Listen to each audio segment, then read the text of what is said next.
mountain before me invites me to climb. The path leading higher, taking my time, reaching the summit, touching the sky.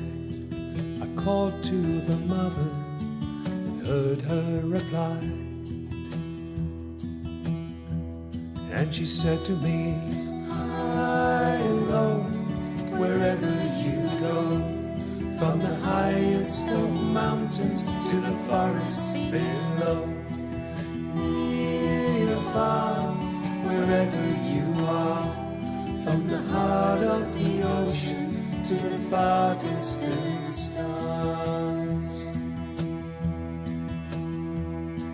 She calls from the forest, her secrets within. She knows where I am going, where I have been. Standing in shadows, her light shining through. In the darkest of forests, I'm always with you. And she said to me, high and low, wherever you go, from the highest of mountains to the forest below. Near or far, wherever you are, from the heart of the ocean to the far distant stars.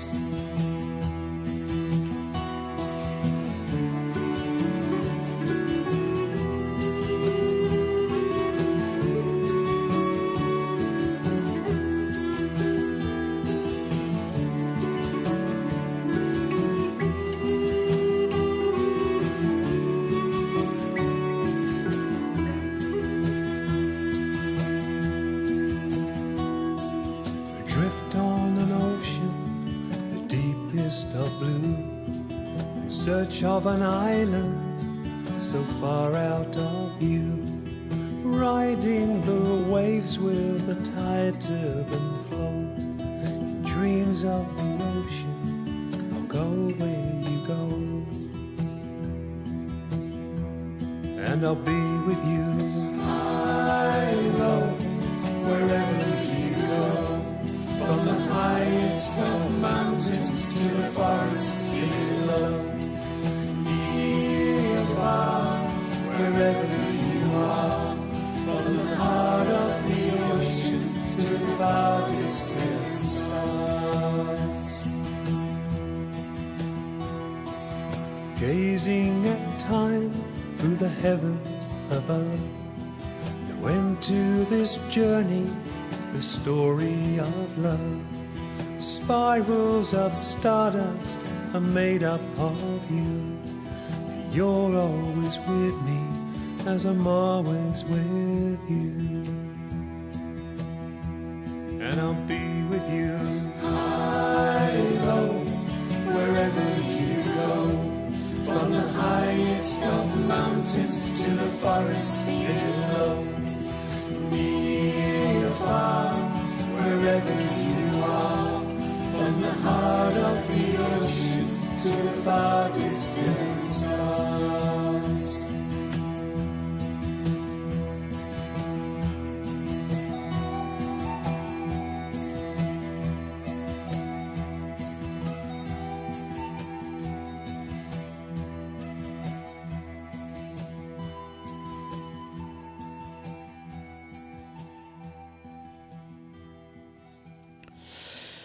Hello, my darlings. Hello. And a early Merry Christmas to you one and all. This was kind of my, last Friday before Christmas stream.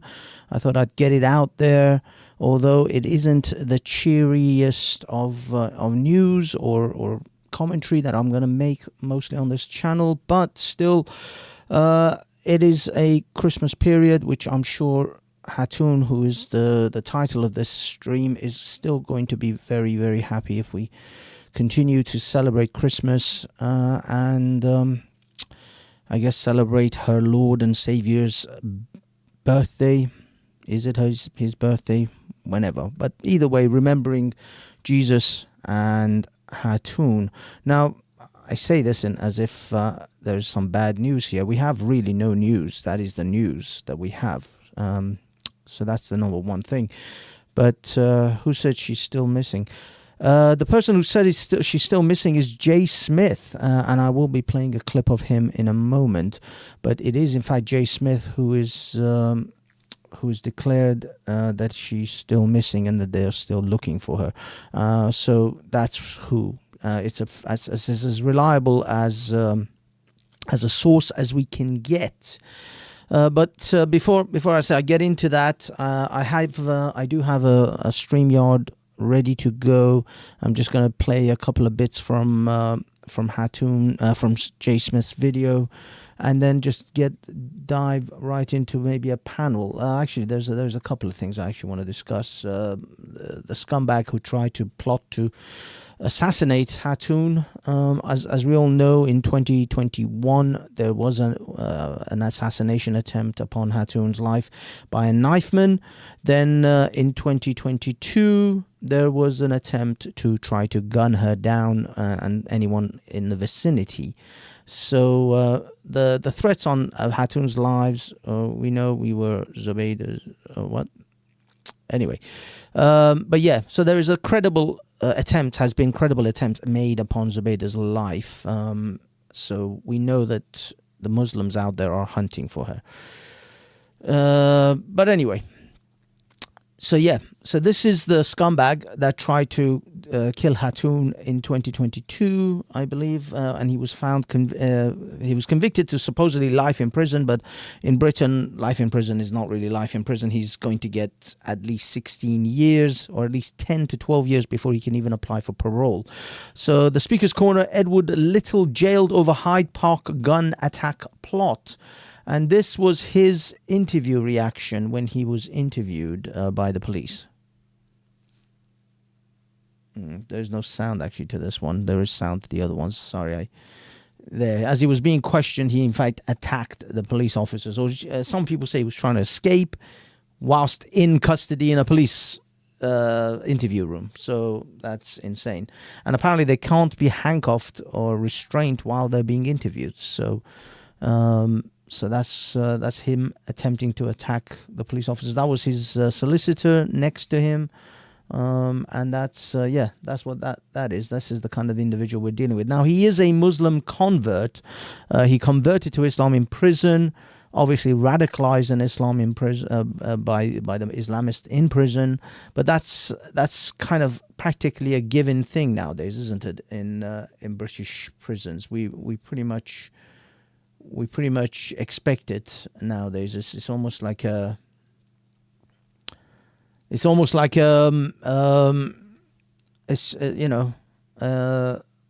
run of the mill, like as Mr. Sadiq Khan says, it's part and parcel of living in a big city, huh? It's part and parcel of living in 2023 Britain, that any deranged individual that ends up in a prison will probably end up will probably end up radicalized by Islam and then subsequently come out to try to murder people, just like the Lee Rigby killers back in the mid 2000s. The claims that Hatun has converted to Islam and has now returned to Turkey are gravely exaggerated. I just want to put them to one side. If anyone thinks that Hatun has returned to the fold of Islam and has now returned to Turkey, and that is why she's off the grid, is greatly exaggerated. Do not believe them. I am okay. Let me. I'm joking, of course. She hasn't gone back to Islam. I just want to let everyone know I am drinking Shiraz Regal. Tonight's beverage is another shot of Shiraz Regal with pomegranate juice. So that is what we are partaking in, boys and girls. Still trying to. Do you know I got that? I think last Christmas. I'm pretty sure I got that last Christmas. I'm still trying to get through it. Yes, I understand. I agree, Ned. It is disgusting, but I'm still trying to finish it so that hopefully I will. If anyone gives me another blended whiskey this year, I swear to God, I'm returning it. I'm taking the fucking I'm taking the receipt and I'm returning it. No blended whiskies. No blended whiskies. Single malt. Single malt, people. Single malt. Highland Park. Now, this is age 12, but so is the Shiraz. But this is single malt Scotch whiskey only. Okay, I got to tell that to more of my family members. They keep buying me this crap. Okay, where were we? Yes, Hatun's return to Islam is greatly exaggerated. Do not believe it. We are now going to go to the Jay Smith video, and we can see what he has to say in regards to the whole situation. Hi, this is Dr. Jay Smith, who's coming to you with a rather odd request, something I've never done before, never thought I would have to do something like this. And it has to do with our friend and colleague, Hatun Tash. Hatun Tash, some of you may know her. Many of you have probably followed her.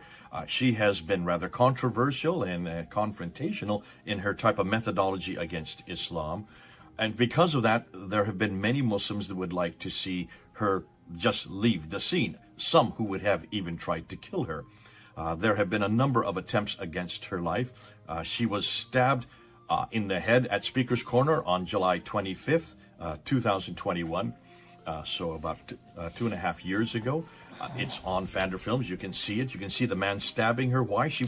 Now, the funny thing is, I actually tried to upload, I did upload some of this footage onto my stream, but it was taken down by the tubes as somewhat violent footage. So you see, even when a person does get attacked, you can't even talk about it. You can't even mention it in these spheres, because now I bet you any money if it was a Muslim woman that was being attacked, you'd hear all about it. It'd be all over the newspapers. Hell, there would be a special ribbon that everyone would have to wear for that particular time of the month, and there'll be a speech made by Rishi Sunak in Parliament, and the Labour, Keir Starmer would give his condolences to the family. I'm sure there would be all of that going on if a Muslim woman was stabbed in the face at Speaker's Corner. But Hatun Tash, I can't even post about it, and it'll get taken down by the tubes. Hello, Miss Banksy. Merry Christmas to you, my love. It has been way too long since we've talked. We got to catch up later on. Hello, Nina. Hello, everyone in the chat. I'm sorry, Ultra, Ned, Ghost. I see all you guys, but unfortunately, I just want to keep the video going. Wasn't killed. We don't know. The police were right there. They went after the man. Oh, come on, Jay Smith. You say why she wasn't killed. You don't know. Jesus saved her. I mean, isn't this one moment, is this the one time you have to say that she was saved by the good graces of Jesus, your Lord? How do you mean you don't know? How is this the moment you don't know? This is one of the moments that is a bona fide miracle.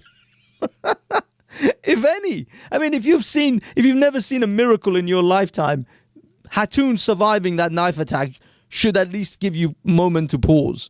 Because that was as bona fide a miracle as you will ever find in your entire lifetime. You're not going to find any cripples suddenly finding, learning to walk. You're not going to find any people raised from the dead. No water is going to change into wine. I promise you that. But Hatun surviving that video, that knife attack, that's as close to a miracle as any of you mofos are ever going to see in your lifetime. I guarantee you that. In their car, they still haven't caught him. This is 2.5 years later, and he's still out somewhere, free. While Hatun has survived that attack, she was able to get up within 10 minutes and continue preaching the gospel, though she had blood streaming down all over her face. A year ago, 2022, on September 23rd, a convert to Islam, his name is Edward Little, came from Brighton on the train to come and kill Hatun with a gun. He was about to buy the gun. He had the 5,000 pounds in his knapsack when he was arrested by the police. The police knew him. They were following him, and they actually stopped him before he could do his damage. In his knapsack was the money. Also, there was a map of Speaker's Corner and a picture of Hatun. Well, I mean, according to the picture that we saw in the Twitter video that I just played, it seems that he actually was in possession of a gun, or at least a gun was certainly recovered. So I'm not entirely sure whether he was in possession of the gun or not, but certainly a gun was recovered by the police. He was on his way to kill her. He even admitted when he was being questioned at the police station. In fact, interestingly, he was just convicted last Friday, which is December the 15th. and he has been convicted now for 16 years for trying to attempt it to. No. He's been convicted for lifetime in prison, but in Britain, yeah, we give them 16. This man he's in his 20s right now, he's 22. He'll be in his 40s when he's come out. He'll be more than young enough to attempt this again when he comes out. He'll still be a man of fighting age, a dangerous man to be able to commit this type of crime again. I can guarantee you. And he will be more radicalized in prison in this 16 years to come in order for him to plan his next jihad, if you will.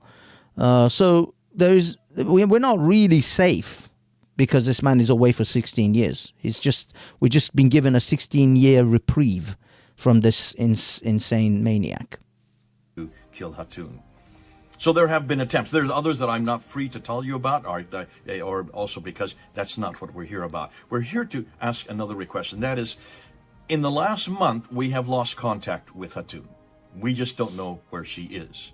She has a team in London who have not been able to make any contact with her. The last time she was seen by anybody on her team was on November the 19th, after Speaker's Corner on that Sunday, as they saw her off on the train as she went home. On the 20th, Monday the 20th of November, she did have a phone call, so we do know that she was alive and well on that day. And since then, we really don't know what has happened. Now, there have been some emails that have been sent purportedly by her, but they are her email, which is a generic email that's used by the team. And they supposedly are written by her to three different individuals, all three of whom, except for one, really don't really know her that well, and that's odd. What she says is just very generic, that no one can take me out of the Lord's hand, and that I am safe, and just don't worry about it, and I'll tell you in a few weeks. Well, that was way back on December the 3rd and December the 4th. And she hasn't at all said anything in the next, more than that, she has not contacted her own team, which she always does, is always in touch with her team. And that concerns us. Those of us who love her, those of us who have worked with her, she has been our colleague. For my case, I've known her for over 10 years. She used to be on the ladder with me there at Speaker's Corner every Sunday. She took over my ministry when I left in 2017. So that's over 6 years ago. But since those emails have come, and one just came about 2 days ago, again, a generic email, and those on her team do not consider it to be authentic. They think that these are inauthentic. What has concerned us is this. There have been 3 different missing person investigations that have been logged by the police in Britain. 3 times, people on her team have logged these missing person investigations, and all 3 times, the response has been from the police is that this woman has no address, which is true. She doesn't have an address because of the dangers of her and the fact that she cannot get an address because of her past and because of who she is and what she does. And so the police have just shut down and closed down every one of those 3 investigations. So as you can see, there is no live police investigation. This is really the reason why I'm echoing this. This is why other people are. Manny Cinder, I think, did a stream this morning or this afternoon, and Revelations 21, who's also relatively big now. He's grown quite a bit. Are also posting about this. I'm not sure why Bob Kay from Speaker's Corner, Bob, and Soko Films haven't posted anything regarding this yet. Maybe they don't want to speculate, or maybe they just are getting around to it. Let's hope that they would echo this as well, so that we can actually raise more awareness about this situation. I know that Street Mike has a contact telephone number from Hatun, which he tried to call on a live stream a few days ago and was unsuccessful. It went straight to voicemail, and her voicemail she does seem to have a Signal account. If you don't know what Signal is an account like it's a messaging software like WhatsApp, except much more secure than WhatsApp. So there is a lot of people who are attempting to contact her. Now, Street Mike is one of those, like he keeps saying, I will not speculate on what may have happened to her. And he's right. As a bona fide, if you're a real journalist, then you shouldn't speculate, even though nowadays journalists, quote unquote, speculate all the time on ridiculous things. Planes going into black holes or disappearing into fifth dimensions, ridiculous things like that. So people are speculating all the time, even in bona fide news, CNN, etc. But as far as technically, yes, we shouldn't speculate. We should always caution against that, against rumors and hearsay. But this is Jay Smith, who is one of very close people to Hatun, along with Apostate Prophet and David Wood. And I presume even David Wood and Apostate Prophet don't know where she is. So this is getting serious now. Thank you, Buska. Buska is saying that her phone is switched off. So that is even more concerning. I mean, I don't know. I would be concerned. But anyway, I mean, I just hope she's in some, missionary, she's out. I was about to make a dirty joke. I'm sorry. She's out in some, third world nation doing missionary work, helping children. I don't know. So I just hope that that is the case. She's actually out doing good work, her Lord's work, whatever, rather than anything untoward happen to her. That's all I'm hoping for. I'm actually hoping, because this Christmas is going to suck real hard if Hatun is no longer with us. She has been unalived by some Islamist scumbag. But I say I'm not going to speculate. Even Jay kind of does throw out a bit of speculation, but again, we should hold to this. Now, by the way, some of the repulsive comments in this live chat of Jay Smith, I would encourage you to go to the DCCI Ministries, which was the old David Wood account, the 700,000 subscriber account, and check out some of the, if it's still up, I don't know, I mean, I might have to screenshot it, some of the disgusting comments, which were clearly by Muslims, talking about how they are popping champagnes and they're throwing a party if Hatun is unalived and no longer with us and passed on to her Lord. So they were cheering about it, and I'm sure there are people like Ghost Speakers Corner and others who would cheer this as well. But these are disgusting, filthy human beings that we all acknowledge, and we all know what Islam produces, as they say, by their fruits you shall judge them. So we need your help, because we would like these investigations to be reopened, because if anybody can find her, the police are the ones who can do that. They have the means to do that. They have the ability. We don't. And what's more important, we're not even sure if she is purposely trying to stay away. Maybe there is something that's come up that she needs to do. Maybe for medical reasons, she is no longer in the public sphere. Maybe she is overseas. We don't know. But always, whenever anything like this comes up, she always tells her team. This has not been the case this time, and that's why we're putting it out to you and putting it out public. We want people to know that we are concerned, and we would like to get in touch with Hatun. So this is what you can do. If you are living in the UK, write your MP. Tell them that you want the police to reopen the... Okay, guys, I want to pause it right here because I can see that my icons and stuff are actually blocking some of this, so I'm just going to switch over so you guys can clearly see. This is the kind of information that we need to sort of put out there. Contact the Metropolitan Police if you have a Twitter account. I've already tweeted at the Metropolitan Police. You can go onto their website and give them write them a piece of letter, just a note. Really, all you have to do is say, I am concerned about the missing. I am concerned about a missing persons case, a person known as Hatun Tash, who's a frequent speaker at Speaker's Corner, and I would like you to investigate this matter, please. That's it, really. It's just 2 sentences. It's nothing even that big a deal. But here's the Metropolitan Police complain about the police department and to look and find Hatun so that we know she's safe. If you're overseas... This is the Mark Rowley at Metropolitan Police Department, Police UK email address. This is the head of Metropolitan Police. Please email Mark Rowley. I've already done it through one of my accounts.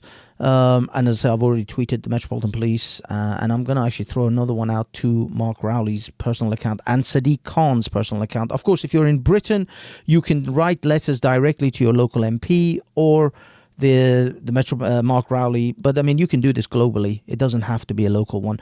I think there should be some kind of I think I'm going to talk to Manny and Bob and a few others. I'm going to throw out some messages to these guys, maybe Raj as well, to see if we can actually set up a petition to have this investigated. If there's some sort of petition, those House of Commons type petitions, maybe we can get some numbers behind that. Certainly Bob and Soko Films and others are much bigger YouTubers. We have to get them to acknowledge this and actually do some bring some awareness to this. I'm sure David Wood and Apostate Prophet would be interested in bringing some awareness to this as well. If we can set up some sort of a petition in which others can then join, that might raise some awareness. All we're looking at is raising awareness. I mean, all I'm doing is just echoing Jay Smith here, and I hope others would do the same. Hope she's found safe and sound, Banksy. I hope so too, Miss Banksy. I genuinely think this Christmas is going to be horrific if we find out that there's something terrible that's happened to Hatun. Believe it or not, my mum is concerned about Hatun Tash, because I showed my mum some of Hatun's videos and her talking about Christianity and other things. And my mum has we've got Turkish lineage, if you like, in our family, so we tend to connect with Turkish people quite quickly, and especially Hatun, who is an outspoken person about Islam. So yeah, I mean, so my family's even aware of this. So either way, please raise some awareness. If you have any kind of platform, doesn't matter, Twitter, email, Facebook, your Instagram, whatever it is, put out one post about this or repost this video in your social media account. And we all know we have one. Every one of you who's in this chat has a Google account. We know that because you couldn't comment otherwise. So there's no excuses for this. Every one of us has the ability to at least echo this. All we're asking is just echo it to other people. Retweet, repost, whatever it is you need to do. And if you can, of course, email Mark Rowley. Right to the British Embassy and ask the same thing. Let's get this up and going. Let's find Hatun, and let's find out if she is safe. Now, saying that, let me just say something about Hatun. I know. There you go. You can even quote the following reference and ask why the police have shut them down. These are the police reference numbers that have been given every time someone reported Hatun as missing, and the police have simply shut down the investigations because she doesn't have a fixed address. And unfortunately, if you don't have a fixed address, you're considered kind of like a vagrant, kind of a homeless person. And by the way, this actually goes to a bigger issue. When you're a homeless person, these are the sort of things you face. If your family, if you're homeless and your family calls the police because they can't get a hold of you and you're missing, the police won't even investigate because you don't have a fixed address. That's how disgusting some of this can be. So yeah, I mean, this goes to a wider issue in Britain, but nevertheless, in the UK, these are the police reference numbers. Please quote some of these in your online social media campaign as well. Just throw in some of these. In fact, I'm going to note this myself and throw some of these because I didn't put any of these police numbers, reference numbers in my tweets. So I'm gonna throw some of them out in my tweets, letters, etc. I mean, to be honest, the whole thing is like 20 minutes worth of work. Not even 20 minutes. You open up some emails. You open up one of your... It doesn't have to be your own email. It can be an anonymous email. It can be, I don't know, joeblow@smith.com. And just... don't use that email address. That's my email address. That's the one I use privately for my family. joeblow@smith.com. Because I'm Joe Blow Smith. Anyway, moving on. I'm sorry. I've got TikTok brain. I can't think about one thing for too long. My brain just fires off. It's monkey brain. Yeah, put in a police reference number and go for it. Probably Hatun, if she even hears me saying this, she'll probably get very angry. Because Hatun is rather unique. She is not like anybody I've ever met. And having worked with her for these years, she doesn't walk by the same drumbeat that the rest of us walk. She sees herself like Paul in the first century. She is a Pauline of the 21st century and models what she does much like him. Remember when Paul was there in the first century, he would go to Laodicea, Cappadocia, Berea, there in Ephesus. Every city he went to, he would go right into the synagogue, and he would confront the synagogue leaders with what they had done to Jesus Christ. Hatun sees her job as much the same way. She goes from mosque to mosque to mosque without being invited, and she confronts the imams with with their Quran, and also with the errors that she has found right through their scriptures. And that's, of course, she gets the same type of reaction that Paul got. And sometimes she has been beaten up. Other times she has been thrown out of mosques. She's been, I think, in over 400 mosques all by herself. But in a 3-year period of doing this, she brought 1,000 Muslims to Jesus Christ using this kind of methodology. A methodology that I wouldn't use, that probably none of you would use, or would be able to, or capable of doing so. 17 imams have become Christians because of her, and because of the work that she is doing, and because of the provocative nature of the type of ministry she has. So I just want to pause on that one. He said 17 imams, not just regular Muslims, not just your average everyday Muslim, but 17 imams have also have converted to Christianity because of Hatun. Have you ever seen Hatun boast about conversions at the park? Did you ever see Christians bring a Muslim imam to the park and say, now confess that Jesus is your Lord and Savior? No, because that's the antics that the Muslims use. Those are the fake conversions that Muslims have in the parks. And by the way, I've got on good authority that Muslims pay people as well for these things. There's in fact articles I found. I've actually seen a video which I can't find anymore. It's been scrubbed from the internet because I saw it a long time ago where they were offering £20 for a shahada. And I can't seem to find it for the love of God anymore. I was trying to find it for Hatun. I found articles on Zakir Khan offering money to Hindus to convert to Islam, money in rupees. Haven't found the ones yet about what do you call it? I haven't found those videos that I saw about the Muslims paying for conversions. But nevertheless, the fact is that you don't see Christians do this. They don't bring, Muslims to the park and tell them, have this show and dance pony, a whole theatrical display of shahadas or conversions to Jesus Christ.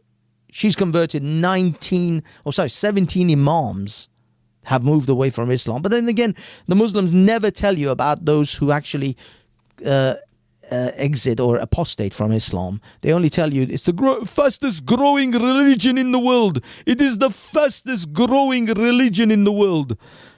But of course, when you actually start to narrow it down to who is a Muslim, you start to find that they don't actually accept a lot of people as Muslims. Are the Shia Muslims? Are the Sufis Muslims? Are the Ahmadis Muslims? You start chipping away at that who is a Muslim, and you find that their numbers are not as high as you think they are, because most of the people, these Muslims, supposed Muslims, don't even accept as Muslims. Anyway, that's another conversation. But yeah, guys, the StreamYard link is up. I'm just going to finish this video and then we can move right in. So I understand why the Muslims are upset. I understand why they would like to shut her down, and maybe that could be the case.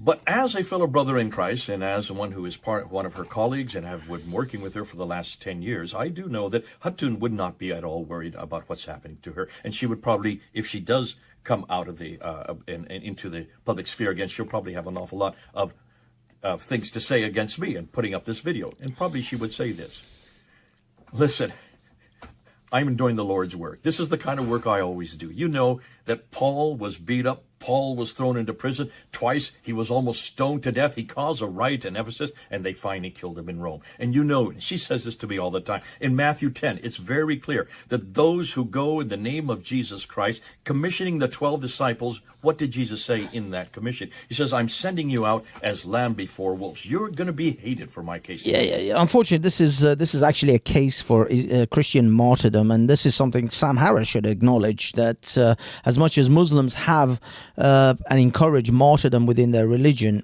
So does Christianity. Let's not beat around the bush here, and let's not pretend that Christianity doesn't have the concept of martyrdom. It absolutely does. And many Christians have killed and have been killed for their supposed faith. So this is really a case that he's making for martyrdom for Christianity. And unfortunately, as much as you guys, the Christians, may or may not like all this I send you as sheeps before the wolves business, I don't subscribe to this. No, I don't want Hatun to be a sheep before the wolves. I would like her to be safe and sound at her house celebrating Christmas come this Christmas. That's it. That's what I actually want. So I don't care. I'm not here for the martyrdom of Christians and Matthew's comments on it. I am interested in Hatun being safe and not have been slayed by some crazy Muslim, which are plenty of, unfortunately. Okay, I'm fast forward some of this stuff. Let's see if we can get past some of this. In Matthew 10, you will be killed for my name. That's the commissioning of the 12 disciples in the first century. Hatun reminds me all the time. Every one of the disciples was... Yeah, I'm sorry. I have to say, Hatun's a little bit crazy about that. And I'm not gonna sugarcoat this. She's a bit nuts and then wants to be martyred for Jesus. And I don't want her to be martyred for Jesus. I'd like her to keep on living at least another few decades. She can be martyred for Jesus when she's an old lady at the end of her time. She can be martyred then. But for now, I would like her to keep on going until she's about 80. They were all persecuted. They were all thrown in jail. Every one of them was certainly flogged, and all of them, except for John, were killed. She said, if that's their commissioning, that's my commissioning. And what does Jesus then say in verse 34? I have not come to bring peace. I've come to bring the sword, to set father against son and mother against daughter. And Hatun has a Muslim father who is an imam, and certainly he would love to see her killed. This is what we know. This is what we have heard. What does Jesus then end off in verse 38? For he who is not willing to bear my cross is not worthy to be my disciple. That's Jesus' very words. And Hatun takes that seriously. Therefore, in some ways, I do know that if she has been killed, if somehow the Muslims have finally got to her and they have put her away, she's back home with the Lord Jesus. Yeah, no, I don't. I don't care, Jay. I don't accept this. This is nonsense that she's now back with her Lord. This is exactly the crap that comes out of Hamas's mouth. We are the nation of martyrs. And every one of the little children that they pull out of a rubble of bricks and mortar is now a martyr with Allah. No, I don't care. I don't want her to be Try not to swear. Try not to swear. I don't want her to be martyred. This is nonsense. Christ. She has gone home. Because the Lord Jesus will not have her leave this earth unless it is of his choosing. And she has reminded me that over and over again. If this is her commissioning, then she's received her commission. It's commissioning for all of us who serve Jesus Christ. It doesn't matter what type of venue. It doesn't matter with what kind of people. We should all be willing to be hated. We should all be willing to be persecuted. We should all be willing to be jailed, flogged, and yes, even killed if need be.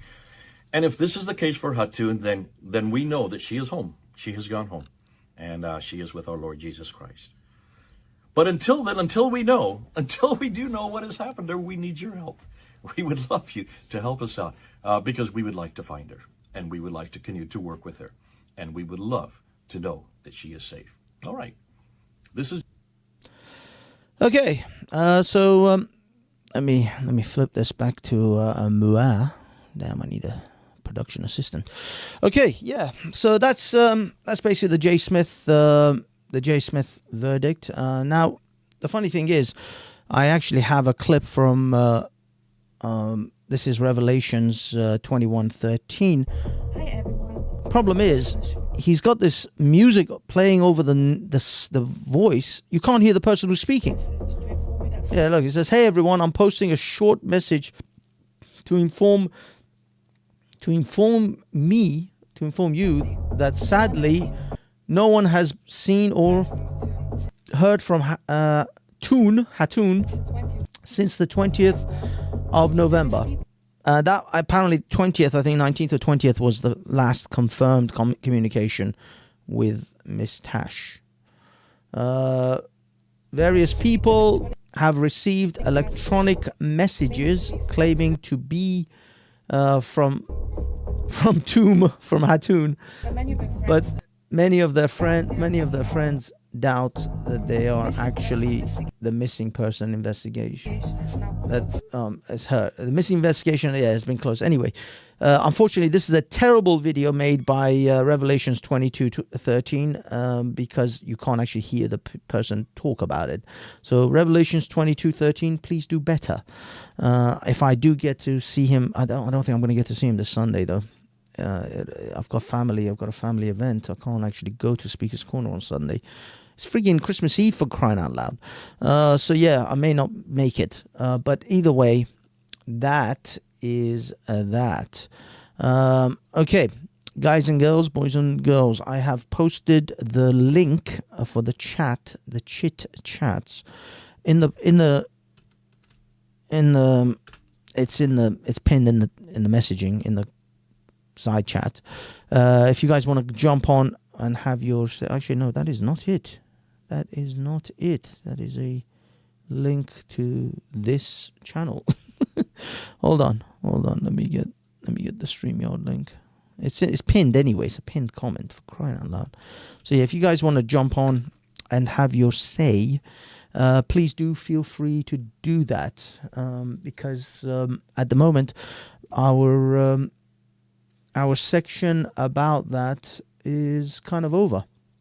Now, this was a little clip that I had. Oh, hello, Ned. Let us see who this is. Hello, Mr. Ned. It's the sound of the police. Oh,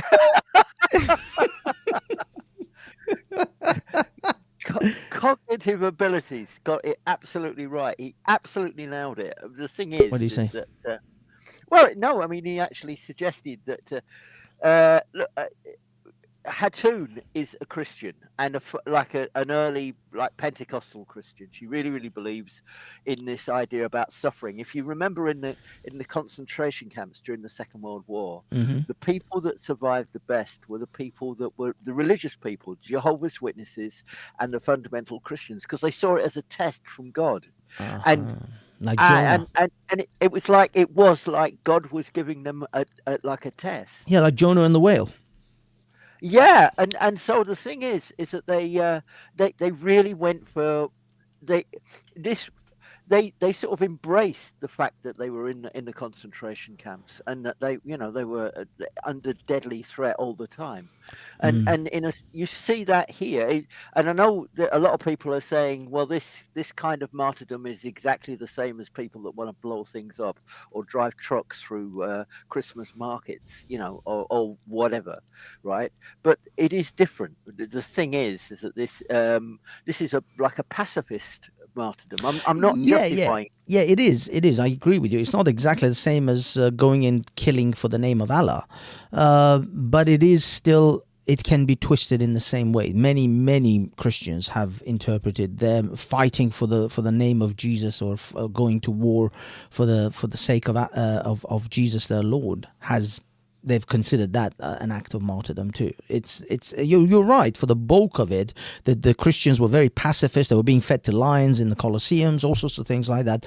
But that was whilst the Christians were persecuted and the minority. Once the Christian faith became the majority, became the Catholic Church, their sense of martyrdom was very different. Their ideas of dying for Jesus. It can range, right? Can you hear me, by the way? Hey, big up Triller. Triller in the house, guys. Yep, I can hear you, yeah, mate. Big up. Yeah, man, big up everyone. Yeah, I was going to say it ranges, though, isn't it? To when it comes down to Christianity is quite wide, right? In a lot of the ways people practice it and what they believe in it, and from self-inflicting harm to themselves, to what you're talking about, it's like sort of almost imitating the thing about Jesus. I mean, I saw a picture in somebody's house one time, right, where they had it like a picture of Jesus with the thorns on his head with the blood pouring down, and I just felt like it was such a What an image! I just thought to Yeah, myself, no, but it's you. important. It's this idea about Yeah, well, sacrifice. this is the thing. The It's thing this is, thing about Hold on, one at a time, I guys. One understand. at a time. Yeah, I understand it's important, Ed, right? It's just the thing is where, I felt like it's so sad. You get me? Like, and I understand even like Sikhi has these sort of images to an extent, but this sort of thing where, Jesus took, he bared the burden of everybody in it. Like, he died for our sins, right? And everything else. Again, I feel like Christians do try to imitate that sort of martyrdom thing where they are sort of sacrificial to that extent, and it's a good thing, to an extent anyway. Look, yes, and the Christians do have it in a pacifistic kind of way, and it can be also sadomasochistic. That's what the flogging is about. That's what the whole thing. I mean, Mother Teresa had a whole thing. People like after Mother Teresa, everybody thought that she was a great person. They realized she was an actual monster because she would actually force those people that were in her care into very, very trying and difficult positions in order for them to feel the pain or the suffering of Jesus. She was into all of that, like suffering. She felt suffering was it's a big part of the yeah, suffering was part of life, and that you should feel the suffering that Jesus suffered in order to truly be I guess enlightened or elevated by and go to Jesus. Anyway, so yeah, some of that thing can become crazy. I mean, there's a whole sect of Christianity called Opus Dei, which, funnily enough, is actually in the book the Da Vinci Code. If you ever read that, check that out. And they flog themselves with ropes with knots tied in it in order to again feel the pain of Jesus. And also they have these barbed claw things which they tie to the inner thigh, which digs in, the nails dig into their thigh in order for them so they never forget. Yeah, exactly. But what I mean is that is in such parallel to the Shiites who flogged themselves during Ashura with barbed wires and machetes and all sorts of other things in order to show their pain or whatever it is, whatever the hell they want to display for the death of Hassan and Hussein. So the Shiites have similar rituals. The Christians have the same. This is what I'm trying to tell you. That's why I'm an atheist, guys. That's why I hold myself in this position, because these fuckers are all nuts. They're all fucking nuts. If you have any kind of even sort of shallow surface level investigation into these religions, you realize these people are nuts. These people are all nuts. Now, regardless of what I think about Christianity, I want Hatun to be safe, because right now, the biggest threat in our society isn't some guy flogging himself with ropes or tying some barbed wire to the inner thigh, or even some friggin' Shiites flogging themselves in the middle of the streets with machetes and chains for the death of Hassan and Hussein. It's crazy. Banksy, you don't need to describe your sex life, dude. We don't want to know what's going on. Yeah, exactly. This is the sort of thing you keep in your bedroom, not in streets of London, not out on Marble Arch. But what I'm trying to say is, I don't care. I don't care that these are not the biggest threat. The biggest threats are Islamists in our society and in Europe and in globally, if you want to really stretch it out. Which are causing all of this, which we have to constantly be aware of. Why is it that this one religion is the one we have to watch? Nobody's looking out around the corner for Buddhists. That's not necessarily true. Simply because, you're aware that when it comes down to governments and armies and things like that, looking at the World War II, for example, the amount of sanctioning and lockdowns and on everything else here, the kind of oppression that they can cause on people, right? They're the biggest threat. They're the most powerful. They got the guns, basically, isn't it? They got all the machine guns. They're they got all the weapons. To me. They're not a threat to British life. Not right now, but they could be, and they're out there, and they could do that at any time. You look at governments around the world that we might not agree with, how people have been oppressed, and there are a lot of examples, and these are governments that aren't even that strong compared to the bigger ones, right? Look, that they are the biggest threat generally. Look, I'm sorry, Trilla. This is the kind of crap that that even Chris Rock talked about in his stand-up. He's got a very famous stand-up. He says he hates N-words. He says N-words. I'm gonna say ninjas for the replacement of the N-word. But he says he loves black people. He just hates ninjas. Now, what he means by that is that these ninjas are the ones who behave very badly. And he goes, the media, people say, oh, it's the media, man, the media. He says, when I'm at 3 a.m, I'm trying to take money out of an ATM machine, I ain't looking for the media. I'm looking for ninjas. That's what I'm looking out for. So that's the problem, Triller. You can go ahead and talk about all these governments and the sanctions and the wars that they cause. But I'm looking for Islamists out in the streets. I'm not looking out for the British government and their foreign policy to come and get me when I'm in Piccadilly or Trafalgar Square. On a small scale, right? I understand where you're going with that, right? But at the same time, I mean, you got extremists on every boat. I get it when it comes down to that when it comes down to these like the Manchester bombings, right, that happened and everything else, right? Arena, yeah. Right, yeah, it's terrible, do you know what I mean? And similar sort of acts, according to that, right? But again, vast minorities, you're probably more likely to get stabbed by a crackhead or a heroin addict or hit by a car or, do you know what I mean? Whatever, like an angry driver or some shit. You know what I mean? There's so many other ways to go. But I understand your fear in regards to, that is still a problem that needs to be resolved. But there are so many other problems in that. When you're looking at these small scale events that could impact our lives. Look, I mean, right now, that's my biggest, the biggest impact in our lives. I mean, I don't know what sort of lives you guys live. Maybe Ned probably lives in some quaint little English village where everybody's running around with bluebirds on their shoulders and there's whistling zippity doo-dah. I don't know. It's like a Disney cartoon. Yeah, I can imagine that. Every time you open your window, a little bluebird just comes and nestles itself on your index finger, and you guys do a little duet. It happens melody every morning. Yeah. But I live in London, and I have to go into central London in Trafalgar Square, where there's a whole bunch of jihadis screaming, "Free, free, free the current thing! Free, free the current thing!" That's what I have to deal with. So for me, that's my issue. My issue isn't, some foreign policy by Britain in Dubai or in Iraq or Syria's or Libyan foreign policy. Those are not my problems. I don't have to really worry about that. But I do have to worry about the hordes of jihadi clad flag waving morons who will literally stab me to death if I show even a hint of opposition to their thinking. That's why when I was out with one of my sort of good friends from Speaker's Corner, which is one of Steve Speaker's Corner's friends, he comes down there all the time, but he's like, he doesn't want to be on pictures. When we were out, he started talking to some old woman about the whole Palestinian-Israel situation with a more of a mid-level sort of nuanced view.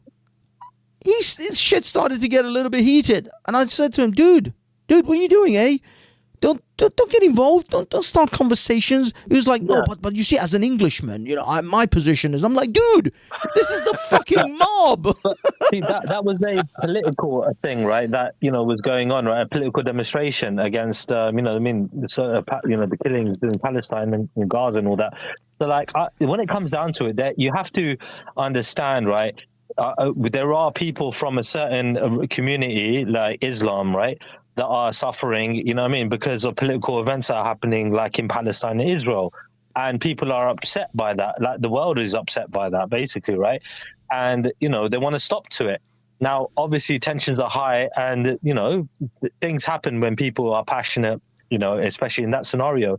And would you then automatically identify maybe that bit an attack, I don't know, on the street, somebody getting a punch in the face for saying something, right, by one of these protesters for Palestine, right, being a religious motivated one or politically motivated one? The fact is that these things are so intertwined. It's crazy to think that you can separate them. They are both religious and political. If you take the religious out of it, the only difference that you can do with this is that if you take the religious out of it, it wouldn't go on decade after decade, generation after generation, because the religion is what carries it forward generation after generation. If this was just a land dispute, this would have been over like 40, 50 years ago. But it's not just a land dispute, it is a religious dispute as well. The fact is that the Muslims don't want to give Al-Quds, which they call, Jerusalem, to the Jews, not because they want that piece of land, it's because it's a religious symbol to them. It's a mosque. So if you to pretend that there's no religion involved in this, you're out of your mind. They I'm don't not care about saying Al there's no Quds religion. because it's just a nice piece of fucking property. They're not property developers. Yeah, I'm not saying that there's no religion involved. I'm saying that they're probably their understanding of religion is probably very minuscule compared to people that actually are practicing the faith properly and everything else. I would assume that a lot of these protesters, have a very basic knowledge of the religion that they claim to believe in. That's just my guess. Sorry, I missed the last very bit because I was typing. Sorry, could you repeat the last very bit that you said? They're not what? I said that their understanding of the religion that they believe in is very basic. No, this is nonsense. It's nothing to. It doesn't matter. It doesn't matter if it's basic or not basic. The fact is, Al-Quds isn't some nuanced thing about Al-Quds. They know what Al-Quds is. They know that they want to hold on to that because that is the symbol of their domination. Al-Quds, when they built that fucking mosque in the Mosque of the Dome or Dome of the Rock or whatever the hell they call it, over the temple, is to show that Islam is superior to Judaism in that department. That's what that is. That's just the same as when Muslims pray in the streets and they take up whole streets and they block traffic. It's all about symbols of domination. If Muslims lose that mosque in Jerusalem, or if they lose Jerusalem completely to the Jews, that's the symbol of global domination, or the symbolic gesture that the Muslims no longer dominate that region of the world. Yeah. Okay, I'll use a comparison, right? And you two are older than me. I don't know much about this side of history, right? But if I look at Ireland and I look at, the attacks that were happening in the UK, right, as a result of, occupation and, things that have gone on in Ireland with the British, right? I mean, would you believe that to be religiously sort of like motivated or more politically motivated? Because I look at it as similar, I see that as similar to what's happening in Palestine and Israel, generally. Not exactly the same, obviously. I've spoken a lot. Ned, go ahead, take this one for now. Oh, I think the danger is that with Ireland, religion became like a proxy of people's identity. So it became very tribal, and you had the Protestants were like one tribe, and the Catholics were another tribe. And I think that there's a danger that what starts to happen over here is in England is that this religion sort of starts becoming like a proxy, and people's tied up with people's identity, and with every action there is an equal and opposite reaction. And my concern is that as time goes on, and there are more sort of people doing more and more flexing, I fear that you're going to start awakening all sorts of foul demons from the ground. If you follow my meaning, I mean, I fear that we're headed for Northern Ireland over here on steroids times a million. Am I making any sense? Yeah. You're saying, are you talking about the internal civil war with the Muslims, essentially, with the Islamic ideology? I fear that what's happening now is that there is like a sort of rising of consciousness across the board. I'm not just talking about Muslims. I wonder what effect all of these marches are having on the indigenous population. Now, it may be that the white population of this country are so sort of sheepish that there will be no reaction whatsoever. On the other hand, I fear that we start to see the rise of, already, Tommy Robinson sort of starting to make an entry, and it's interesting that the government is doing everything it can to sort of stifle that. But if that kind of thinking starts getting traction, we're headed for trouble in this country. I mean, you're already seeing it. You're already seeing it in Holland, where you've got now Kurt Wilders has actually been elected. You're seeing Was it it in Holland or Germany. Denmark?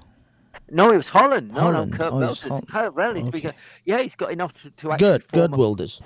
Yeah, Kurt Wilders. Yeah. Yeah.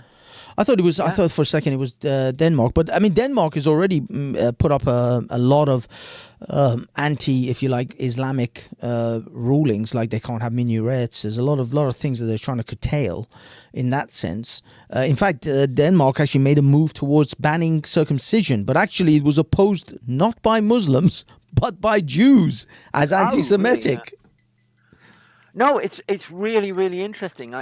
What's actually starting to happen in Germany, you're starting to get like the Liberal Democrats, the Christian Democrats, the most liberal sort of people in Germany are now actually starting to become very sort of bellicose and adopting policies that never in a million years would you expect them to actually adopt, because that sort of far right party that Ralph was associated with, they're getting enormous gains.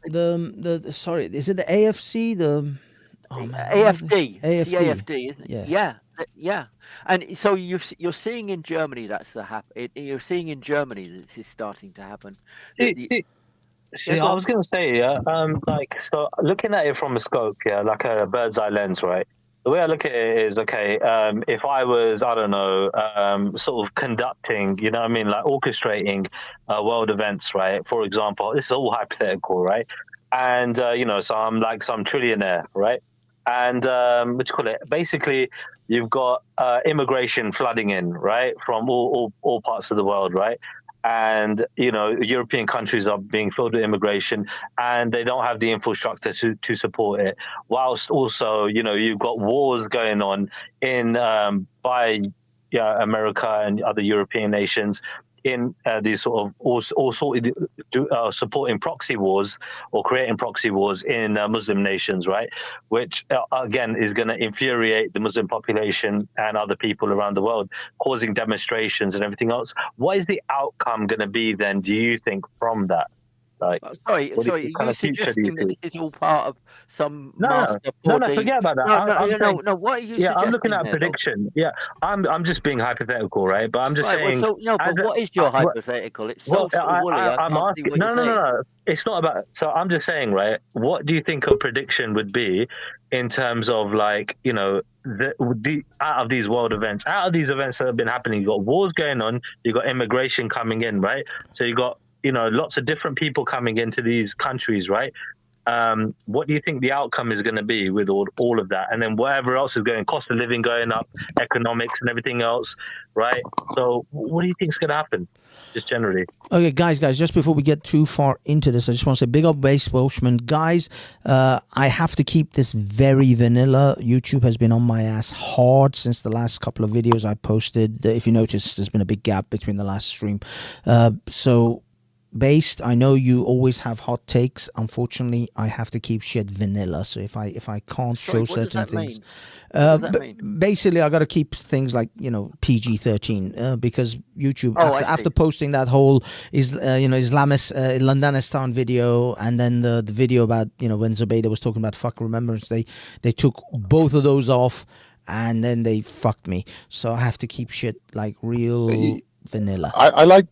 But I wasn't anything to do with those streams. No. But it was actually that stream that you and I were on with. I forgot who else. They took that off as well. They just just basically took 3 videos off. Just boom, boom, boom. Didn't give 2 fucks about the context or anything. They didn't strike me, but they said to me that the Londonistan video was a video supporting genocidal organizations. What the fuck? I mean, talk about having no sense of humor. Anyway, sorry guys. I just want to put that out there. So guys, if Based, I know you like to have hot takes and throw some Twitter videos at me. I may not be able to show 99% of these videos. They have I'll to be be real fucking I'll- vanilla. I will be very milk chocolate. It has to be. It has to be Milky Bar Kid is in town shit. Okay? That's what we're talking about. White chocolate only. We can't even this have a I've gotta hint of watch. cocoa. Never, ever. I've got to watch this. They took the video before I could even download it, Ned. I lost a 3-hour stream because of these. I want to see Base Welshman being Milky Bar. Oh, yeah. He's got hot takes all I'm the used time. to it. I'm used to it. Medical experiments, stuff like that. Yeah, this is why I had to like tell Bass, because when Bass came on, I was like, okay, Ned, Triller, Triller's edgy occasionally. Ned, I mean, come on, we know you're the popo, so it's like the only person I have to worry about is fucking Bass, because YouTube's just been on my ass. It's like they've hired some fucking Islamists. They hired like, I don't know, Ali Dawa or someone just to watch my shit. So they're on me. I've What's also your heard. take, mate? Now, Sorry, go on. sorry. Yeah, I just want to put that out there. I've also heard through the grapevine that fat fucking hippo, apparently someone messaged me. I mean, it could be complete bullshit. That she has something around 10 different accounts where she's constantly watching my shit and reporting it. I'm like, okay, that's a little bit obsessive, but hey, whatever. Banksy, I've got a stalker, mate. I've got a stalker that follows me. Right. The only reason this stalker isn't on this channel is because he doesn't know I go on this channel. If he knew I went on this channel, right? I honestly, he's got a voice changer. Oh my! Also, he can come. He's got a face changer, a complete face changer, and you can put any face in. Oh, okay. So they've got like that. I don't know, maybe like what's it called? Reface or something, some program that can actually, but it's very good. So the only way you can sort of tell sometimes deep fake is the sound of the voice sounds a little bit weird. It's a bit robotic. Well, no, we can change it. Yeah, it just comes out a little bit weird, and the only way I can tell it's the person is the way he puts sentences together, and because he puts sentences together a certain way, I can, because then I know it's this person.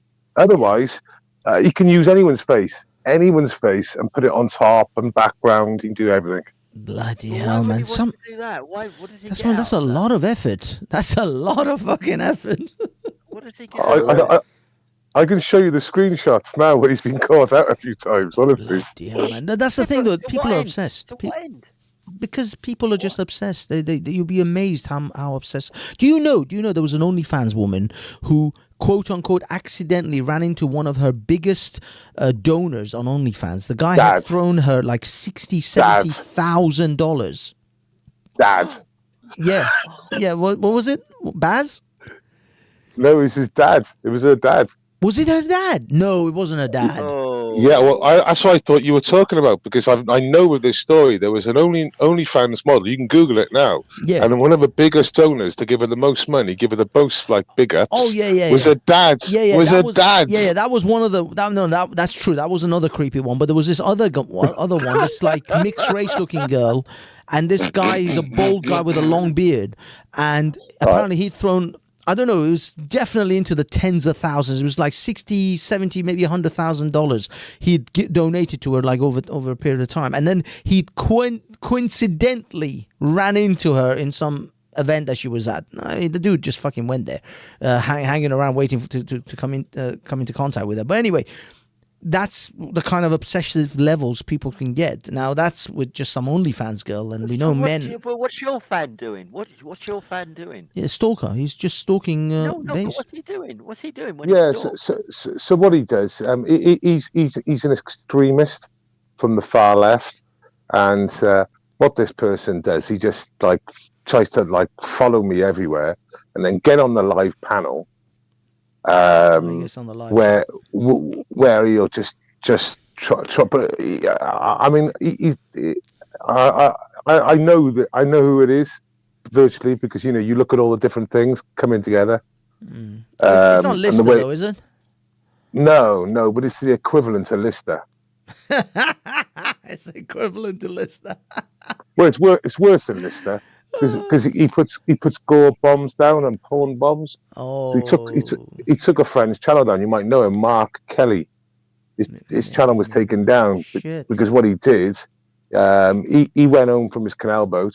He does a live on a Friday, then he goes, and then while the live's on, he walks home. So it's like a 25-minute walk. Well, in that 25 minutes, he changed his thumbnail to gore and porn and just killed his channel.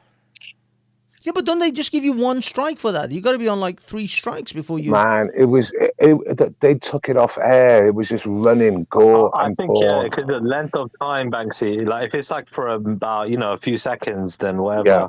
Like they let that go, but if it's like for 25 minutes, that's fucking ridiculous. That's fucking schoolboy error, man. And you can imagine shit. And you can imagine the carnage because he was the only person who allowed this person on.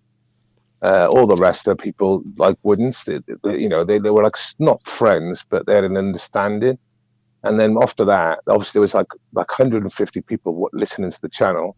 And all of a sudden he sticks down. It's causing carnage in the chat. No one can do anything. No one can do anything. Everyone's just got to either sit or wait or switch it off. Damn. But yeah, he just fucked it. These fuckers watching the porn, That's nasty. It was what happened to PG-13? Fucking hell. Well, he was showing everything, like the Mexican cartels doing their business, all sorts of crazy shit. Oh my god, he was fucking posting. That's what I mean. That level That's of what I mean. shit. Gore. That's what I mean by gore. It was all sorts of shit. That's fucked up. Yeah, man. That's people being opened up while alive and stuff like that. Oh, crazy God. stuff. Bloody hell. Some people have got issues with tissues. So this guy comes onto a panel that you're on, and then he starts attacking you. Is that right? Well, no. He's got to play it cool because otherwise, He gets kicked off. gets found out. He gets kicked off. So it's like a game he's playing to try and get away with being on the panel for he was on a panel the other day and I clocked it within 10 seconds, but I didn't say anything for 2 to 3 minutes because I had to make sure before I told the host that they need to go full screen but now. He comes on other people's shows where you were on, so he's literally following you from different show to show. That's some crazy stalking shit, bro. That is some fucking next level shit. But I thought I had it bad. I've just got a woman that I blocked a couple fucking years ago, keeps on calling me every so often. You know what I mean? Because when you got them blocked, you can still see that they're calling you. They're calling on your phone. How they get the hold of your phone number? I obviously not from the internet. Like I met them in it, like in real life, and they just call me to hook up again, innit? But I got unblocked in it because she crazy. I thought I had it bad. Put it that way. You lot got it fucking next level, bro. In a sort of a way, you can see it as a compliment because obviously you must be effective if he's taking this much time and trouble to actually chase you. You must be doing something right if he's having to chase you. I mean, I normally debate him on a normal basis back in the day, and I used to finish with "my job is done here," which always used to wind him up a little bit more. And he's been hunting you ever since. My job is done here. I go like and he starts having kittens. He starts having kittens on the phone going, "Rah!" But it's not nice. Like when somebody's trolling you online like that, it's not nice. You get me? Like it's annoying. Like I had fucking literally had to block 100 people on my channel once. That troll after troll after troll account, they were just taking the piss that day. I don't know who it was, but obviously a group of people that just decided to have some fun one day. I was like, you cunts. What's your take on this, Based? What's your take? Yeah, the Hatun situation. I'm guessing she's in some sort of protective care. Yeah, I reckon that as well. Yeah, I do. Think. But once again, no one knows, which is the crazy thing. So I find that quite hard to believe because if she is in protective care, then the police you would expect to inform. Exactly. Yeah. Which is why I don't think that's the case. I think her family. I think something's happened. Yeah. That's exactly it. If something's happened, then the police aren't taking anything seriously. right? Well, That's the reality to that quote, which could be the case, but they're not taking it seriously. I mean, the obvious thing would be she's in protective care, but I don't quite understand why it hasn't leaked out from either family members or work colleagues that actually she's actually safe. We have spoken to her personally on the phone, on Facebook Live or WhatsApp. Yeah. She's safe. She's staying out the way for 6 months, and just keep honestly, you know? like it could be anything, dude. Like in terms of, remember that woman that was swept away walking her dog or something like that in the lake, and then they took ages to find her, and then they found her eventually. That wasn't too long ago. It could be absolutely anything in case of worst case scenario, like she's like not here with us anymore. But at the same time, it could be like, I don't know, she just decided to take a break and just I mean. Took a long, what did they say? Like she likes to go on these sort of nunnery things and just goes missing. That's for a what bit. I was saying. That's what I was saying. She's on some kind of missionary work. Now, I said the word missionary, and things came into my head, and I didn't want to. She didn't tell anyone. Go there, she would have told her work colleagues and stuff. No, but look at this. She's not on a retreat because what's happened is that a guy's been convicted, right? I think that she was under severe danger. And I think that they've actually sort of taken her out of the picture completely, and they're playing it as close to the chest as they possibly can, and they can trust absolutely nobody. They're not going to say, I think that goes against they've given a message. They've given a message. She's okay now. Live with that. That's all you get. No, but they haven't really. I mean, the thing is, where's the message that she's okay? Where do we get that? Well, and it's totally out of her character. Like well, she's not the type to literally hide away and shy away. She's not the type at all. Yeah, but if the security forces, security people are sort of doing this, right? They can't force her to go into hiding. No, but what they do is that they would actually look. You would be putting our people at risk if you. Well, yeah, that's what they would tell her. Yeah, because she wouldn't do it if it was just herself, but she would. If other people, like when the threat came in with this what's his name, this Little guy, this Lewis Little, she kept away from Speaker's Corner because they said that he wasn't just going to kill you, he was going to kill your anyone around you, and so she never wants to put other people's lives in danger. That's the main thing about her. Yeah, I mean, I can see that, but I still can't quite understand why they couldn't have allowed like the nearest people to her to. But that's how. That's how they work. That's how they work. Okay. So on top of that, one thing I would like to know: this Brighton chap that converted. What I want to know is where did he get his $5,000 from in cash? Yeah. No. There's definitely bigger people. Oh, sorry. I just want to correct myself. I said Lewis. I meant Edward Little. Edward Little is the guy who was gonna, do her in. But I will say this: 100% he's funded by your, whatever you want to pick. Pick your average. I mean, I don't think it's Iran because he's Sunni. It's your average Shia mosque, Sunni mosque. Sorry. Has anything come out? Has anything come out in the press? The press, who funded him? How did he get that cash? They're never gonna talk about that shit on that level, dude. Come on. Right, no. Well, hold on. I got a legitimate question. Okay, so if they can give him the $5,000, right, and you're saying that there's some affiliated group, right, that's got connections and links here. Why not just get him the weapon? Well, I mean, they organized. They probably organized all the things. All the go to London, meet this guy. He'll give you the thing.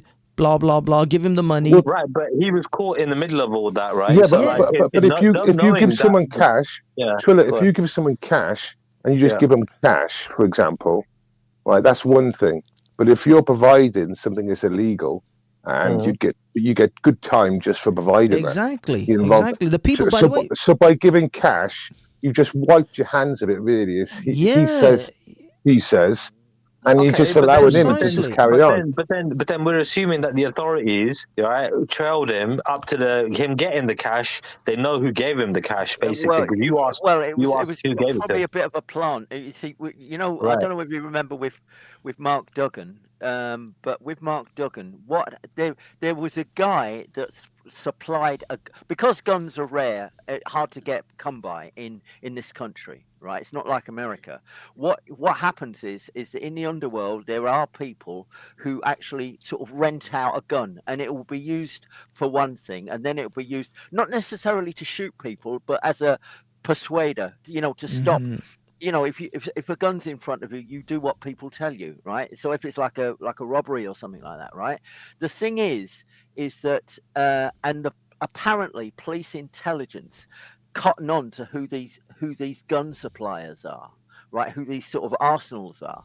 And with Mark Duggan, what happened was that they watched this gun supplier, and then they followed, and they got intelligence that Mark Duggan was going to pick a gun up, and I believe the story is that he was going to use it for like a criminal enterprise. That's the story, right? Yeah, and then after he'd actually bought the gun, then they arrested him. Okay, now it seems that this story with this Edward Little is very, very similar. He was taking the money to go and buy the weapon, right? And he's arrested by about 15 coppers that just come out of the undergrowth and just nick him. I just want to talk about the police intelligence that you just mentioned, right? I mean, there's an article I think that came out I think it was in Hounslow, right? So in Hounslow, next to the police station, right, they found that a house was accidentally sort of like found to have had. So they basically went into the house accidentally. I don't know, like they never had much intelligence, but they found freaking AKs, grenades, bazookas, and all sorts. That was next to Hounslow police station. Like, I think police intelligence is kind of shit. So look, dude. If we want to talk about shitty intelligence, a bunch of Hamas fighters managed to get through one of the most protected borders on the planet and killed 1,400 people or 1,200 people, whatever the numbers finally end up being. 1,400, I think. Yeah, but I mean, the thing is, it's gone They've up and down. revised it down there. They've revised it to 1,200 there. But what I mean is, if we want to talk about shitty intelligence, there's your shitty intelligence. Of course, I'm sure Based has his own theories. But what I'm saying is, governments fuck up all the time. Well, I heard like butterflies set off sensors, and stuff. Yeah, cockroaches will set off entire sensors at night, in the middle of the night, wake up like 20 people, all sorts of crazy shit. But of all accounts, a load of boys on foot, bikes and ladders. No, not just foot, couple of bikes and grenades. ladders. There was a tractor. That came up against one of the fences, or I don't know if it was a tractor or it was a bulldozer, but it was one of those types of equipment. And also, of course, the paragliders. None of these set off fire fucking alarms. Look, I'm not getting down that rabbit hole. Look, you and I, we kind of are similar page on a lot of sus shit that went on that day, on the 7th. But nevertheless, we can, if we were to believe the narrative that's been fed to us, this was one of the most horrific failures in intelligence on the face of the planet. So Triller, you telling me about some guns and bullets being found in a house down the road from a cop station? Ain't nothing. That's just another Tuesday. That's nuts. It's nuts though. And this was like this year, or not, I think it was this year or last year, but it was really, really near. Like, I was like, bloody hell, how the fuck did they have all that shit in the first place, let alone why keep it next to a cop station? That's mad. Yeah, but That's they insane. found, the police found, like, after the Charlie Hebdo thing, they went to Belgium and they found a house just packed full of guns, weapons, bombs, what was it? Rocket-propelled grenade launchers. Insane shit. They found it all in Belgium. By the way, Belgium has already got its own. Actually, I don't know. I haven't kept up with that news. Does anyone know? There was supposed to be a Sharia parliamentary sort of what's it called? Political party to advocate for Sharia that was supposed to run in Belgium. Has that gained any traction? I think I have heard about it, but it's just a matter of time. It's going to happen. throughout Europe, isn't it? I'm going to try that out. Yeah, I mean that was the first one I heard about. This was some years back though, and I haven't heard much since. This was even before Charlie Hebdo. There was a Sharia. There was a political party essentially running on the platform of we will introduce Sharia in Belgium. But I haven't seen anything. And by the way, did you guys watch Vellies the other day when Jordan M and there's another guy called Shug, I don't exactly know who he is, they were all advocating for how great it would be when Sharia comes to Britain? You guys allow that. I didn't see it, but bloody allow that. I mean, I'm happier with the laws that we have, the system that we have. Oh, gee, I'm surprised. I mean, I'm just saying, end of the day, democracy, innit? Like, as shitty as some of our laws are, it's still better than a lot of the rest of the world, So, yeah. Well, we allow a lot of degeneracy, but yeah, you're right. I mean, that's why you're here, Welshman, but, it is what it is. Admittedly, I wanted to make a video or a stream about this now. I'm not entirely sure how this stream's going to go, but I wanted to just simply say, and I said this on Vellies as well, give me 1 week, 7 days, and I will fix the Islamic problem of Britain. I just need 7 days as just total supreme ruler. I don't even need it beyond 7 days. I will enact some laws which will absolutely take care of every Islamic problem in Britain. And by the way, I will do it using Sharia for Muslims. I will give Muslims Sharia. That's what I will do. And I will promise you there will be barely any Muslims left in Britain about 7 days' time. I'm just saying, Muslims, you want Sharia? Make me supreme leader of Britain and I will give you Sharia. I will literally give you Sharia, and then we'll find all of you on those boats flying back to France within about 7 days. Veli said that. No, I said that. I said it on Veli's show. I just said, okay. I just want to repeat that on this show just to let you Muslims know. You want Sharia? I'm your boy. I'm your boy right here. I got you. I will give you Sharia. And then I will watch you all run the fuck away in 7 days. You will all be clambering to get those fucking rubber dinghies back, and you pedal your asses back to France. Yeah, I better go clubbing while I still can. Fucking hell. No. This will be Sharia for Muslims and Muslims only. This is not Sharia for the whole country. No. This is Sharia for Muslims. You want Sharia? I will give you Sharia, but it will be just for you as a Muslim, not non-Muslims, Hindus, Christians, Buddhists. You're all good. You guys just carry on. How does that work? So you're talking about like people, a community within a community, like with its own laws, like within. That's how I don't see that working. Yeah. No. It's going on now. It's going on now. Exactly. It's what's happening now anyway. Really. Except it would be reverse We have Sharia. Jewish courts. We have Islamic courts. Sharia courts. Yeah. I mean, generally speaking, looking at certain communities, like I can even look at anyway, like even the Sikh community, right?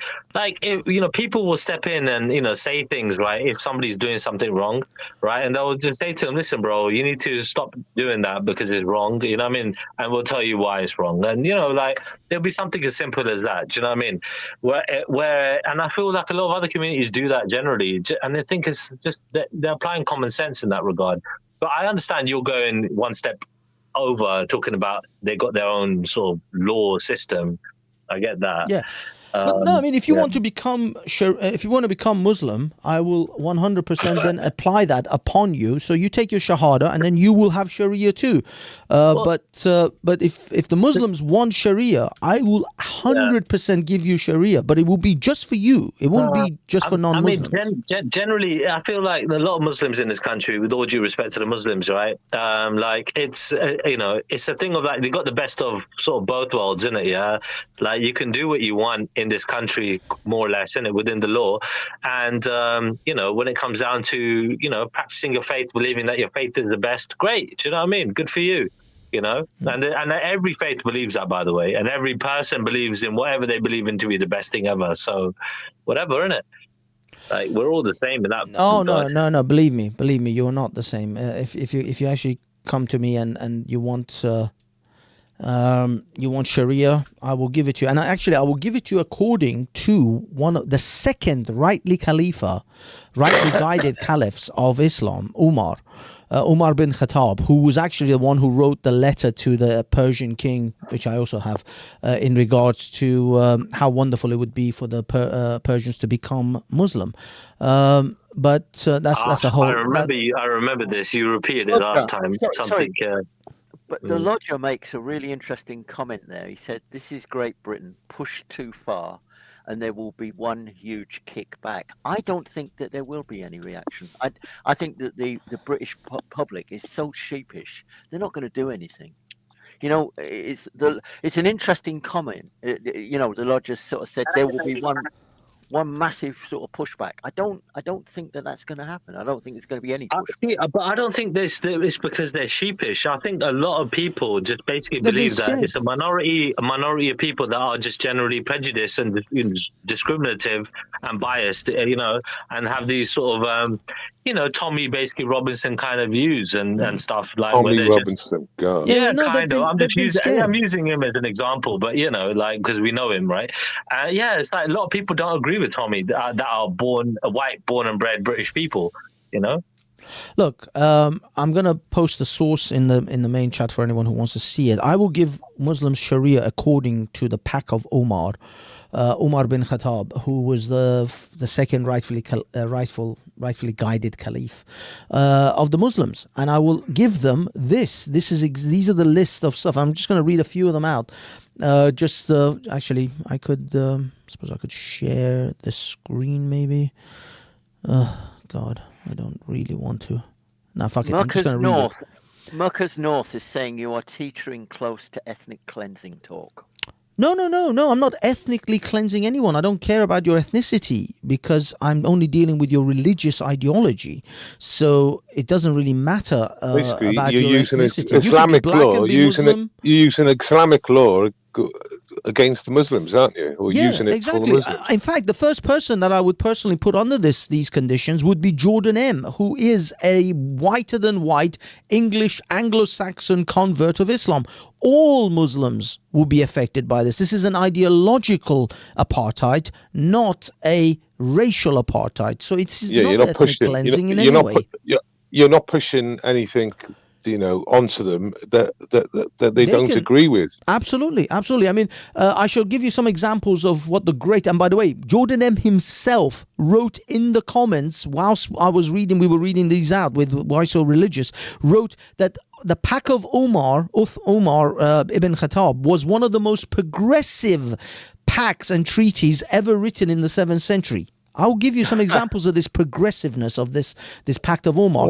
One of these are the things that the non-Muslims, by the way, and I will reverse this for the Muslims, but when I'm the almighty King and Lord and Savior of Britain, but before that, this is what Umar would do to the non-Muslims.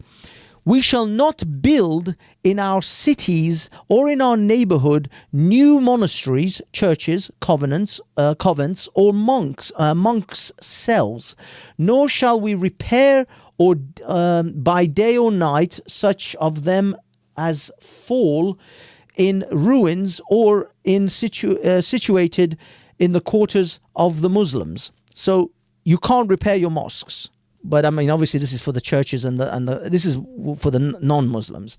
So they can't repair their churches, they can't build new churches, and they have to allow them basically to fall into disrepair and eventually condemned. Very progressive. Exactly. Very progressive. Here's a second one. We shall keep our gates wide open for passerby and travelers. We shall give board and lodgings to all Muslims who pass our way for 3 days.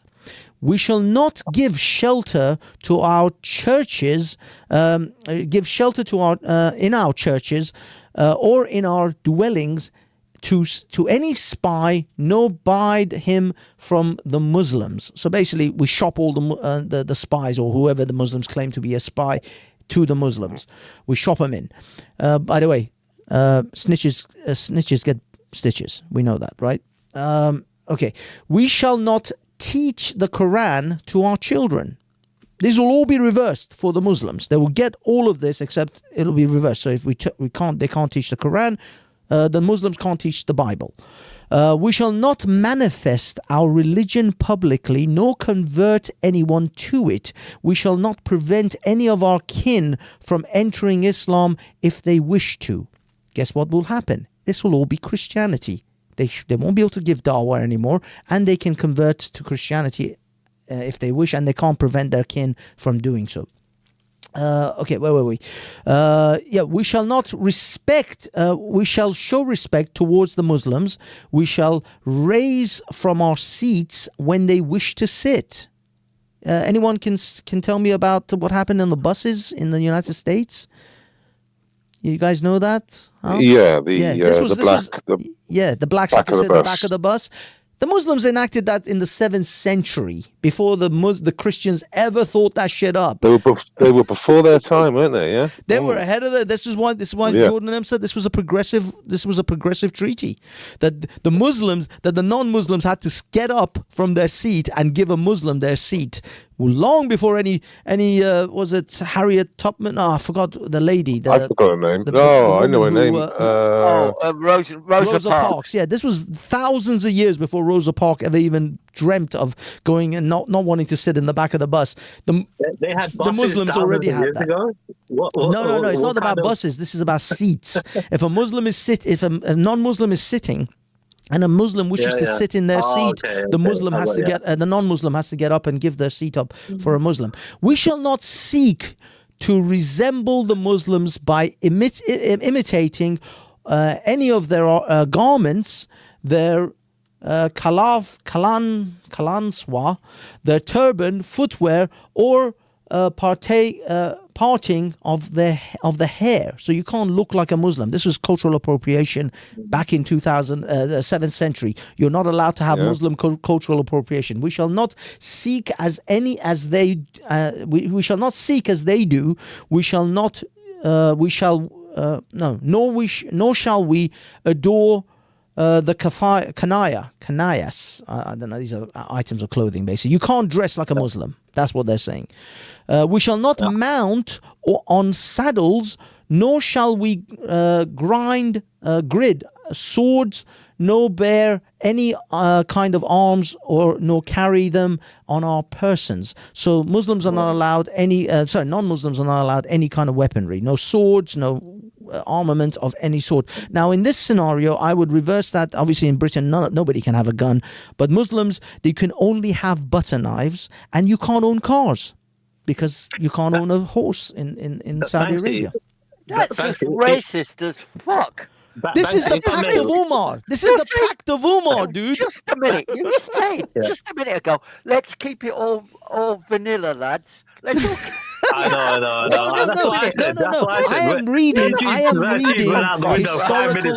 I'm sorry, Ned. I am reading historical documents. This isn't on me. This is the Pact of Umar. This was the pact that the Umar sent to the non-Muslims if they wish to live on the Muslim rule. By the way, do you guys remember when Muslims tell you how wonderful it was when Muslims and Christians and Jews all lived together for thousands of years? They always tell you the golden era of Muslims, the golden era of the caliphs, when the Muslims and the Jews and the Christians all lived peacefully together. The Muslims and the Christians and the Jews lived under this pact. This is what they lived under. These were the conditions. I hear you. Yeah, I want to talk about something in regards to what you're talking about. All right, none of us are historians, but you know what you know. I know what I know. Hold right? on. Hold your thought, Triller. Hold your thought, because I got a couple of more and then I'm done. Yes. Haven't you done enough damage? This is the next one. We shall not engrave Arabic inscriptions on our seals. So that means non-Muslims can't write any Arabic inscriptions. In this case, will be obviously English, so the English cannot write English on any Muslim seals. We shall not sell fermented drinks. So this is for the non-Muslims, because the Muslims don't drink. Alcohol is banned for the Muslims. Did you get that? Yeah, Sorry, Triller, note this shit. We shall not sell fermented drinks. I think this one would apply to you That's tremendously. alcohol. I'm looking to quit for New Year's anyway, so it actually helped me. Listen to this. We shall clip the front of our heads. I don't know what the fuck even that is, but we shall clip the front of our heads. That's the non-Muslims. David. We shall always dress in the same way whenever we may be. We shall bind the zunar around our waists. That is a symbol to show that they're non-Muslims. Can anyone say the Jewish yellow star? Okay. We shall not display our crosses and our books in the roads or markets of the Muslims. We shall use only clippers in our churches. Clappers. Sorry, those are the sticks that the some Orthodox Muslim Christians do. Clappers in our churches very softly. We shall not raise our voices when following our dead. So when you're doing a funeral procession or whatever, we shall not show lights on any of our roads of the Muslims or their markets. We shall not bury our dead near Muslims. We shall not take slaves who have been allotted to Muslims. Of course not. We shall not build houses overtopping the houses of the Muslims. This is what I will give to all you Muslims. Make me emperor for a week. I need 7 days, and I will enact by the laws of Umar, your own second rightly guided caliph, and I will give you Sharia like you wouldn't fucking believe. You'll love it. Go ahead, guys. No, I think everybody's jaw's on the floor, actually. I was gonna make a sort of comparison where so I'll try and stem it a little bit, like when it come down to the Mughal Empire, right, which was going from the 1500s, I reckon, probably the 1500s, right, with the invasions happening. So we're talking about Babur, right, coming into India, going to Aurangzeb, and so on, right? This was like one of the biggest, and richest Muslim kingdoms, with some of the most vast armies and advanced armies at the same time in the world, right? That the Muslim world had ever seen, that the world had ever seen, right? It matched. His GDP was about 25% at the time, so that was higher than what England was bringing in at that time. So yeah, when it came to that kingdom, I mean, there were a lot that what you're describing there, Banksy, wasn't happening. Do you know what I mean? In that time, right, in India, it did to an extent at a certain point under Aurangzeb, with his basically they did try to employ this sort of strict sort of Sharia kind of thing, right? And they imposed that on the Indians at a certain point under Aurangzeb's rule, right? I'm not sure. Again, I'm not an historian, right? So correct me if I'm wrong. But generally speaking, from Guru Nanak's time, right, my point is that there were a lot of exemptions and a lot of freedoms granted, and it wasn't basically, they could have incorporated this law straight away, but they didn't, right? It was only under, certain emperors that they did. Trilla, the problem, you see, this is the problem with you guys, these people who obfuscate and try to some kind of like pretend. Muslims aren't doing that now. Muslims aren't doing that in England. Muslims aren't restricting non-Muslims from praying in the streets. But they weren't at a time where they could have, and that was kind of medieval period in India. And, there was the Hindus, for example, they were very barbaric in terms of the way they treated their people with the Brahmins compared to the lower castes, yeah? I mean, if you saw the Vedas, right, and you weren't a Brahmin, your eyes would be, like burnt out, and your ears would have molten iron poured in them if you heard it. It's ridiculous, bro. Trilla. This is barbaric. Apart from the fact that you're playing the massive game of whataboutism, the fact is that you're like, the fucking Mongols hung you by your testicles. The Muslims didn't do that. Like, who cares? I'm just saying, like, again, there's a lot of shit.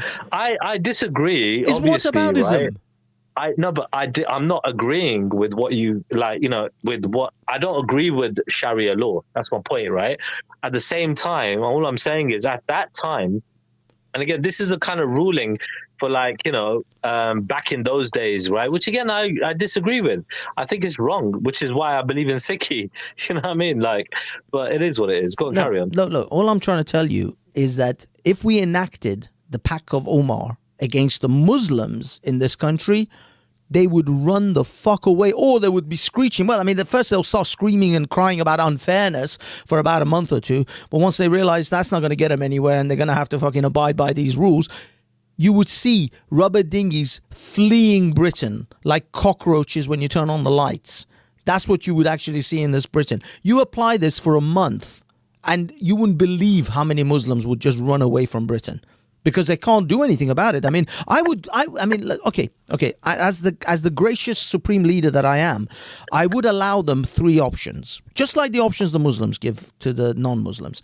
You can either put yourself in exile, leave the country. You can either convert to Christianity, or you can be shot at the wall. Whoa! I'm just giving you. Am I not merciful enough? Am I not merciful enough? Remind me of a Roman You're not being emperor. PG-13. Am I not merciful? I'm just telling you, that's the option that the Muslims give to the non-Muslims. I'll just give it to the Muslims. It's Sharia. It is the option that they wish to have. I will give you Muslims Sharia. I will give you what you want, and then let's see how long you hang around. But there are 53 Muslim countries. None of them incorporate Sharia, full Sharia law. No, but I will. Unlike those pathetic kafirs, those pathetic murtadins, not murtadins, munafiqs, those hypocrites of the Iranian, yes, those hypocrites of Iran and Saudi Arabia and Dubai and Afghanistan, I will give you Sharia.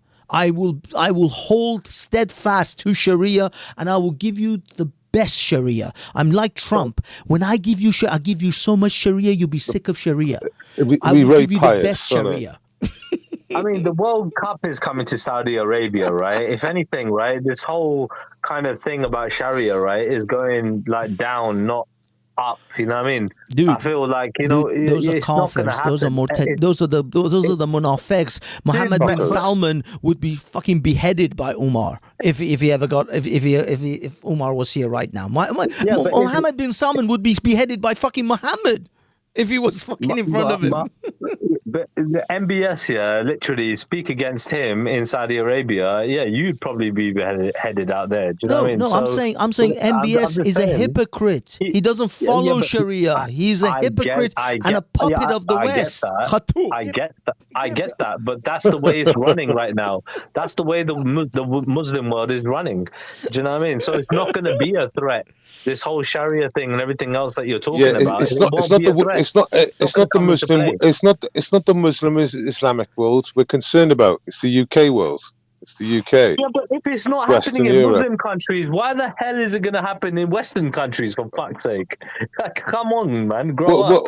Well, I mean, no disrespect. I see people 3 generations in, and they'll go around. They'll find it hard to speak English, and if you didn't know, they act as if they're in Pakistan, and they're not. They're in the UK.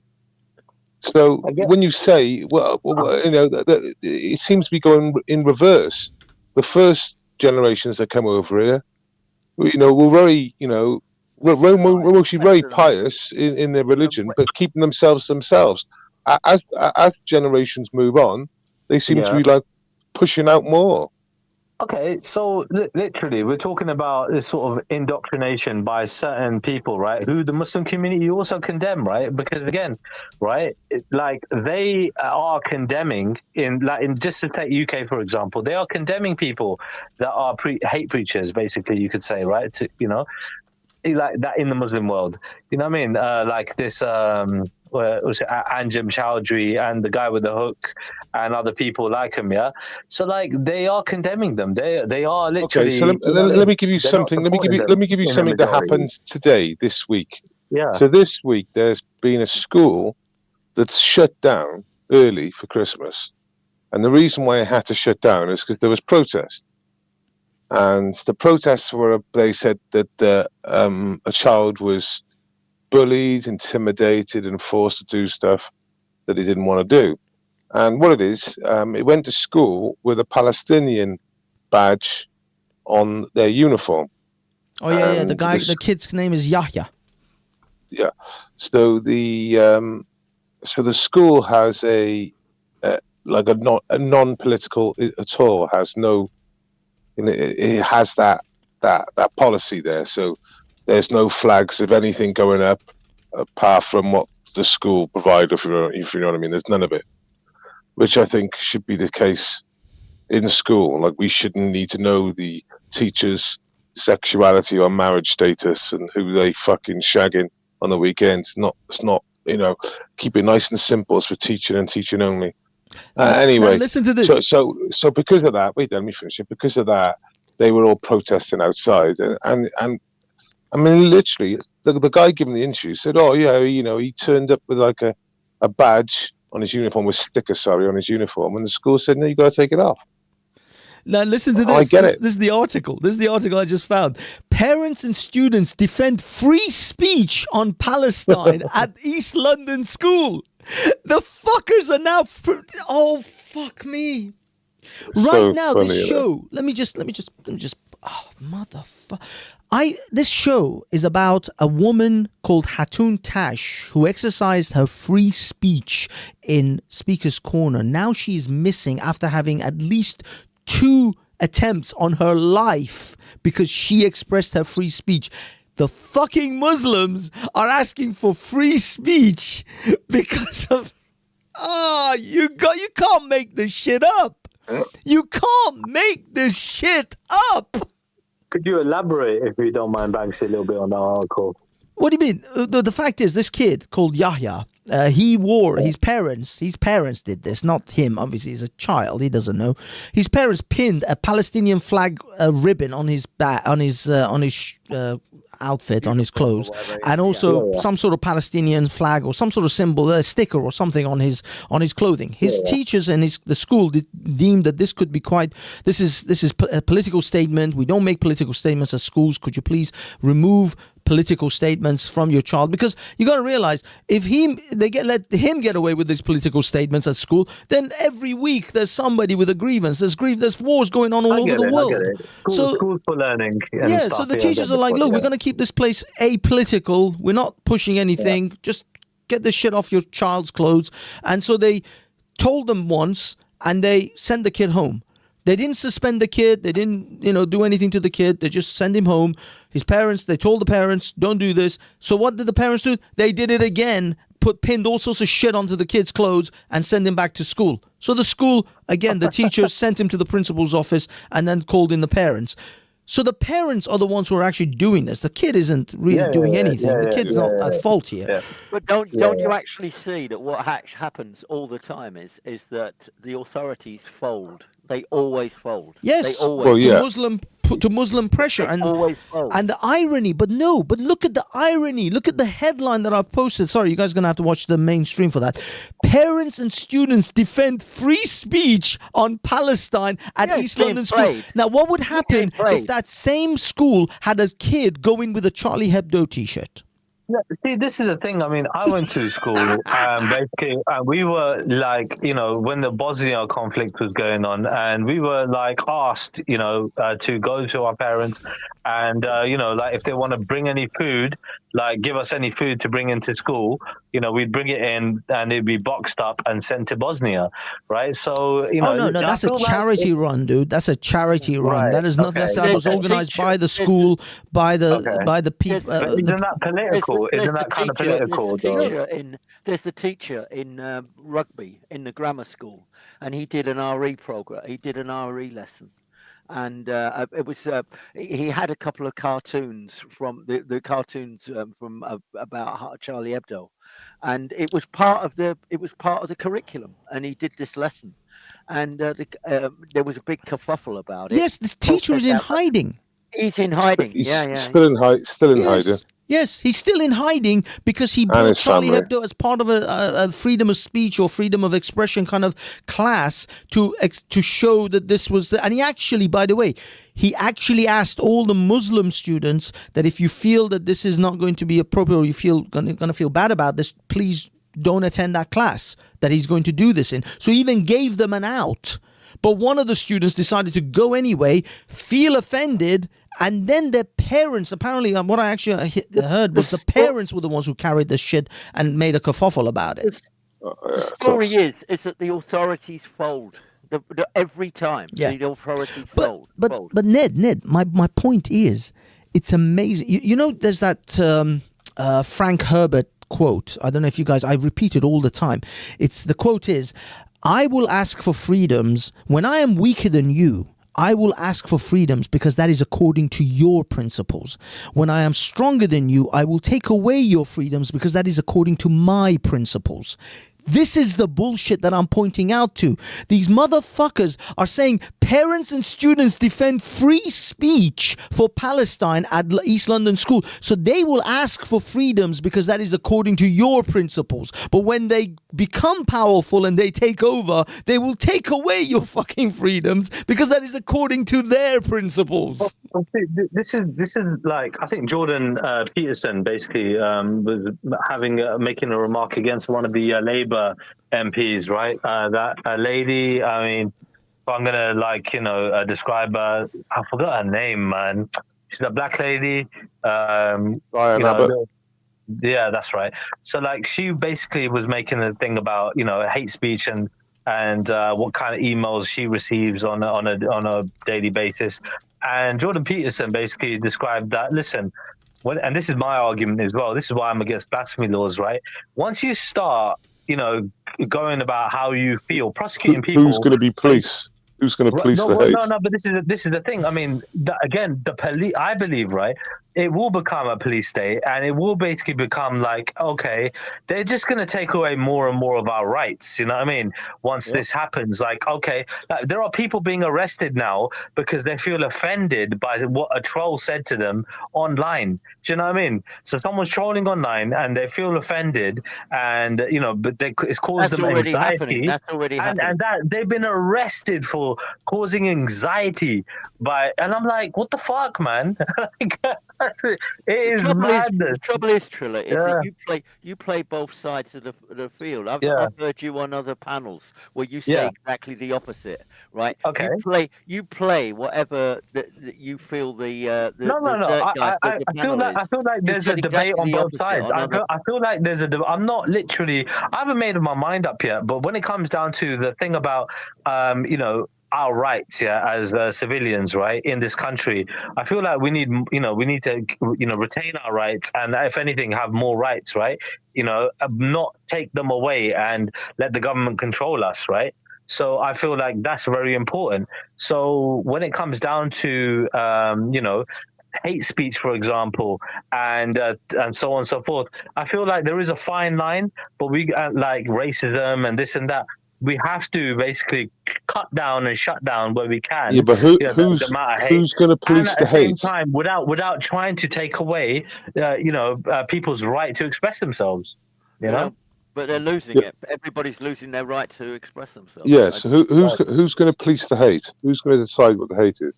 That's it. That was Jordan Peterson. That was Jordan Peterson's argument, right? I mean, like that's it. That was his argument exactly. Who is going to police the hate? Who is in charge of how? What is your feelings and shit like that? People like, that go into those kind of jobs usually the people that go into those jobs are usually not disinterested. They're activists. They've got a very set agenda. Right. Oh yeah.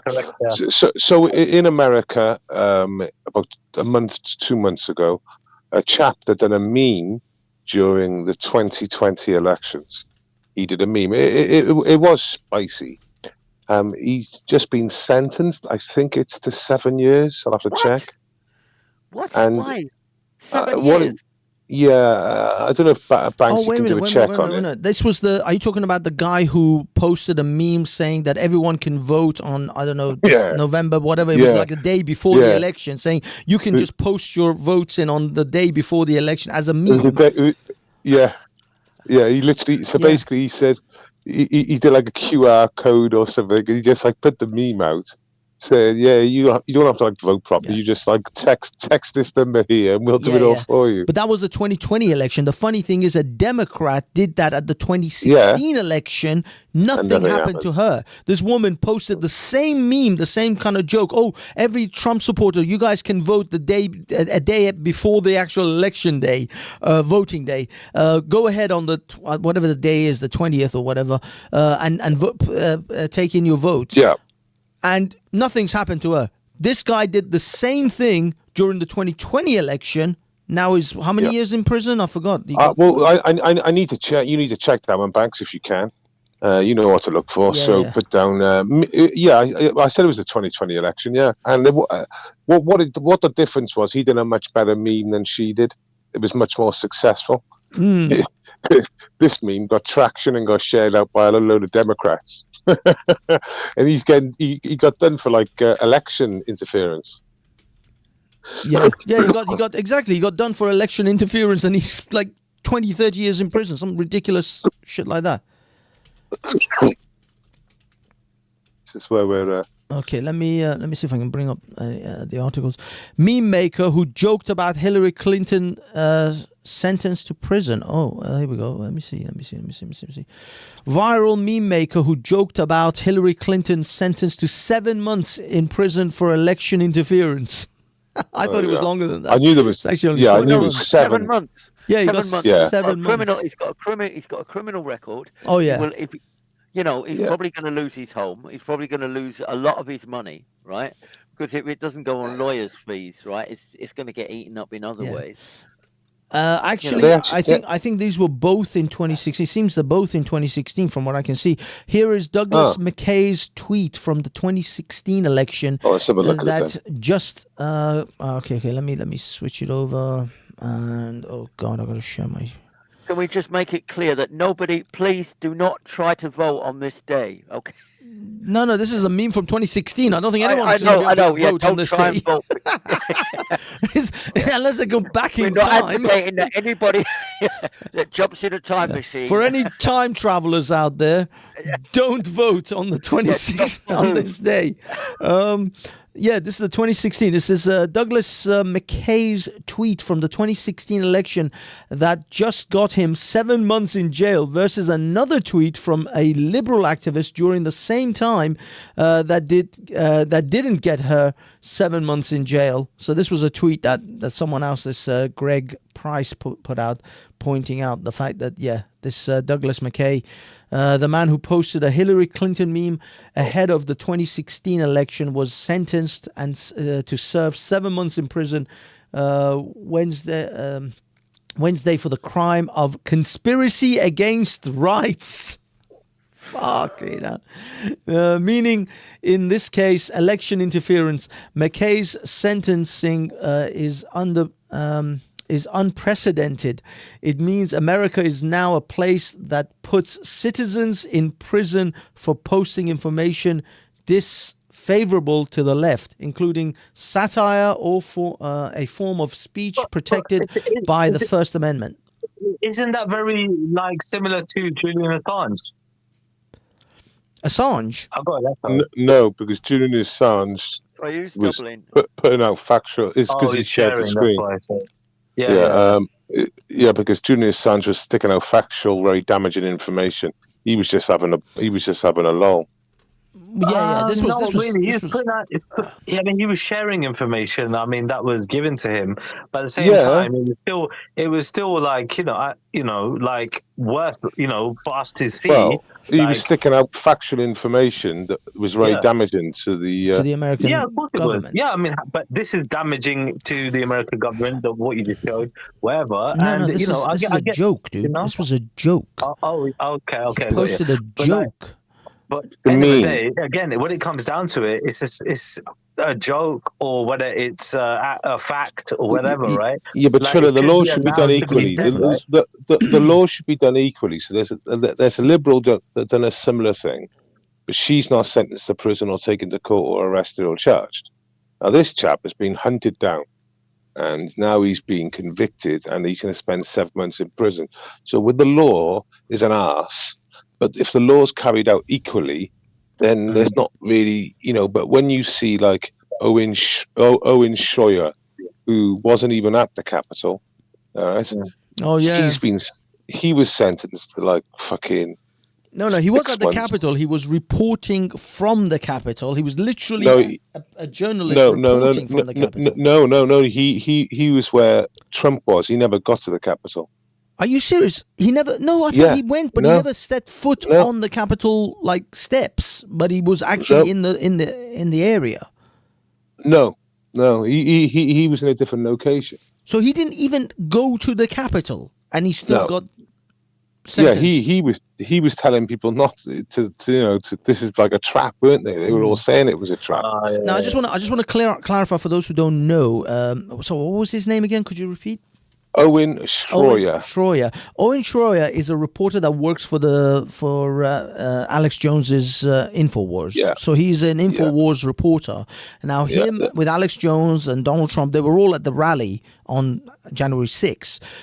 But I thought, because I know that Donald Trump and Alex Jones didn't go to the Capitol themselves. They were saying, initially Donald Trump says we shall go there and we'll peacefully protest, and sort of make our voices heard.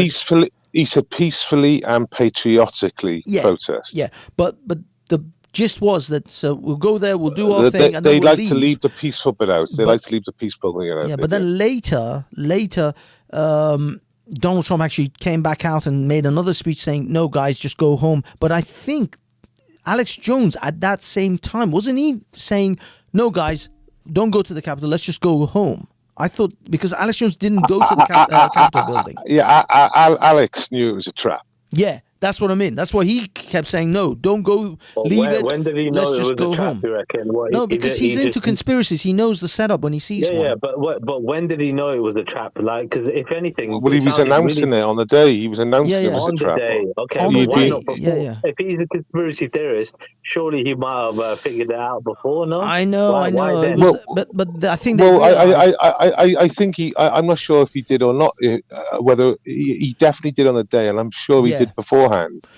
But so, I mean, you know that this happens all the time. Just like the Remembrance Day this year, for example, Tommy and the boys went down. Yeah. But prior to going down, they were all warning everyone, guys, this is a trap. If you guys kick off, they're gonna come for you. Can I jump in on this one? So I did a live stream on the day from.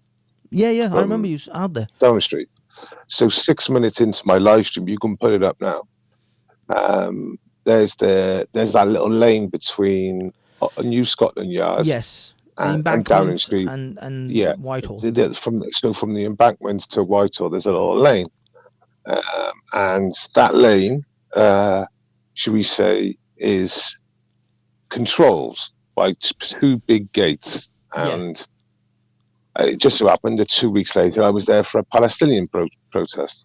And should we say, there was one major difference in the Palestinian protest. The gates were shut. Why? Because it's a vulnerable point. Okay.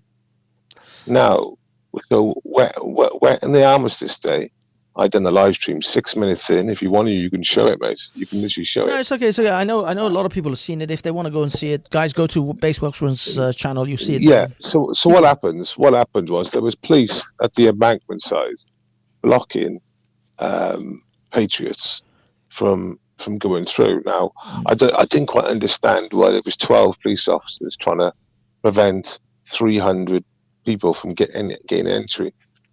And obviously, they tried to go walk down the embankment, but they wouldn't allow them up the embankment. So basically, they were trapped. So the police basically, in my opinion, said, right, here's the lane.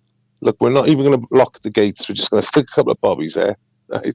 And then we're gonna swing this carrot towards you, and then you're going to take the bait. And that's I come from the other side. I come from Downing Street side, so I seen it like as it was happening. Yeah, I was seconds perfect. But the reality is, 2 weeks or a week later for the Pally protest, that lane was locked, like it is locked in many other weekend protests. But why was it open on the Armistice Day? But let me give you at least my theory on this, because the reason that has been open from time to time, because I actually went to that, I used that same lane when it was the Free Tommy protests. Why? Because they shut off the Parliament Square entrance towards Whitehall and Downing Street. So what happened was, when I was there at the Free Tommy protest in the summers, I think it was the summer of like 2019 or something, it was because there was a bunch of communists at Parliament Square. They had segregated Whitehall between the communist Antifa types and the Tommy supporters. So if I went from Parliament Square, tried to get to Downing Street, I couldn't do that. It was cut off. So I had to walk up towards Westminster Bridge, down towards Scotland Yard, and then that little alleyway was how I could cut across to the Tommy guys, because that was the only way to get to the Tommy guys. It was a different time. There was I no agree with you, but I think that was there the was same no mentality. opposition.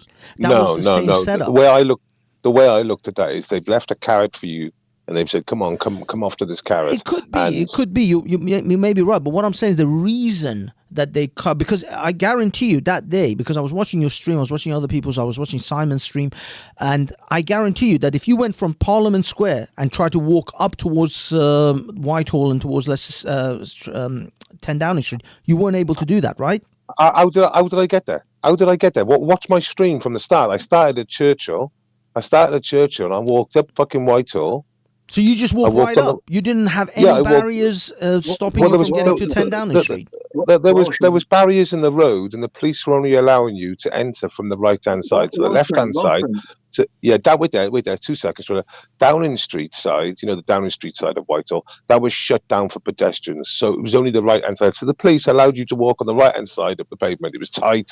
A lot of people there. So you couldn't go essentially from Parliament, from Churchill statue, from Parliament Square, straight up to Whitehall, straight up to 10 Downing Street, without going through that little alleyway by the side of Scotland Yard. I did it on my life. Interesting. Okay, now that changes the dynamics, because when I went, you weren't able to do that. Why does that change it? Because the thing is, I just want to point out, if you've got people coming down, you're basically telling them beforehand, don't kick off. Yeah, don't kick off. No matter what fucking happens, don't kick off. Yeah. How hard is that to fucking do? No, Trevor, that's not the point. That's not the point I'm making. The point is that little alleyway next to Scotland Yard, that has gates, has metal gates. You can close that off. If you have, they have big metal gates. They're like 9 foot. They're like 9 foot. You can completely shut that alleyway off from anyone walking down there, because if there was another way to get to Parliament Square, to get to 10 Downing Street from Parliament Square, which is just walk straight across the main road, then they don't need to use that alleyway. That alleyway, when I went there, was only allowed was only opened because there was no way to get to 10 Downing Street from Parliament Square. So you would have to come towards, towards Westminster Bridge, down that little side road towards Scotland Yard, and then there was this little alleyway which would let you in. I want to see this properly on your thing, Washman. I'll check it out. Basis thing, but I thought that's why that alleyway was opened up, was because there was no other way to get to 10 Downing Street from the main Parliament Square side. But now Welsh is saying they allowed people from Parliament Square to walk straight up the main road to 10 Downing Street and the Cenotaph, by the way. That's the main area. Can you just clarify something for me, based? Because the thing is that the BBC was saying that Tommy Robinson supporters were trying to rush the Cenotaph at the height of the ceremony. Did that happen or not? No. Rush the Cenotaph. No, but what thugs try to sort of rush and storm it? Go on. No, what happens if you? I've just put it in the back chat. It's only 6 minutes in. It's only like 2 minutes if you want to put it up, because you seem. But the reality is, what it was. The police basically opened doors for what I was told from the other side was they didn't allow them to leave the embankment. Because they didn't allow them to leave the embankment, the only angle left was the lane, and because they didn't shut the gates down, they just put some bobbies in front. Basically, they've just given them a carrot and they've taken it.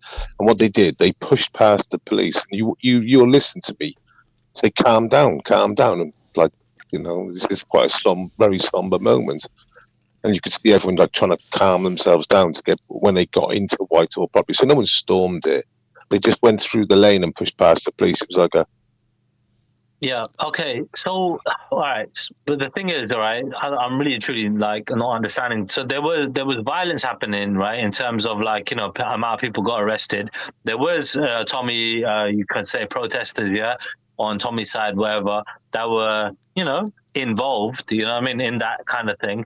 And what I'm saying is, they should know better, right? When it comes down to that, like that was the main headline, right? That they basically, freaking got arrested in their droves, I think, disproportionately in the terms of the numbers that they had compared to everybody else, right? That was there or around there.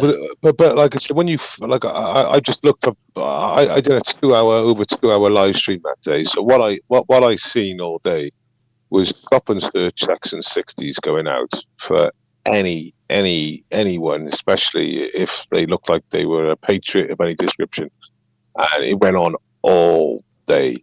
In fact, the amount of people getting pulled over was absolutely crazy, and they were just stopping them.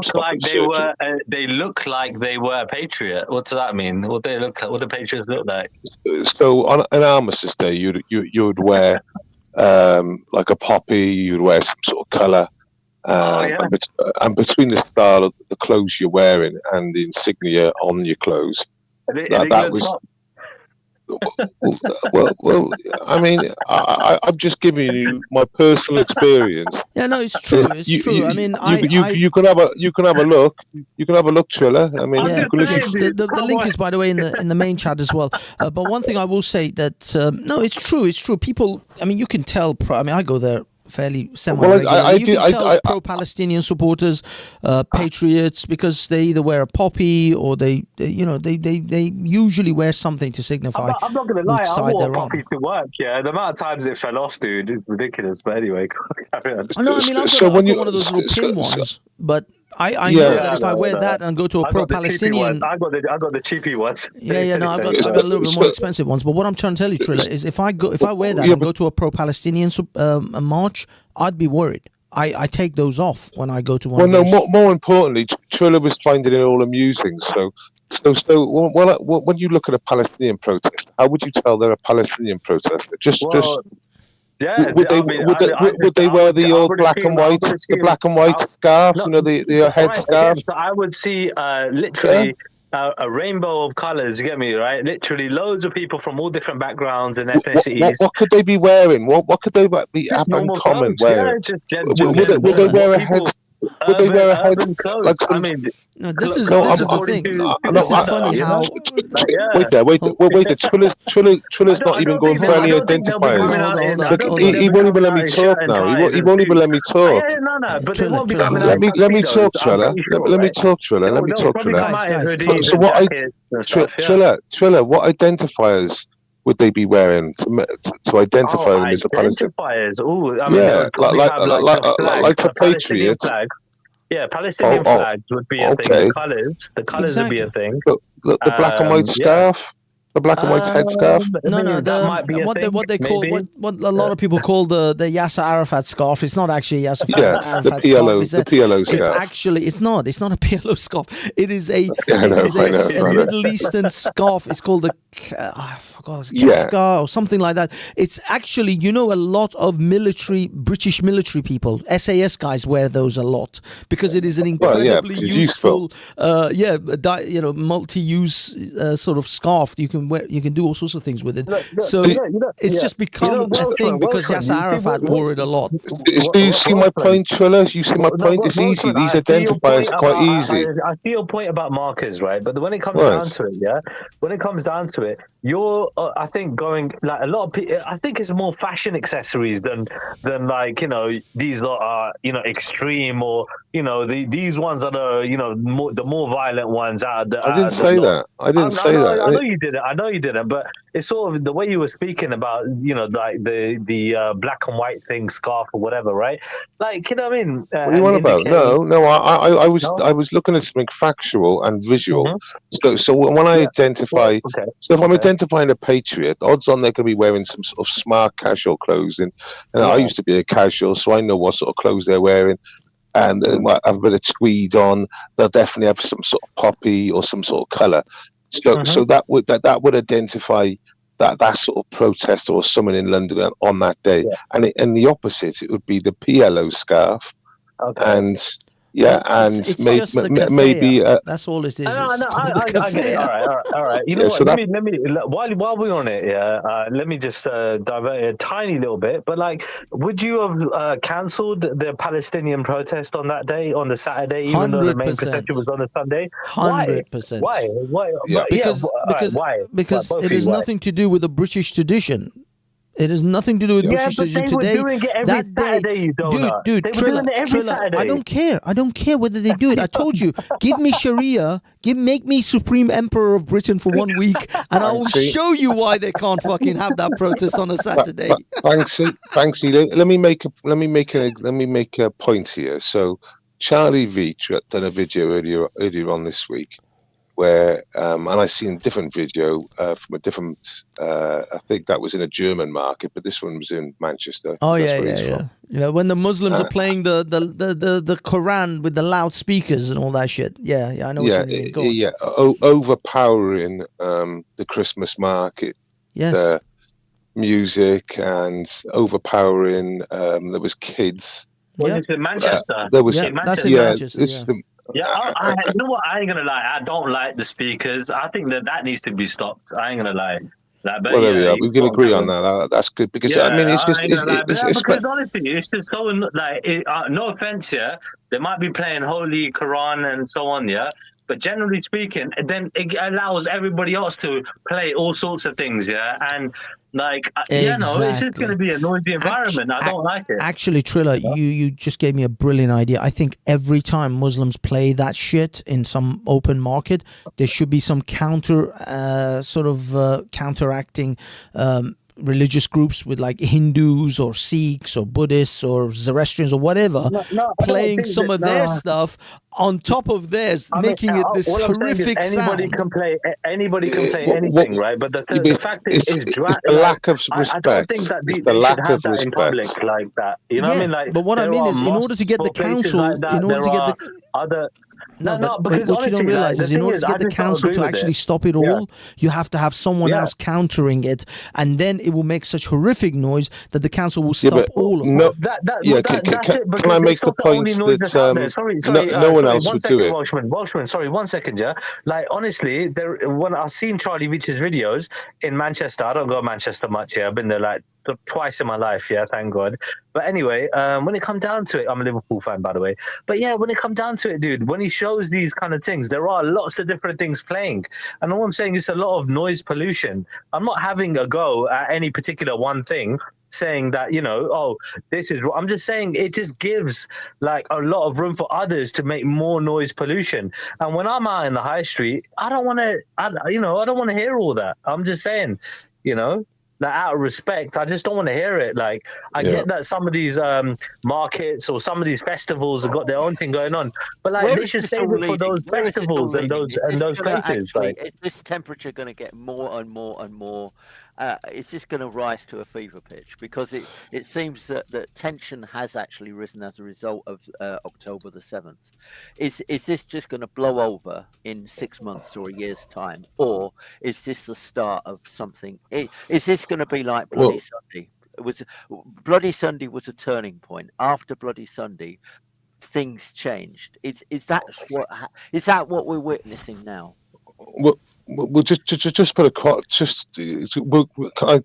just put a qualifier and we'll go on what you just said in a minute now. But let me just say, it's not even a religious thing for me. So obviously, I'm a dog owner, so I take my dog out walking on a regular. In my local park, they've put like a Wonderland nonsense there. They got lights up and all. I bet it's shit. Like London. Well, it's in Wales, man. Take it easy. I'm just saying, Winter Wonderland in London is shit as well. Okay, so what's your point? Okay. My point is they put lots of stuff in the trees, like all cables and lighting and noise, and what really pisses me off is that all morning Like there's music, and it's not even copyrighted music. It's like it's other music, which is just as irritating because it's on a loop. It's like being in a supermarket on a half-hour loop on the music, or even less. Muzak, And isn't it? it's Muzak, so yeah. fucking loud. It's so fucking loud. And what it is, they shut the park at like 3 o'clock, and then they started up at 4 o'clock, and they charge people to go in and do all that crap, right? And it's not cheap. It's like £40 for a family, 2 kids. They charge And you to get into Winter Wonderland. well, into that, Son of a into like this, bitch. into Yeah, this 'cause like you wood. You don't get exploited, bro. But- You but can Yeah, walk man, through it's point is- Hyde free in Park, London. yeah. No, My you can point walk is, it through Hyde pisses me- Park, it- but you have to go into. I don't pay want it. certain- Yeah, okay, certain events. Trilla, I don't want let me it. finish the story. Let me finish the story. Yeah, so my point is, it's just like I don't want like religious people, whoever, screaming in their mics and giving us Right. music. I don't want to be walking my dog in the park. I walk my dog in the park for fucking 12 months a year, and then for 6 weeks I've got these cunts playing this fucking music that just repeats, and Right, it comes that's in, it. comes out because it's speakers all over the place, and it's like fuck off. And I But literally dude- went to them. I said, turn that Yeah. fucking music off, and they told me that. And I said, look, I'll turn it off. They said that's criminal damage. I said, criminal damage is not switching something off. I'll walk around the fucking park and I'll pull all your 110 plugs out. I said, and they said that's vandalism. I said, Vandalism, yeah. and I said, you obviously don't know what vandalism is either. Me Yeah, switching something off or putting the plug on something is neither. Yeah. I said, so either you stop playing your music in the day, otherwise I'm going to start putting the plugs. And to be fair, they stopped playing their music until like 2:30. Shall I tell you something, bro? Yeah, shall I tell you something? So, like, me off. I had a similar problem in India, right? When I'm surrounded by marriage palaces where my home is, right? And I got like 5 marriage palaces, and I was in there in November, and that's wedding season apparently in India, and they were playing fucking loud music, dude, and I could not fucking sleep, yeah. And I was like, I swear to God, there must be a fucking law about decibels, yeah. And how loud you can play it, and the bass was rattling my fucking house, dude. And anyway, you know what I mean? I fucking chased them up. I went to the fucking people who are managing the place, and I told them, listen, bro, you're breaking the fucking law. You carry on doing that shit. You know what I mean? I'm gonna fucking, get you. I'm gonna call the police over, and they'll fucking do you, innit? Yeah. And every time I did it, and they fucking, just kept it quiet. They turned the bass low eventually, and they put the treble. They just done the treble. I said, look, I ain't got a problem with your treble. I've got a problem with your fucking Jolly good. bass. Yeah, no, hold on one second. Original But point. I'm sure there are laws in this country about decibels, right? So you got to go according to the laws in this country about noise. No, hold on, 1 second. Sorry, Ned. 1 second. Sorry, Ned. Sorry, Ned. I'm nearly finished. I'm nearly finished. Yeah. I'm nearly finished. Yeah. Okay. Come on, Ned. 1 minute for Ned, Trilla, and then Ned. Yeah. That's it. Come on, guys. Thank you, Banksy. There's Thank only you, 4 Ned. of us. Sorry, There's bro. only Yeah. 4 of us. No Take it offense. easy. No offense, Ned. Yeah. Like No, on you the can't get noise. a word in because he's telling me. No. I Okay, just have to make a Ned, point you on noise will get pollution. all the time you want. Just give him 60 seconds. I'll be quiet for like Trilla, an hour. you're gonna get no literally problem. 60 seconds. Yeah. Go on. Thank you. So like, my thing is, again, it is noise pollution, and I relate to that. And that was my whole point about the whole thing about in high streets, where I don't agree with it. It's not to do with the prayer. It's not to do with this and that. It's just that if everybody's all doing it at the same time, I don't want to hear that. And I totally agree. It's just going to be noisy. I want to do my shopping in peace. I want to walk up and down the high street in peace. I don't want to hear, some mad loud echo of something. You get me? Yeah, out there. I think that's just not right. You get me? And Imagine being in a park. No. Imagine being in a Base. park. Hold on. Ned's next. Trilla, are you done? Yeah. You made the point. Good man. Go ahead, Ned. You got all the time you Right, want. no. I mean, my only point is that where is this all heading? I mean, if you're actually looking at Hatun, if you're actually looking at what Base was talking about on Remembrance, where is this all going? It's headed for a clash. Do you think that's actually going to happen, or do you think this is just Ned, going to blow over? Okay, I'll give you my prediction, and then others can chime in. My prediction is that when it comes to, because the Pew poll has predicted, and we've been saying this. Simon from Tequila Watch said this literally in 2018 or 19. I've been saying it for longer than that, but it doesn't matter how long we've been saying it. It's predicted that the Muslim population of Britain by 2050 will be about 16%. I've been saying it, and I'm saying it again. When Muslims reach 10% of the population, you will see a radical change in their behavior. You think it's bad now. You think these pro-Palestinian marches are bad now. Wait till buildings start to burn. That's what's going to happen around 10% of the Muslim population of Britain. And when that happens, even though I think it will be too late because we would have passed this precipice in which we may not be able to return, then the other British people, hopefully the Anglo-Saxons mostly, will actually start to get annoyed of this. They will start to push back. And that pushback will come in a form of civil unrest. It's not going to come from the police. It's not going to come from the politicians, because all those institutions by that point would have all been, essentially bought. It's woke. Yeah. They would have all been, exactly. They would have all been sort of folded. They would have folded. So it will come from the citizens, and the citizens' pushback usually comes in the way of civil war, essentially civil unrest. 10% of Muslim populations versus whatever the population of Britain is going to be that's actually going to get up, because of course there'll be at least 30 to 40% who will be pacified, who will be just benign. That is an extreme over-evaluation. I'll tell you why. I'll tell you why it's an over-evaluation, because the Muslim communities are not going to be united, and you know that. So even if there is 10% of Muslims in a country, they are not going to be united behind one cause. So you don't need 10%. Nobody's saying the whole of that 10%, because a large portion of that 10% is going to consist of children and elderly. But what will happen is right now we're at 5 or 6%, and a large portion of that consists of children and elderly as well. But we still see hundreds of thousands. Triller, hold on. At 6% of the British population being Muslim, and yet we still see hundreds of thousands of people for marching on London for Free Palestine protesters. And that's only at 6%. When they reach 10%, 6% of them is going to be the ones marching, because right now we have 6% and maybe 3% of them, or 4% of them are marching. Bollocks. Dude, they're marching on a political fucking thing. They're not marching on a religious thing. No, it doesn't matter. Dude, Triller, you're not thinking. Let me tell you why. It matters, yeah? Simply because, dude, this is why I think you're overestimating the whole thing. And again, this is what I believe to be dangerous rhetoric, yeah, that's being spread out there to cause some sort of fear-mongering out there for the general populace to basically consider, and it's not even worth considering, because the thing is, firstly, these are, oh my god, bro, man, Banksy, you're chatting shit. Let me put it like that. Dude, I'll get into it later. You can say I'm chatting shit, or I would say I'm just a canary down the mine, and I'm trying to let the British public, or the native British public, know what is to come, because that has happened in other countries, mine included, and other nations that the Islamic Caliphate conquered. That is I'm giving you what has already happened. They say those who forget their past are doomed to repeat it. This has happened elsewhere. Repeats itself. Exactly. This has happened elsewhere. Wait, hold on. You're saying in your country, you agree being with Iran. That, do you? You think he's speaking? You agree with Banksy? Do you, Based? Well, no, I do basically agree with what Frankie's saying. Hey, Khan, big up, Khan. Big up. Okay, hold on. Let Based go, and then we'll bring in Khan. No, carry on. I mean, I'm just making that saying that history repeats itself.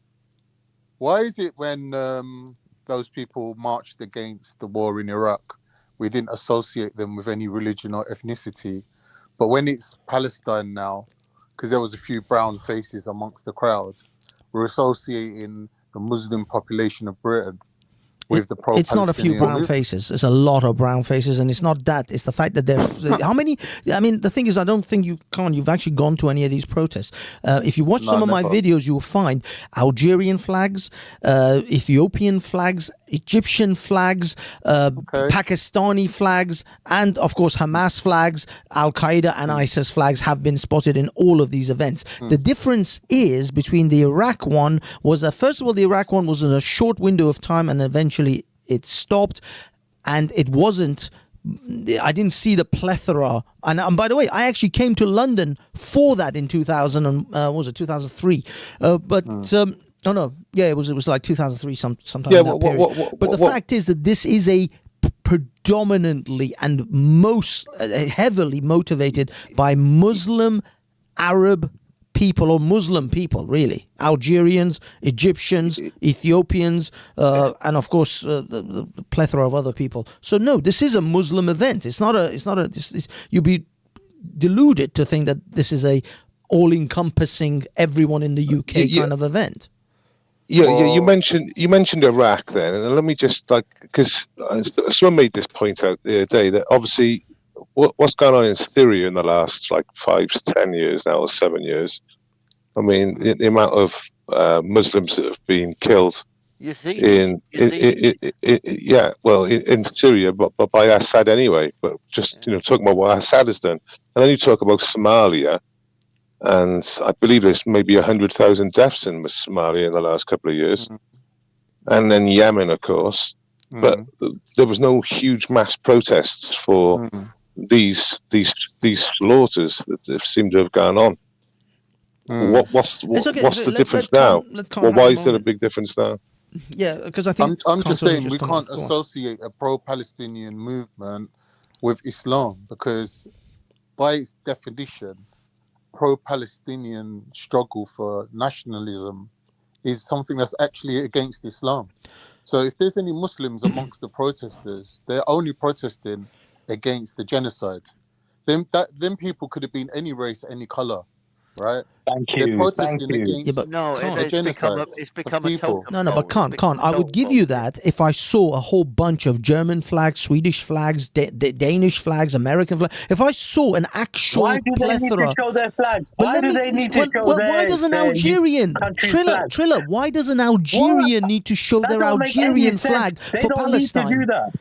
One at a time. Triller, you have to. One at a time. This is the thing, Triller. You have to look at this across the board. Why does an Algerian have to show their Algerian flag for Palestine? Why does an Egyptian have to show their Egyptian flag, or a Pakistani has to show their Pakistani flag? Why are they not just all showing either Palestinian flags, or if this is truly a all-encompassing protest which encompasses Germans and Swedes and others, then I would have expected to see some European flags. So what was it? 158 countries around the world, or something like that. 150 plus countries around the world all decided, that they wanted a ceasefire, right? In in Gaza, right? In Palestine, And when it come down to it, literally who pulled out? United Kingdom didn't vote, and United States, I don't know what the hell they did. Banksy, thanks a lot, mate. Right. Are you off, Ned? Take care, Ned. I'm running in the morning. Thanks. No worries, mate. Thanks a lot. Big up, Ned. Good night, Brad. Good night. Take care, bro. Merry Christmas, Ned. Yeah, so when it comes down to it, bro, again, that shows the unity with the countries. You got lots of different people who don't need to identify themselves, right? They're just coming together in protest against it as human beings. Why do they need to identify their difference when they're trying to show solidarity and trying to show unity? I thought it was about unity. So if it's unity, then you would all fly, and you would all be proud of the different where nations' you're flags. from. Algerians are proud of their flag. Why aren't the Swedes? Why aren't the British? It's clear that they are united in the cause. They're all coming together and they're all protesting against it. Why do they need to show their markers? I don't get it. Okay, I'll tell you so wait, let me qualify it, because me and Banksy were both there. So on the Brexit night, we actually didn't plan this. Have a night out together. We clocked each other, and I lost my pals, and we were like, let's have it on. So we had it out there, and just to let you know, I've got the footage. You turn around, there's a multitude of flags, right? There's the Union flag, there's the Welsh flag, there's the Scottish flag, there's the English flag, there's the Northern Ireland flag, and then there's regional flags, there's Cornish flags there, Kernow flags there, there's White Roses of Yorkshire, all these flags. These were all the flags of these British Isles. They were all displaying unity, right? And what Banksy's saying is, we're not seeing Western flags in the Palestinian protest. We're literally seeing Yeah. But you're Algerian talking about the flags or plebs. Arab You're nations. talking about So the that's the plebs, point he's right? making. So this is common folk here coming That's together that's unity. and basically looking at themselves as human beings before anything else. I feel like having markers, it might be like flags, right? Might, you know what I mean? Sort of like distort that whole thing. Do you know what I mean? The fact is, I understand that it can support it definitely at the same time, but it's not essential. No, but Triller, this yeah, is but the thing. Khan I brought can it up, guarantee and, you and that Banksy pulled. Hold on. I never said anything about flags. I'll have you know. No, but about unity and stuff. So that's what he brought up, that's the the thing. flags. Saying that there was everyone on their marches. There was even Jews on No, their there were marches. 100%. I recorded myself the Hasidic Jews. They're on my stream. The Hasidic Jews who came, who walked, by the way, because they're not allowed to use any technology on a Saturday. They walked from wherever the hell they came from all the way to Trafalgar Square to hold their signs. You know those guys with the furry hats? Who protest the Israeli nation. Anyway, so yes, absolutely there were Jews there. But what I'm trying to tell you is that not a single person from a non-Arabic country waved their flags. Only the Arabized nations. Flags. Okay, who did you see? I saw loads of Turkish flags. Well, Turkey is a fucking Muslim It's nation. Arab nation. You can't say Turkey is Arab. Non-Muslim country then. Okay, I'll change my qualifier. Non-Muslim country. Because you just Khan, you just came to me and said but Khan, you just came to me and said this wasn't a Muslim issue. This wasn't an Islamic issue, and yet now you've narrowed it to a Muslim issue. I never went to the march, right? And if I'd have gone, I definitely would have took my 2 humongous Turkish flags that I've got sitting there. But do you have a Union Jack? Why? You know the reason do you have why? a Union Jack? No, but I'm Turkish, aren't I? But I'm saying like, so but are you British? What I'm saying is, were you born in Britain? Were you born in Britain? Let him finish. I don't get a reason to wave my Turkish flag, do I? Now, if this is an opportunity to get my Turkish flag out, I probably would have. Well, when you get one of each out, when you get one of each out, the march. when you get one of each If out. I went, I wouldn't have pulled out an India flag. No, I would have pulled out a Sikh flag. Exactly, Triller. Would you pull out? And by the way, I saw Iranian flags. But you know there are 2 types of Iranian flags flying around London. Yeah. There's the Iranian current Islamic Republic of Iran. The one with the crest. And then there's also the one with the lion and the sun, which is the Shah's flag or the previous Persian flag. But you know that one gets attacked now. That's what I'm saying. I would have pulled out a Kanda, and like that kind of a flag. And to do that, you have to like be very respectful to do that, bro. You get me? So you know what I mean. All I'm saying is, in our community, unity. The point I'm, which is boldly obvious to everyone, is that those who come out for Palestinian supporters, they don't consider themselves British. Just like you said, you wouldn't wave a Turkish flag right alongside a Union Jack. Whilst when I go to the Israeli protests, they have a Israeli flag and a Union Jack right next to each other. So that immediately gives you the impression who these people care for, who are these 2 groups' interests are. No, but you're disillusioned from the fact that every single community and every religious denomination is going to be against the killing of civilians and children and women and men, innocent civilians. We're going to be against it, all of us around the world. And anybody who isn't, against it, there's something wrong with them. Of course, I nobody denies that. But what I will tell you is that if a man walks with a Palestinian flag and then these long flagpoles that they can attach multiple flags on, and if he attached a Union Jack flag to that one, he would be attacked in that protest. I can 100% guarantee you. Why would I raise a Union Jack flag at a protest against what Britain's doing by supporting the Zionist state of Israel? It makes sense. It makes sense because Why would I Britain wave actually, a flag Britain actually literally didn't vote, against the ceasefire. But are you British? For the ceasefire, sorry. No, but that's the thing. Britain didn't even like. It doesn't matter. It doesn't matter which side which side Britain falls under. If you're in Britain, no, but Khan, you got to recognize this, and this is what the problem is. This is what the average Englishman looks at. He looks at these people and says, "These people are not for my country. They don't care about my country. That's why they don't raise my flag. They raise their flag. They live here, but they are from over there. I disagree. They are supporters of over there." I feel like if supporters went there with Just doesn't make England sense. flags or with Britain flags, right, or Welsh or whatever, yeah, Scottish, they would be totally accepted. That's what I believe. I think there's an No, assumption of course here they that wouldn't. I've any seen it. I've seen people with Banksy. British and English flags on the opposite side of the road. I've literally recorded them. And if one of the Palestinians tries to cross the road and goes to the British side or the Patriot side, the police would stop him, and vice versa. Not a single Union Jack flag can be found amongst the Palestinian supporters, because if they had but one, here's the they'd thing. have the shit kicked out of them. Hold on. Here's the thing, right? So when it comes down to it, you're going to get an ignorant bunch of people in every single group, right? And you might get those kind of ignorant people, like literally looking at that flag, thinking, "What's going on here?" Do you know what I mean? And not really questioning as to why they're doing it, and actually just acting on impulse in that regard. So, Well, I know a flag that's not welcome, and that's the LGBT 4K flag. Yes, even that gets fucking shoved out of the Palestinian protesters. The footage is not very good. But if you have a look at it, it got chased out of Trafalgar Square. It did. Yeah, the guy with the Very poor LGBT, footage. and I guarantee, and then there are morons who hold signs saying "Queers for Palestine." Oh my! Yeah. Lord have That's mercy. crazy. Honestly, I was doing a live stream. And while I was doing a live stream, my mate was in front of me, and I said, "Look in front of you." I said, "Just record it." He did a little short, and he said, "Queers for Palestine," and he put the old chickens for KFC on top of it.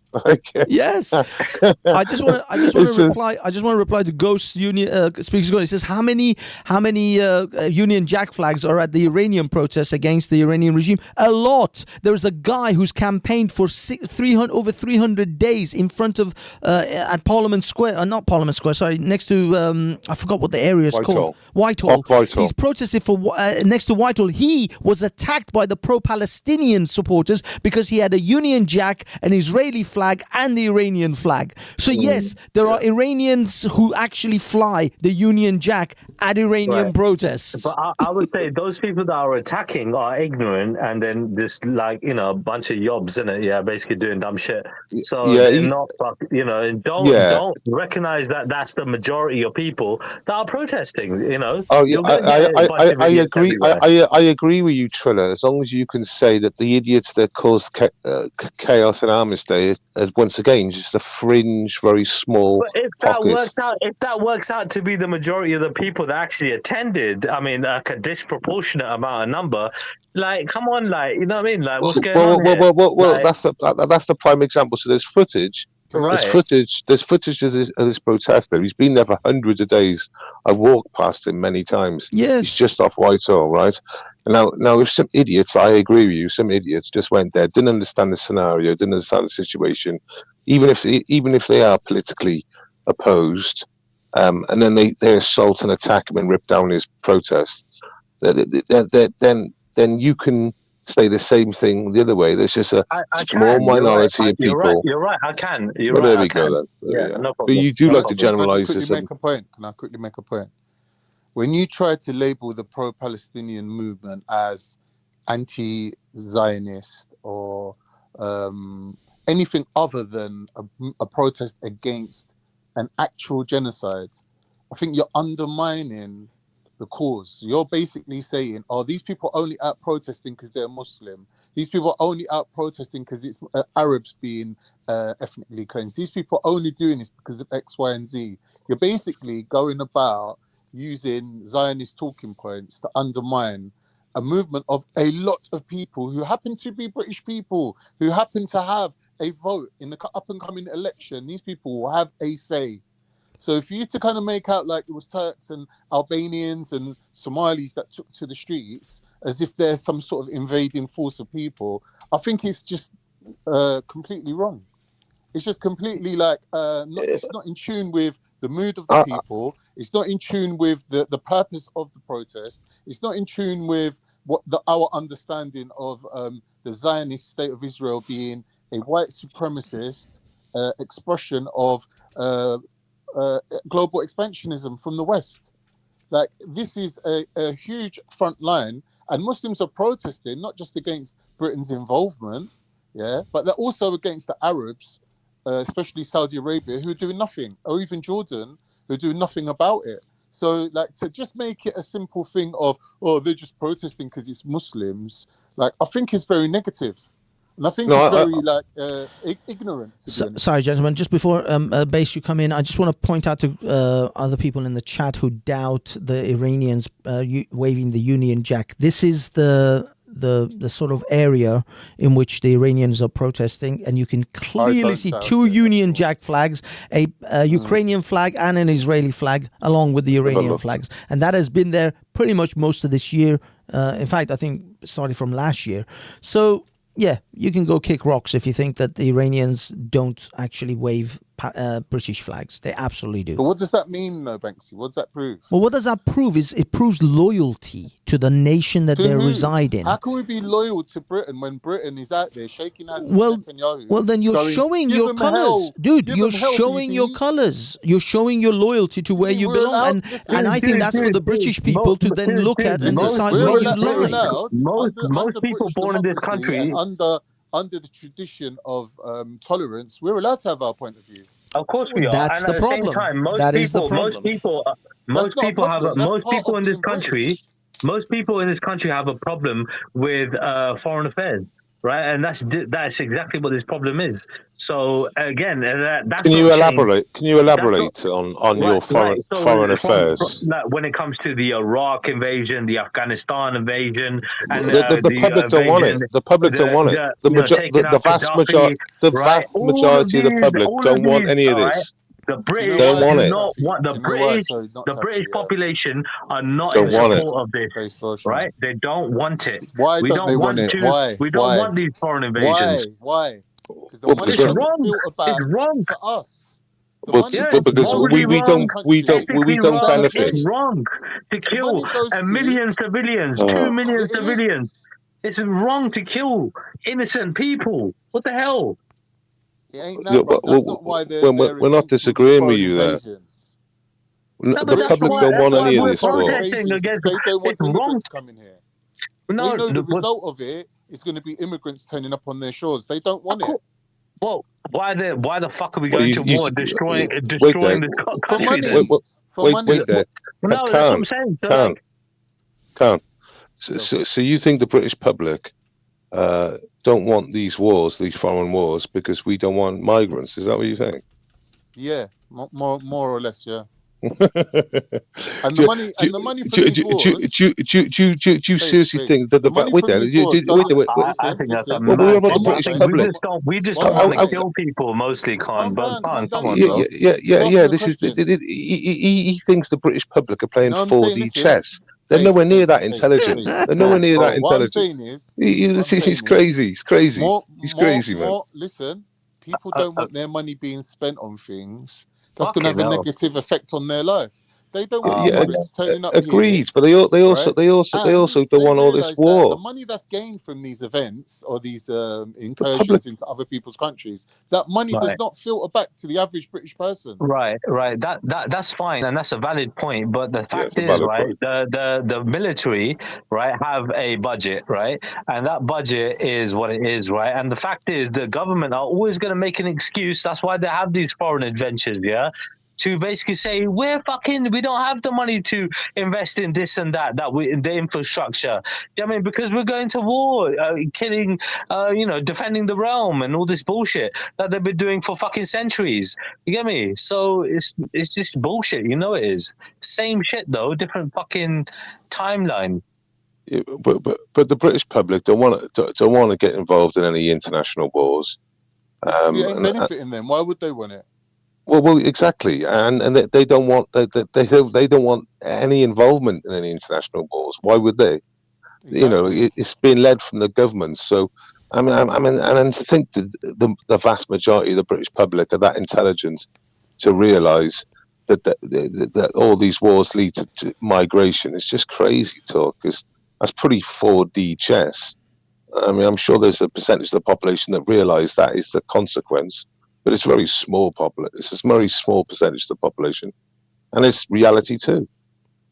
I mean, why doesn't Jordan or Egypt take many refugees, or Lebanon, or any refugees? The immigration point is definitely a small freaking, you know what I mean, like, you know, thing that happened, right? But when it comes down to the freaking amount of money, I mean, we went into recession because of these wars, right? Generally speaking, that's why we went into recession, and a lot of other influences as well with the way we've been running a lot of shit. But yeah, the wars had a massive part to play. It cost trillions. I think we might be still in recession, but we wouldn't be in as much debt. We wouldn't be in as much debt. The change.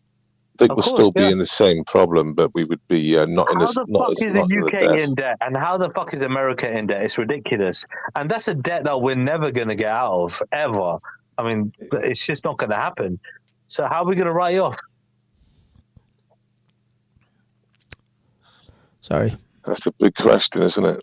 How are you going to write it off? They're going to write it off. Well, this are you talking about the debt over the last couple of years in like the vid situation, or longer debt? I mean, which debt are we talking about here? Britain's constantly in debt. Exactly.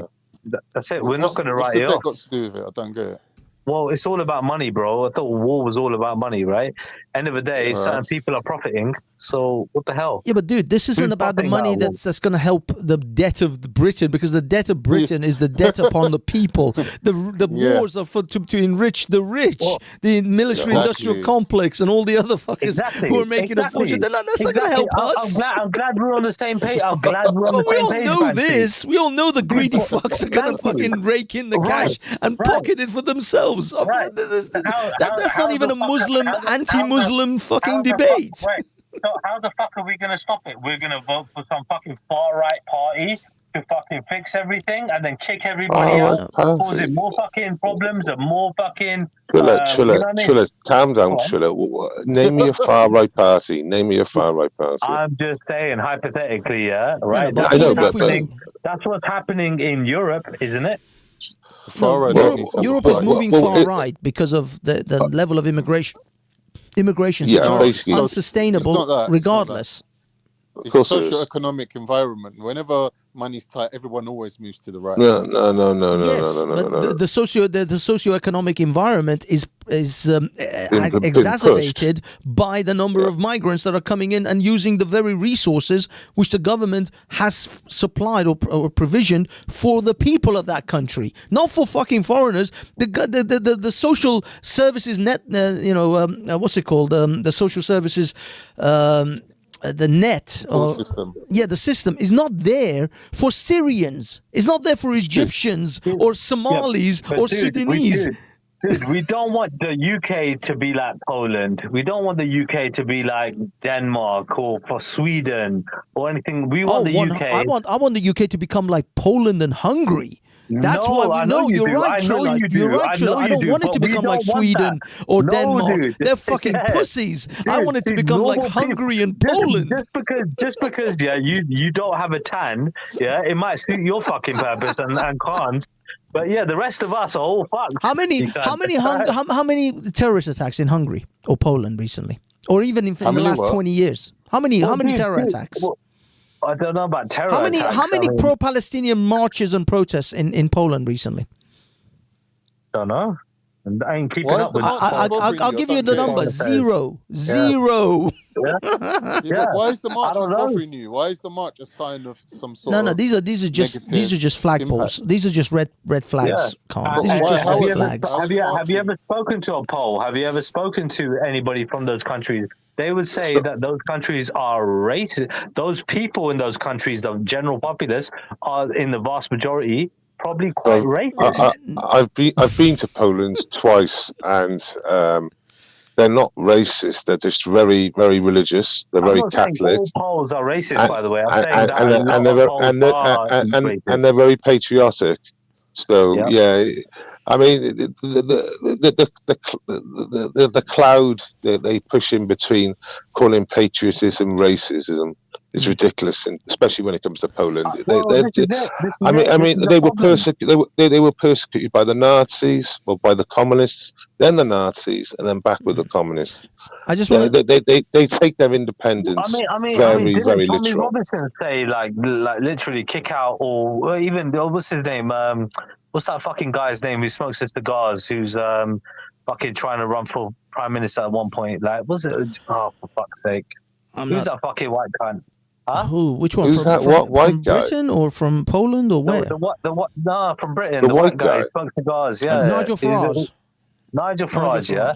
I mean, didn't he mention about 5 generations or some shit like that?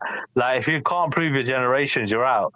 Like, it was some bullshit that a few years ago. You're right. Well, when it wait comes to there, ethnic wait, minority, wait. ethno-nationalism, If you're gonna. certain people get into power, dude, Wait, it's dangerous. I mean, they just implemented the whole Rwanda thing. Triller, can I call you out on that? I've never heard that. I've never heard that quote from. Well, first of all, I've never heard Nigel Farage ever say anything like that because I don't think he's an ethno-nationalist. Hold on, Triller. Well, he's not an ethno-nationalist, and that's an ethno-nationalist exactly. talking That's point. a talking point. Yeah. So it's completely off. You're literally just making. I might be wrong, but no, you are it's wrong. okay. If there's a link or if there's someone can provide it maybe in the chat or other people, then we can actually confirm if that is the case. Something that someone in the chat says that how many countries have Poland bombed in the last year? That is a false narrative. That as if Britain can bomb every country on the planet for the next 100 years and still not allow a single immigrant into their country. This is not an equivocation that just because you bomb the country now you have to take in their fucking refugees. What kind of insane fucking rule is that? That if you bomb a country now you have to take their refugees? That's not how it works. I can bomb I don't know Sudan to Bolivian. Yeah. I can make it into a car park and not take a single Sudanese as a refugee in my country. They're not taking what kind of insanity is this?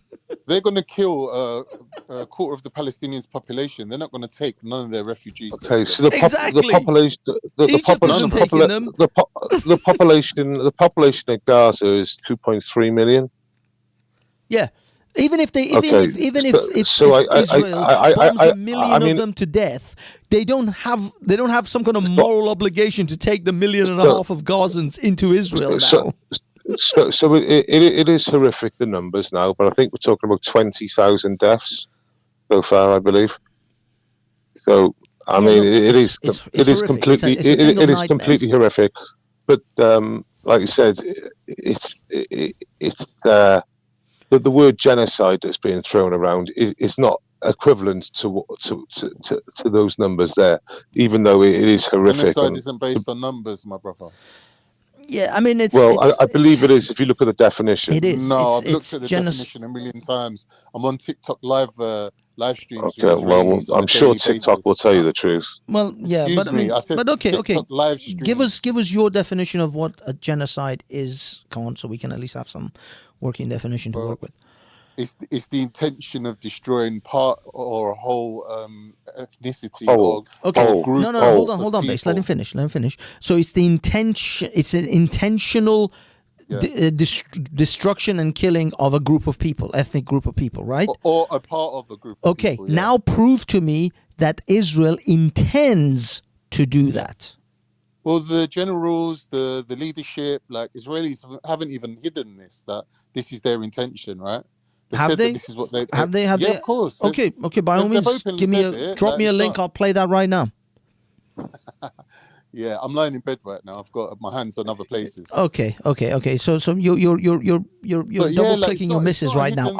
That's a difficult situation.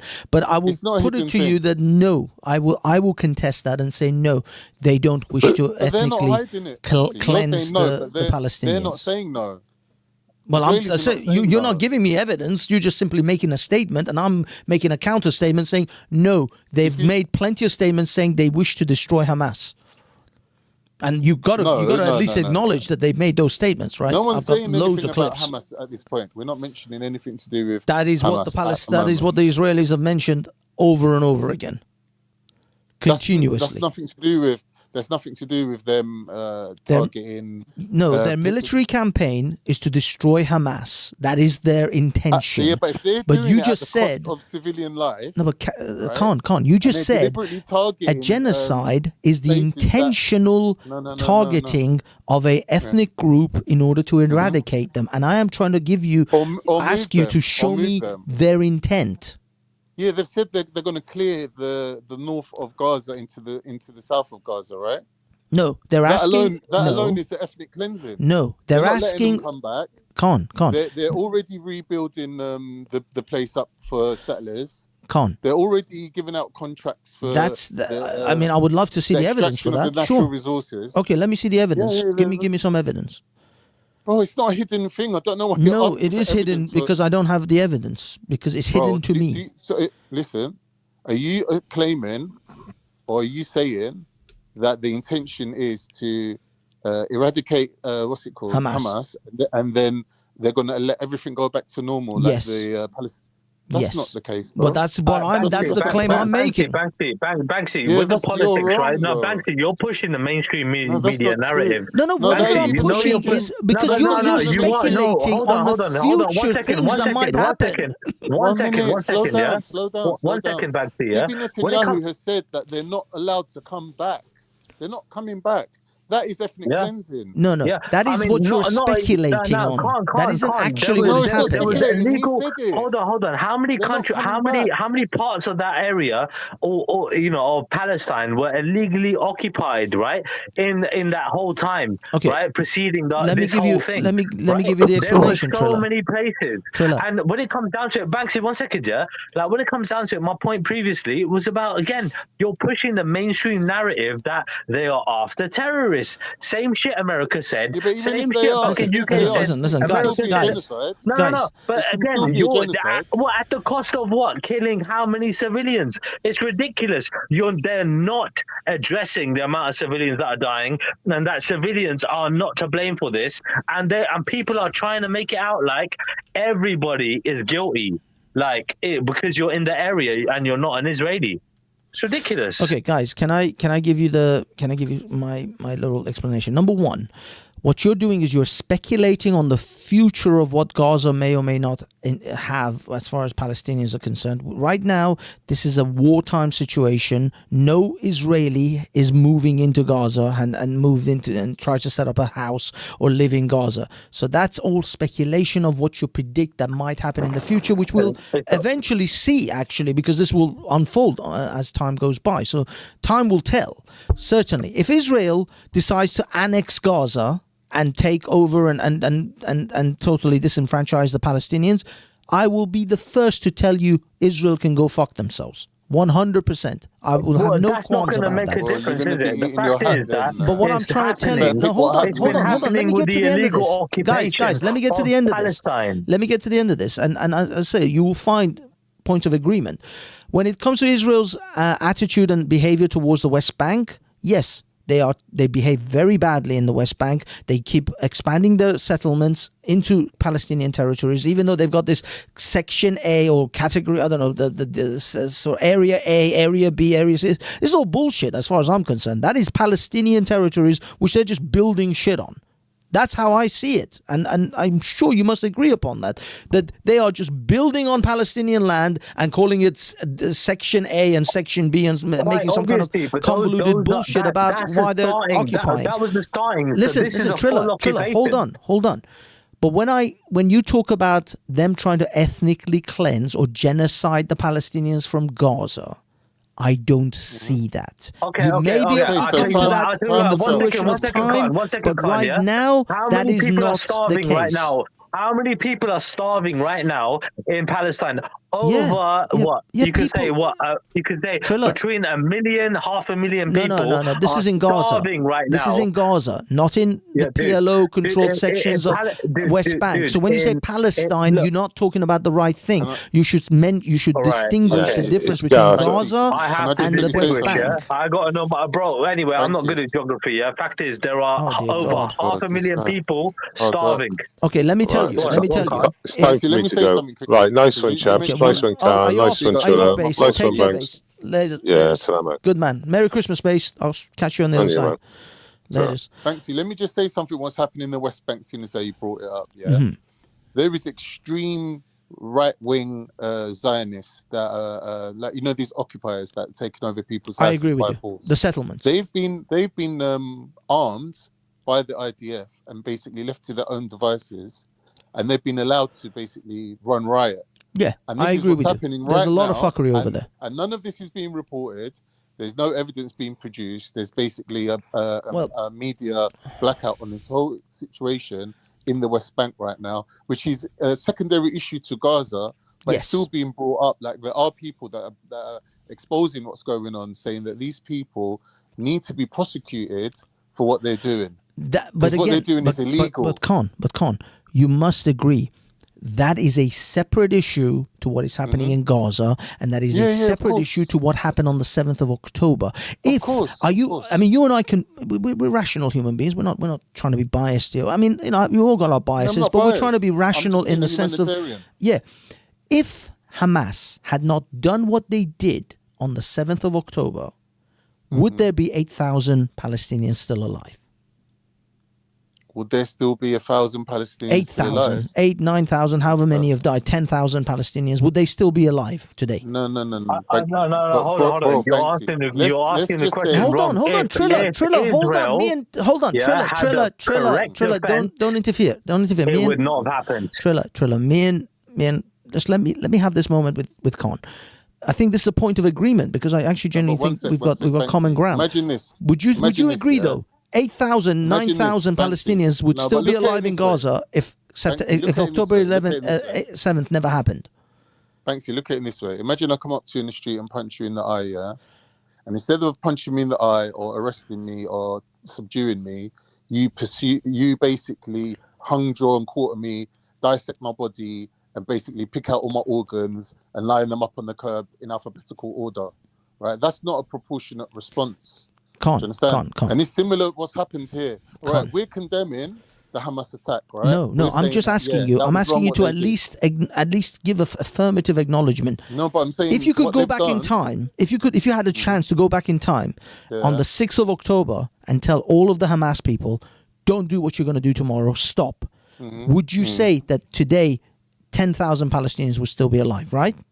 That's not Obviously. exactly. That's not even a debatable thing. If they didn't do what they did on the 7th on the 7th of October, thousands of Palestinians would be alive. So at least we agree on that. Okay. That this came from that moment. These people are dead because of that time. Now you can go back and say prior to that Israel did X, Y, and Z. Prior to that Israel did X, Y, and Z.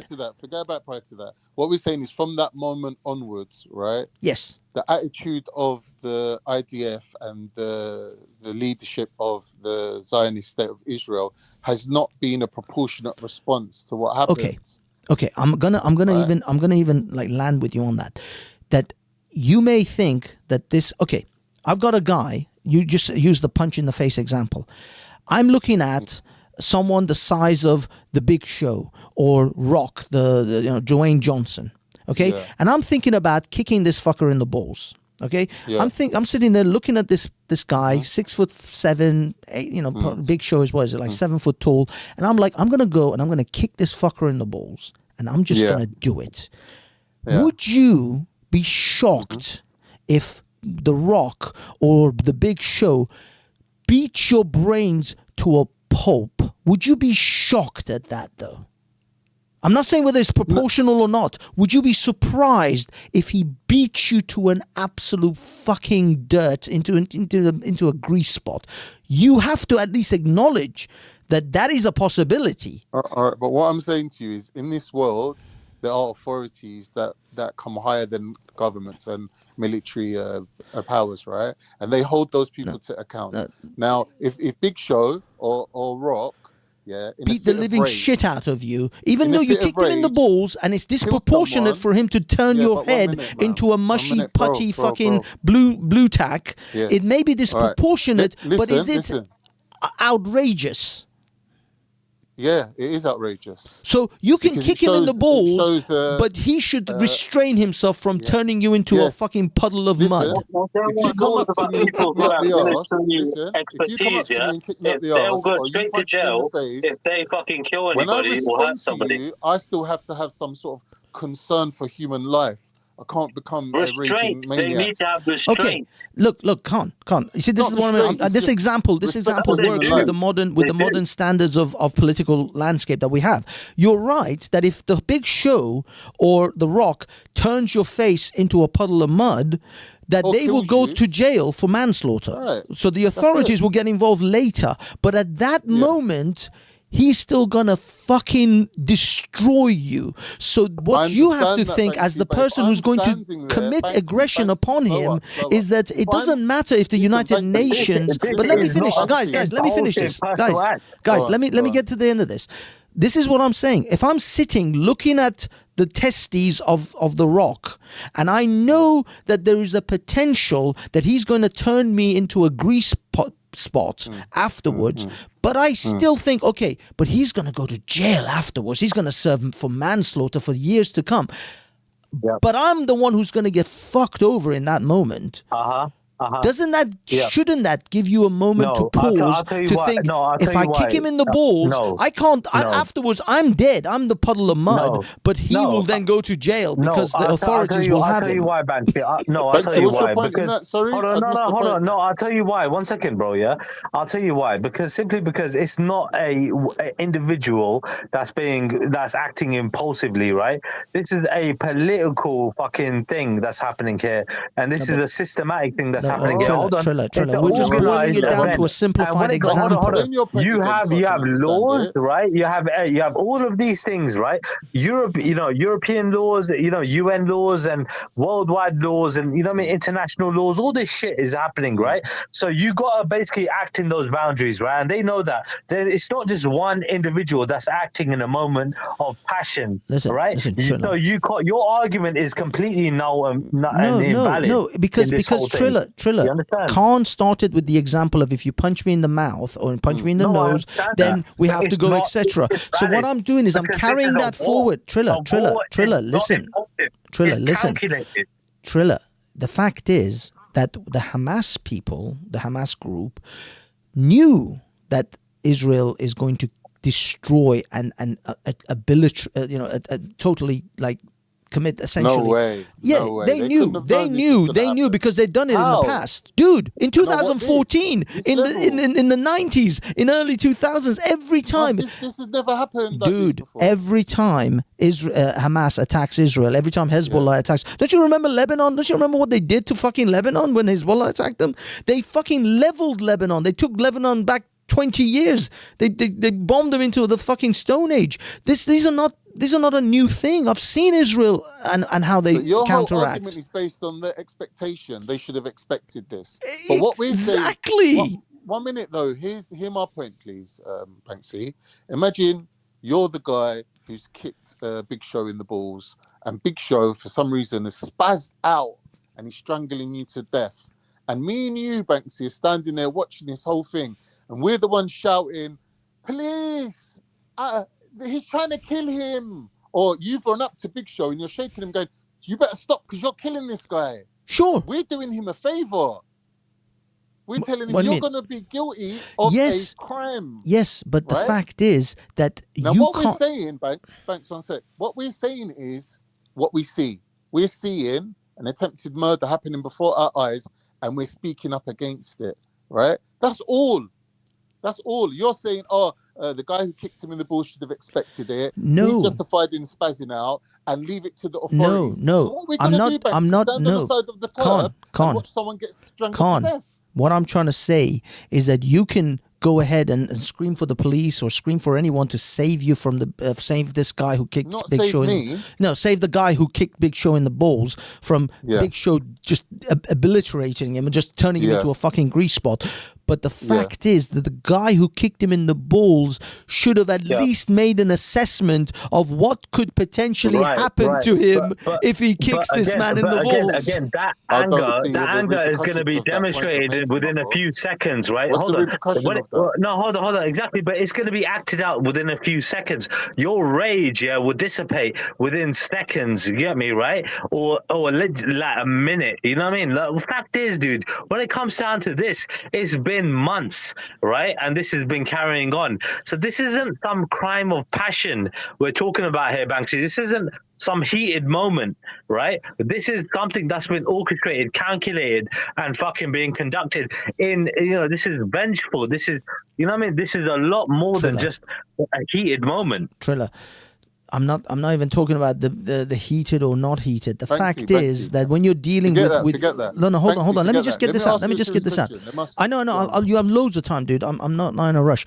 What I'm trying to say is that you can't go and attack a much more powerful enemy with the expectation that that person will restrain themselves when the time is right. We don't do that Banksy. in real life. You assess a big guy and you go, what could he possibly? What would be the maximum shit this guy could do to me? They were attacking in they were skirmishing by illegally occupying parts of Palestine Whatever, man, whatever, listen. for ages, for Leave it now, whatever. leave That's it. not the point. important. That's not what we're That's not talking important. Anyway, my Okay. question, Banksy, is what do you think about British people turning up in the IDF? What do you think about that?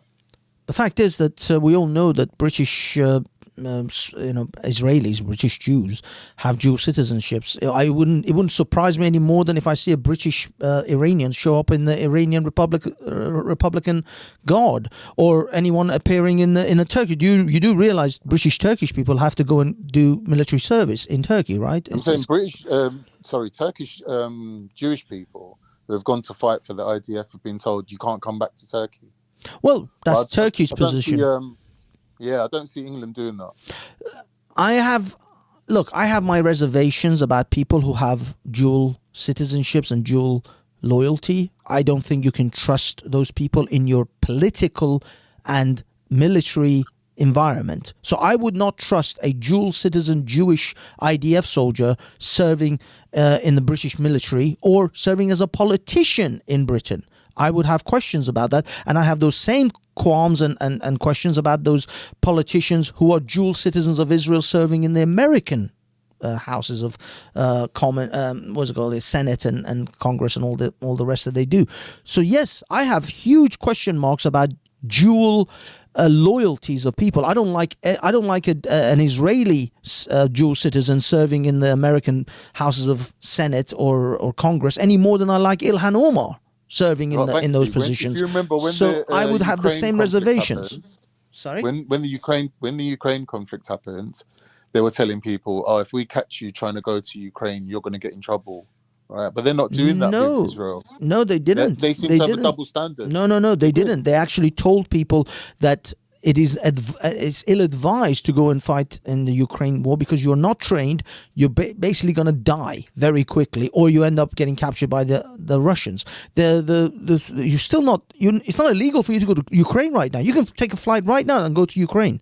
Who's banning you from going to Ukraine? To join the army to fight. Yes, they advised not to do that because you're going to cause more problems. In fact, I talked to Pavlov, who is a Ukrainian. Himself is a Ukrainian, and I said, how come you and your Ukrainian friends are not going over to join the war effort? He says, I inquired about this, and they said to us, we're going to be more of a hindrance to them than help, because it's going to take months for us to train, for them to train us as military personnel, because we have no experience. So it's actually not advisable for us to go right now, because we're going to cause more problems than solve them. And a lot of people, by the way, who did go over, who were not trained, did cause problems. In fact, you could end up getting other people killed because of your actions. That is pure bullshit. That is pure bullshit. I'll tell you why. Yeah, because you got people. Hold on. You got people. Hold on. You got people that can serve in any capacity, whether it's literally picking people up and bringing them to shelter, serving food or anything. You're anything. Right. Dude. You're right, Trilla. And I put that to to Pavlov and others as well. And I said, you can serve in a logistics capacity. You don't have to be in the front lines. You don't have to hold a rifle. You can serve from the other side.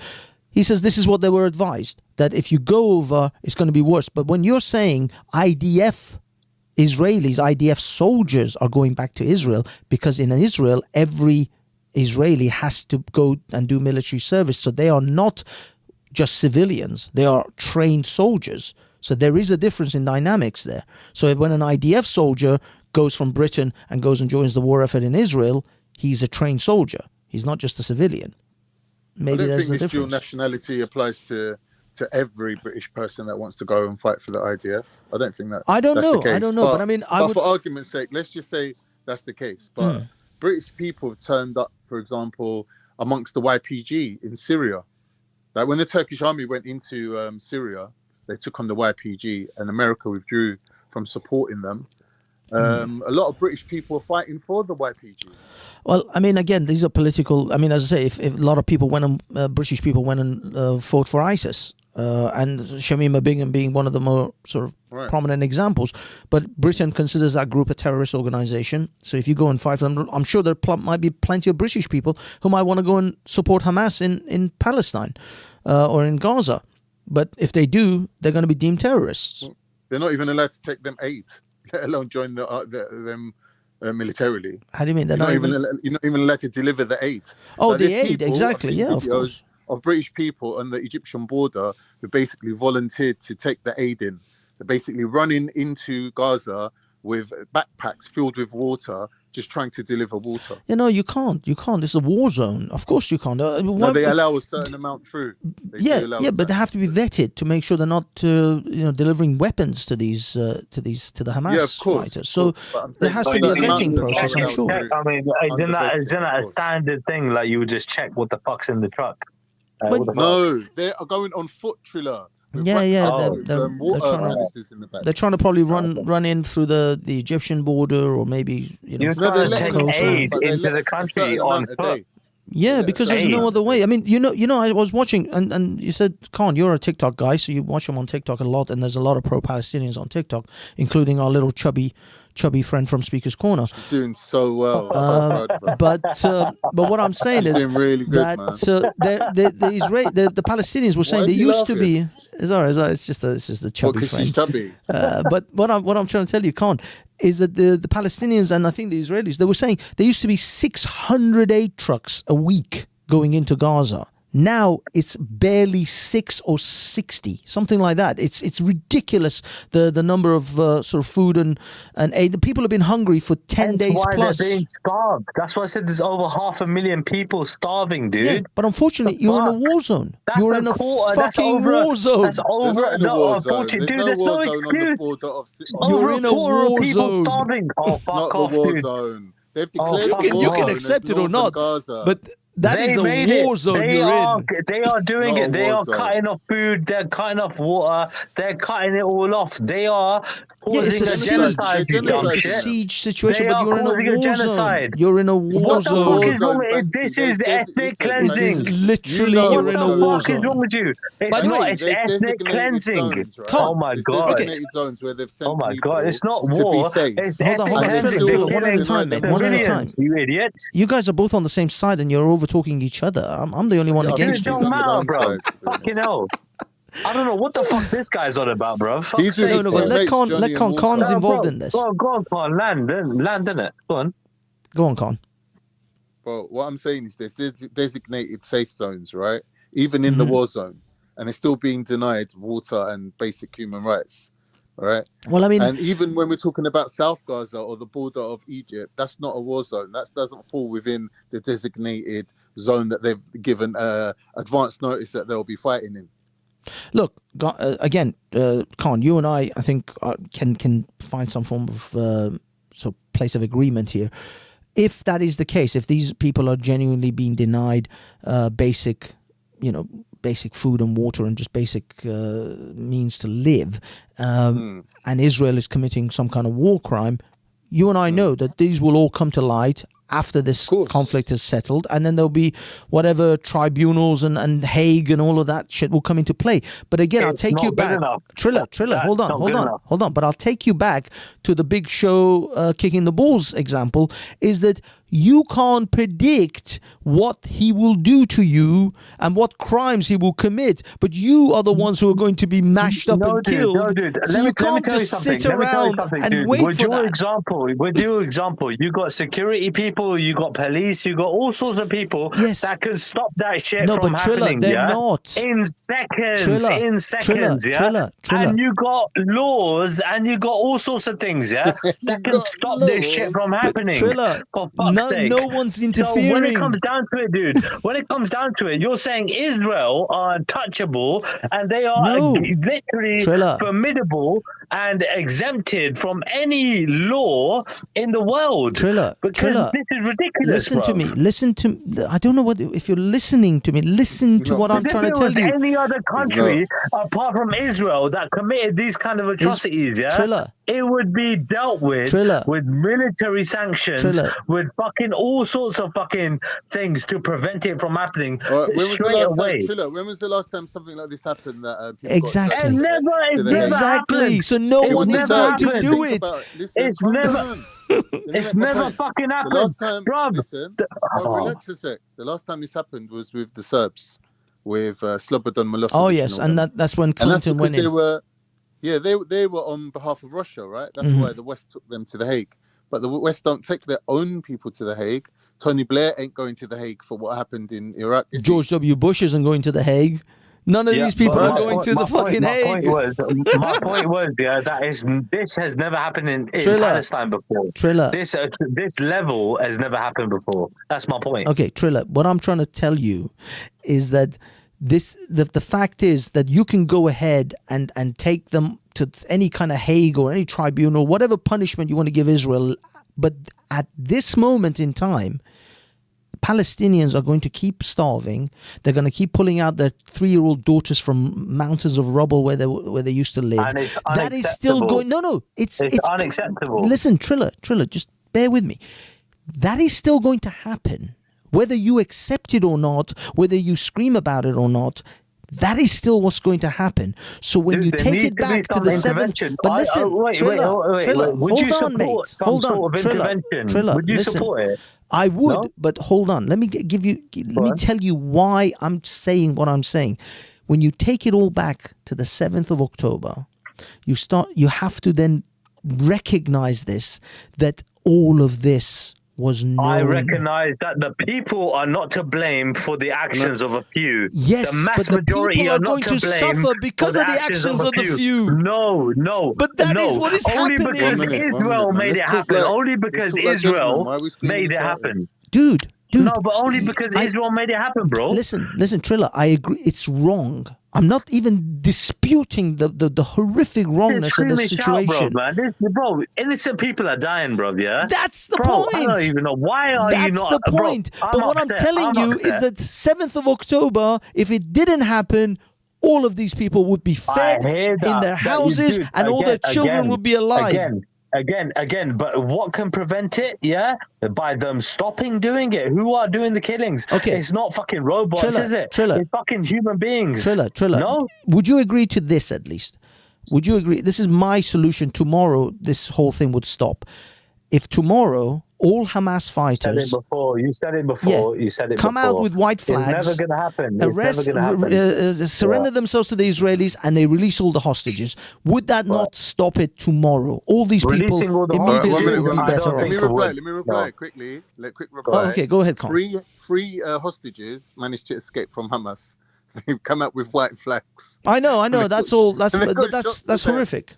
Like, so the white flag thing, forget it. They don't care no more. No. But dude, They don't care. you know that in a firefight situation, you know how many people, what they call it blue on blue attack. You know how many soldiers killed each other different. in Iraq? They killed each other in the Second World War. What's That's different. That's because they shot get their innocents. things wrong. They get their location. In a firefight, you can't What's your predict. excuse? Hold on. What's your excuse for literally shooting headshots, children Headshots. under 10? Yes, under yes. 10. Yes, What's your there's excuse? no What's your excuse for it. There's You're no saying excuse. that I have no not excuse deliberate. for it. But what That's I a laughing about deliberate it shot, after. bro, I'm laughing. to the head. no look. Man's posting a That's TikTok not- video that laughing could've been about in it. the I don't have hand, excuses a for finger, it. an arm. Listen. It's a deliberate execution, bro. Triller. They're executing children. Triller. The Come on, fact bro. is that once a war starts, horrific Oh my things God, happen. brother. You I'm about war, sorry, bro. but that's what happens. This is why it is better It's not to what start happens, the bruv. war. It's what human beings make happen, bruv. These human beings are targeting children and executing them, bruv. That's what's happening. Look, the fact is that if 7th of October didn't start, all these people would be alive. That's what we're at. And so, yes, everything else that happens, no matter how horrific, is because of that point that All right, started but everything. In that case, Banksy, So in order what to about end it, what Yemen's doing now? Yeah, we could say, oh, if Israel didn't do what it did to the Gazans, then Yemen wouldn't do what it's doing now. Like I don't the know. I don't know line's what's gotta going be- on with Yemen. What's happening with You Yemen? don't know. Okay, tell me. What do you mean you don't know? Are you talking How about the can you not know? Houthis and the different factions that the wars has been ongoing for ages, or you know what's something going on recent? in the Red Sea? No, in the Red Sea right now, the Yemenis have taken like 9 vessels that belong to Israel, right? And they're saying that any American battleships that go and try to protect the convoy of what's it called, the trading Israeli ships, ships. yeah, will also be targeted. They're saying we don't care. We're going to bomb Shit. So anyone this we is see, this right? is essentially a So war now with they've had to Yemen. go all the way around Africa to deliver to what's it called, to Israel. Yeah, but Right, what so I all mean the is, what is petrol, America? everything. What's happening? What's going to happen between Yemen So and these foreign America's saying nations? that they've got bases, I think, is it in Australia or somewhere around there, Mm. and they're saying that they can deploy troops to kind of like deal with it. But then the Houthis are Interesting. saying, yeah, but if you do that, we but- can bomb the oil fields in Saudi Arabia. Yeah, but this is the thing. So the Houthis are the Shiites backed by Iran and not the Saudi group. So effectively, what America is going to do is going to declare them as a terrorist organization, and then they're going to attack them just like they would ISIS. But they can't do nothing. Why? They actually can't do anything, because anything they do, the repercussions are going to be so huge that it's just going to cost them billions. It's just not even worth it. But they'll just send the Saudis Like, they've in. tried to They'll buy let the them off. Saudis do it for them. Yeah, but that's what I'm saying. The Saudis said that they'll intervene on behalf of America. Yeah, which is ridiculous. which is a statement, proxy but, situation. Yeah, But that's then how it the is. Houthis have said, but then the Yemenis have said, yeah, but if you try to get involved, then we could just easily just bomb your oil fields. Well, this is what they claim, we'll but of bomb course your- they're going to have to actually be able to Yeah, have but they the can't risk it. capabilities They to can't take carry the that risk. out. Are they going to be able No, to but carry they that can't out? take the risk. Yeah, they have the weaponry to carry it out, and they're too shook. They're too scared to No, even like. no. risk it. The Yemenis, the Houthis, Yeah. have the capability to actually Yes, take of out course those. Yeah, they demonstrated their firepower. They were firing directly from where they are in Yemen to all the way to Israel. They were bombing No, the oil. Oh, okay. So they could take out the oil fields in Saudi Arabia. easily. That's the thing. The technology that's on the table now, interesting. although America's technology does trump everyone else's, because they're not going to sell you the fighter jet with all the bells and whistles. They're not stupid, right? But the firepower that's on the table today, that people like even the Houthis have, yeah, is ridiculous. Like, do you know what I mean? It's So- not a joke.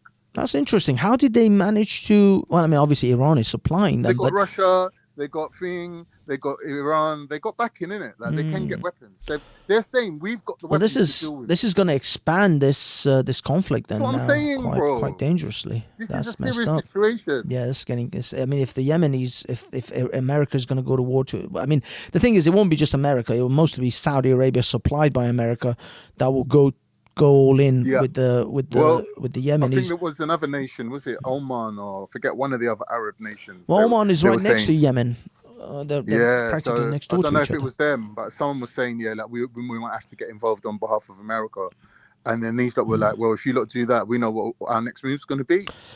I mean, yeah, this whole thing. I mean, right now it seems Iran is using effectively the Yemenis as their The proxy. Yemenis as a, yeah, Obviously, as a proxy. Saudi is going to be the proxy of Israel, America, and America is obviously working on behalf of Israel. I don't know, man. This is going to be a shit show. If that's the case, this is going to be a Could real all go shit to show. shit, brother. Yeah, this could all go real bad, real fast. real left. And I mean, at the moment, But you know that they've because I heard taken Hezbollah was getting nine involved. ships. Oh, sorry, go on. Did you know that they've taken 9 ships now? The I think the first the ship they Houthis. took was a Turkish vessel that was delivering oil, or was it the Azerbaijan oil the Turks were delivering? And they Damn. found out that the ship was actually owned by an Israeli. They seized the ship, and then from that was about a week ago. And then in the space of a week, they've seized 9 ships, and they're actually raving. You know, on the platforms of the ships. That's They're crazy. actually doing videos of them raving on the ships, like dancing, going, ha ha, we've got your ships. What are you going to do now, bitch? Like that. And That's like literally on one of the ships, they've done a whole wedding. Like they were actually doing a whole wedding, you know, like with the They performers that dance. held the and wedding on one of the They one of held the the captured wedding ships. on the platform of the Israeli ship, celebrating, going, look, we've got your ship. What are you going to do about it? Yeah, this is well. I mean, obviously they're going to get fucked over because again, this is a. Are they though? This is Are a. they? This is a. Yes, this is a big show kicking the ball situation, dude. I told you already how this scenario works. They're gonna kick the big show in the balls, and then they're gonna become a grease spot. But it's just going to be in a matter. It's just going to be. No. What they've done, they caught Big Show, going to the shop about 3:00 in the morning to get a packet of fags, and they've jumped out behind him and clubbed him on the back of the head with a baseball bat. You think that's what it is? I think that's what's happened. No, Because even Big Show, you can get him still. No, dude. If you want to get him, you can get him. I don't think that's how this is going to work out. Wait so and see what what's happens gonna in happen Yemen. then? What are they going to do? What are they going to do? Nuke them? Dude, you do know that the United States doesn't ever take that option off the table. Well, no, I'm not saying it. Talk to some Japanese people. What do you think is going to happen? Do you think they're going to nuke them? Like in all No, they don't have to nuke them. They can. They don't. They've got enough conventional weapons to fucking turn Yemen into a sandbox. You do know that the United States is the most powerful military in human history. I mean, you have to understand how weapons work, though, right? Can't. Like they're You not know going Israel. to set off the missiles from Wisconsin. Can't. They've got all the airplane carriers and all the ships of war that they can fucking deal with. But what I'm trying to tell you is, can they get close enough to them? Okay. Let's. Where are they going to get them we'll see. We'll see. But what I'm. Right, listen. Think about it. If they've got a carrier, right? The closest carrier they've got at the moment is off the coast of Gaza, right?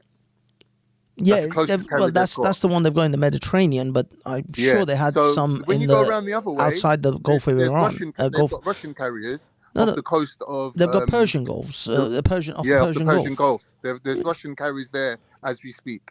As in, so what they're going to do? Russian military carriers there. Yeah. I don't know. I mean, it all depends on how much Russia wants to get involved with and get on board with the Houthis. Well, don't you see what's going on? It's Russia that's put the squeeze on the situation, that's brought it to this. If Russia didn't cut off the gas, the pipeline, because of this whole Ukraine thing, do you think Gaza was going to escalate how it is now, with America saying, fuck it, let's go in balls deep? They wouldn't be. I don't know. I mean, the dynamics, let's put it this way. I mean, when we seem we're on common ground, whatever scenario, if this thing gets worse, we're all fucked, right? We're all fucked. We're already fucked. No. We're far from. A can of baked beans is like £2.70 or something now. No. I mean, yeah, but we're already fucked. I'm talking. Fact is, economically speaking, right? We're always going to be fucked when there's war. We know that our economy suffers. Yeah, I know it's going to get worse. I hear you, but my point is, in any freaking warfare that we're involved in, our economy is always going to. I'm not talking about a can of baked beans going up 10 pence or an extra £1 on your lease review. I'm talking bombs raining upon your fucking house. War, starvation all over. Yeah, I get it. The cost of everything else, right? I get it. You get that, right? Now, if the fuel can't go through the Red Sea and it has to go 10 days around the coast of Africa, right? That fuel that gets delivered to us is going to cost twice as much. Dude, I get it. So it's everything that's gone on up whole way until of life. now will have to happen all over again.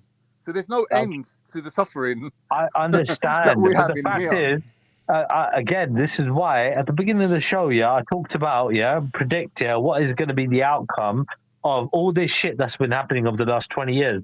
And it's literally, again, nothing in my mind is not pre-orchestrated. This shit is all premeditated. It's definitely Do you understand? Do you understand? So when it comes down to it, I'm trying to ask these lot, what do you predict will be the outcome? And you've already talked about it, World War, eventually. Yeah. What do you mean World War? Like it's starting? It's already been a World War. But again, economically, it's definitely, and in other ways, sure. But when we're talking about World War completely, a complete catastrophe. The only way you could say that things could escalate is if China and India start beefing, and India starts calling England and America to help them. Right, and then England goes against China. Then we don't know what Russia's going to do. It's going to help China. No, Russia's on the Chinese side. You can call that a world war, and that is on the cards. I'm not going to lie. The fact is, right. World War II was supposed to be the last war. Yeah, that's why everybody got involved. Right, it was supposed to end all wars. Yeah, but who the fuck carried on doing it? Yeah. Fucking dickheads that carried on doing it. Give me America, why is UK. It's about money. Everything's about money, bro. Of course it is. Because they are a bunch of dickheads. The ones They're not behind doing it. it to be dickheads. They're doing it for money. No, but they are dickheads, though, innit? It don't matter. So fact is, though, innit? It's the same old pricks that are doing the same old shit. They're Brother, profiting if they were from the dickheads, if everybody's you're death. making out that they're dickheads, the money that they'd be getting from all these global wars, they'd be paving the streets of London with gold, with 9-carat gold. But they're not doing that. They're paid. Dude, why do they need to pave it? Dude, the fact is, have you I'm not seen what saying, bro, businesses are doing now? listen, They're exploiting everybody. Chiller. There's countries, right, that are just oil rich, and they don't have to. The people there don't have to pay taxes. The government pays them to live there, right? Like Libya used to, right? In Libya, you used to get married. Yeah, Gaddafi used to send you a nice little check for about 3-4 grand to do your wedding. Yeah, there's countries like this. Not all countries are the model that you're imagining, where we have to pay tax to live there and it costs us money to live there. Not all countries are like that, bro. Oh, So I'm saying to you that didn't last very long. these lot, if they wanted to, could have done that. They could have made England a paradise. They could do you know all sorts of things. England's going to be the best country. Instead, what are they doing? Everything. They could have what done, is happening? Right? Let's just look at what's happening in America and what's happening in the UK. Look at the UK, for example. It's just exploitation of fucking hard-working people that are trying to make a decent, honest living. It's not that. That's They exactly see that. the elites in England see their own people as a threat to them.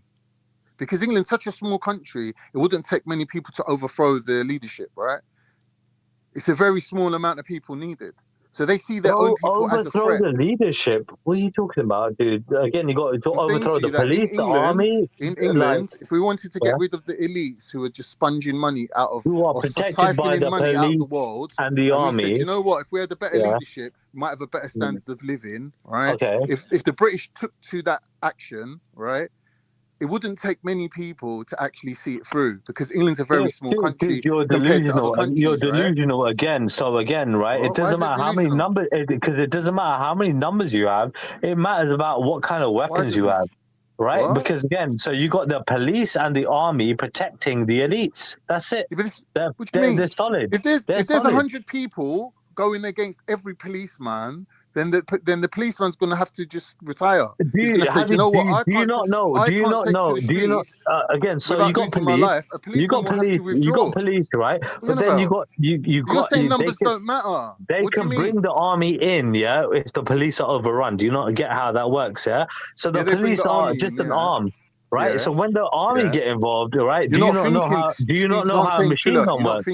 If the government has to employ tactics like that, if they have to bring out the army against its own public, it's already lost the mandate of the people to rule. Right, because they're ruling under the illusion that they have the authority of the people. It's happened in England before. See, why are you speaking? It's happened in England before. No, it hasn't.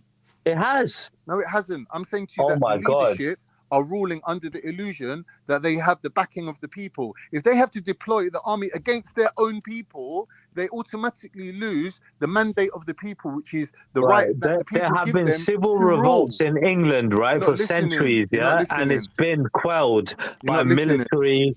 Okay, go on. Carry on. I'm not talking about attempts, bro. I'm talking about if there was a real overthrowing of the powers. Yeah. No, they tried in England. Because it's a small country, they wouldn't need that many people. So automatically, that means that the population, as it stands, is more of a threat to the authorities or the elites than in any other country. It's absolute bollocks, dude. Because the number of people to the troops stationed here, the people outnumber them ridiculously. It doesn't matter about the numbers. In America, you're not listening. In America, it's a different matter. In America, they could bring out the army. Yeah, they could subdue the whole population if they wanted. They got the National Guard. Yeah, but when it comes down to it, right, we've incorporated. We've incorporated. So when there's a disaster or some sort of atrocity that's happening, right, where we can't help out the population, right? The military get involved, right? And also in political events, right? With the whole thing about the poppy thing, that with the demonstration, whatever, they were talking about bringing in the guard for that as well, right? As in bringing in military help for certain things that are politically associated, right? Listen to what I'm saying, bruv. Listen to what I'm saying to you. In England. Listen to me. Listen, in England, the elites deliberately keep the British people dumb, uneducated, unarmed also, and enable to overthrow them. The part of what they do is they divide and rule Yeah, they make people turn against each other. By bringing in immigrants, all sorts of mechanisms that they use to divide up the people in working class versus this class, whatever it is. Yeah, there's so many mechanisms and methods to stop people. Dude, the King of England is not going to fucking allow, fucking some mad rebellions to happen across the country. The government is not going to allow that to happen.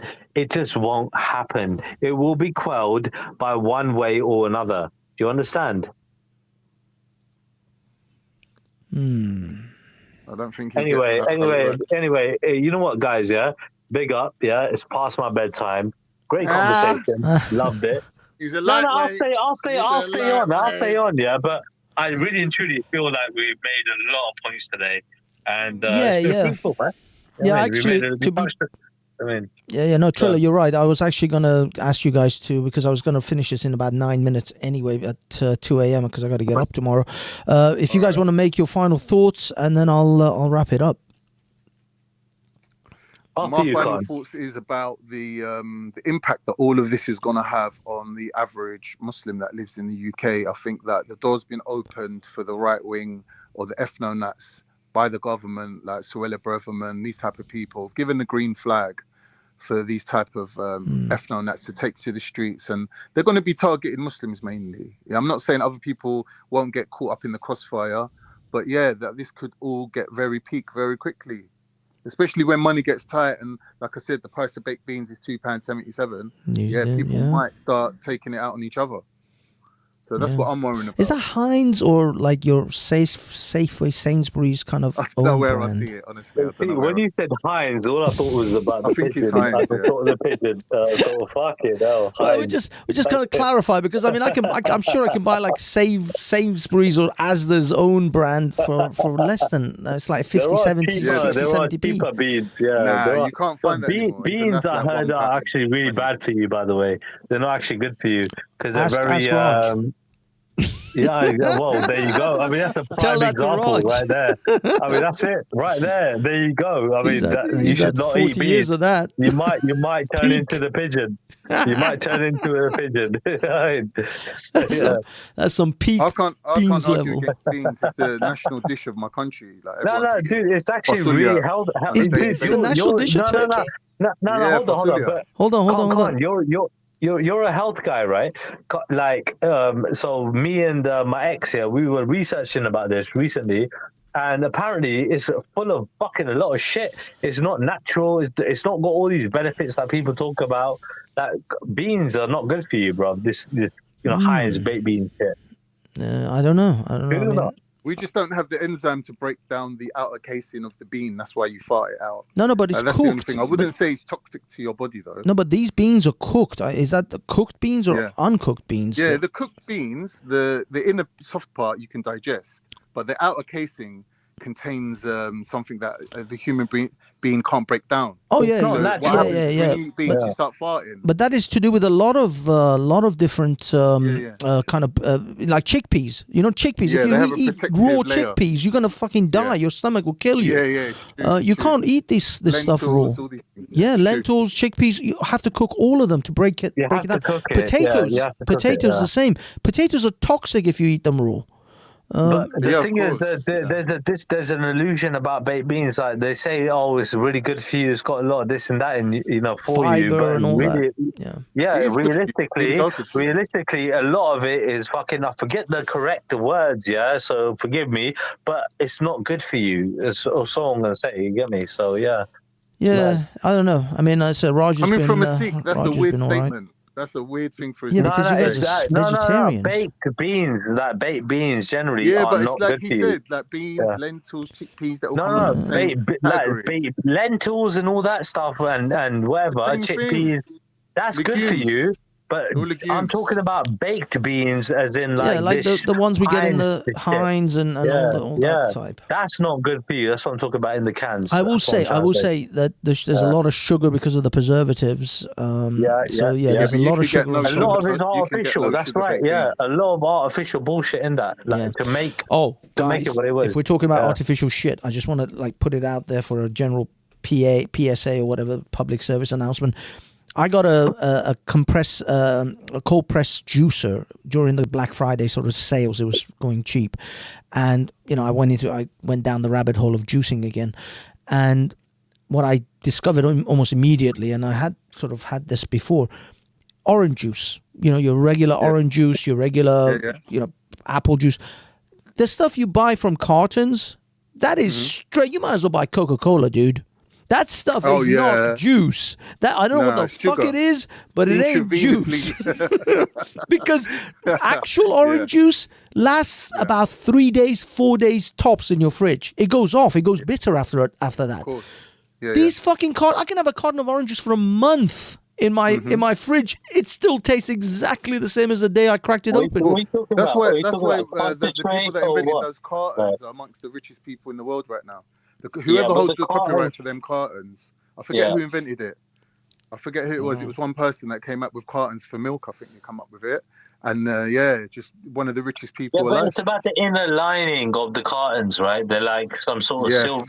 They have the plastic and metal kind of coating, like aluminium coating on them. Same as you get them in crisps as well. It keeps it fresh for longer. But what I'm saying is that these juices you buy off the shelves, trust me, they are not juice. I don't know what. They are nothing juice about it. Innocent. I could have an innocent juice in the fridge for a month. It'll be fine. I know what you mean. But, I know what you mean. Yeah, I ain't gonna lie. There's got to be some sort of sterilization procedure. Like pasteurization. I think orange juice, it does right on there, pasteurized. Oh, I see. But no, a lot of them is from concentrate anyway. They're not actually from fresh. Exactly. So that's another thing about it. Do you know how they pasteurize liquids? Like how they pasteurize milk? Do they boil it? In the old days, they used to boil it, but now they have a method of flashing heat in there for like a millisecond. The heat kills all the bacteria and the milk stays the same. Oh. Doesn't heat up the milk. Okay. But they still have to kill the bacteria. Essentially, the boiling was to kill the bacteria anyway. So they just have to kill the bacteria, essentially. Yeah. Is what they're after.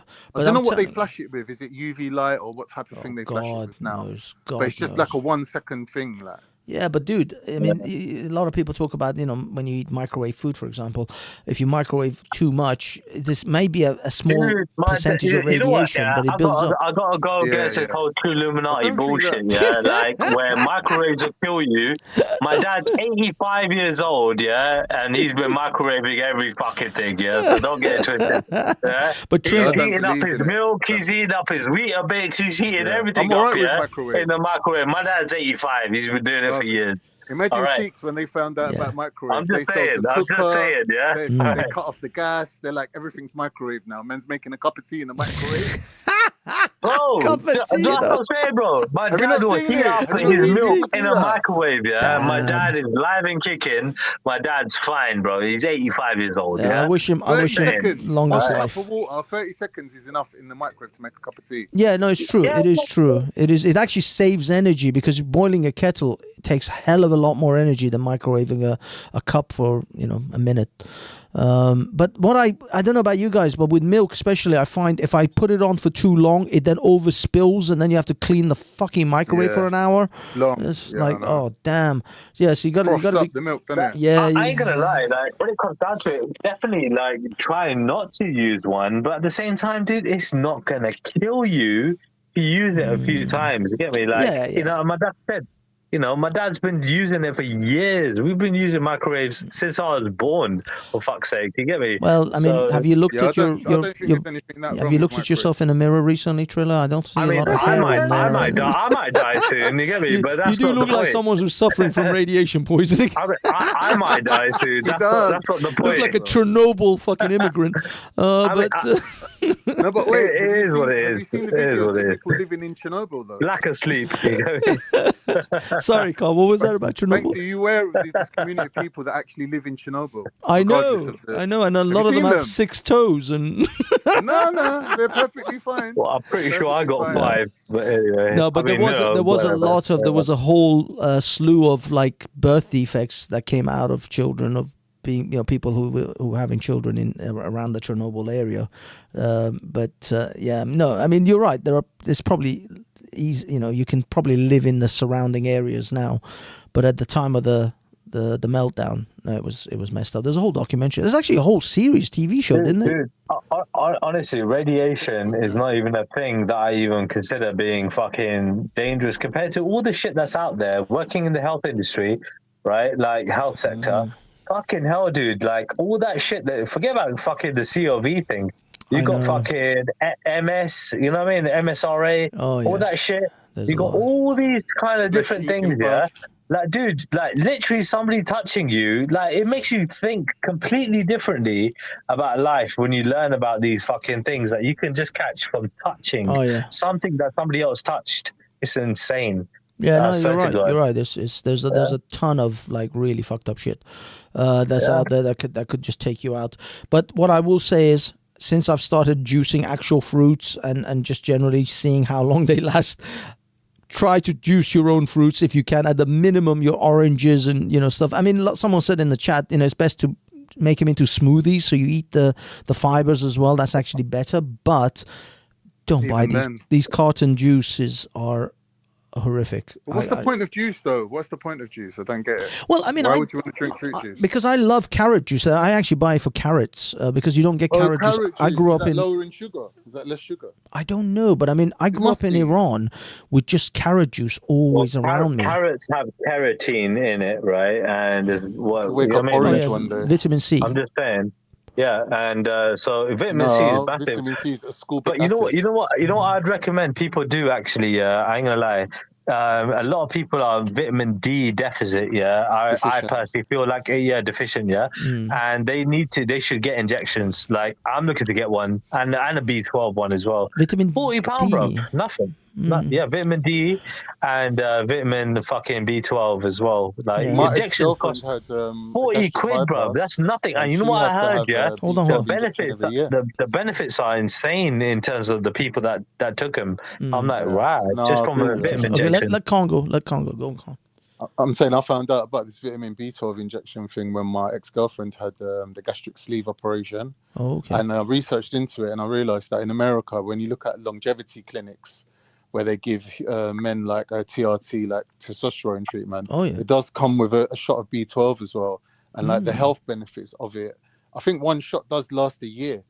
So like, it is really good. £40, bro. I will say this. Check that one page, £40, but or you could get it free with the NHS, obviously. Yeah. I will say this as I don't think they'll just hand them out for free. as an older gentleman, and I'm sure you guys are sort of in that older. zone. I'm older than you. Are you older than me? Holy shit! I was born in '73. What year was you born? Shit! Yeah, you're just a little bit older than me. Okay. Well, I don't want to. Same ballpark. Yeah. Oh, we're in the same. Very much so. Don't lie, Banksy, man. Banksy, you're 65. Yeah.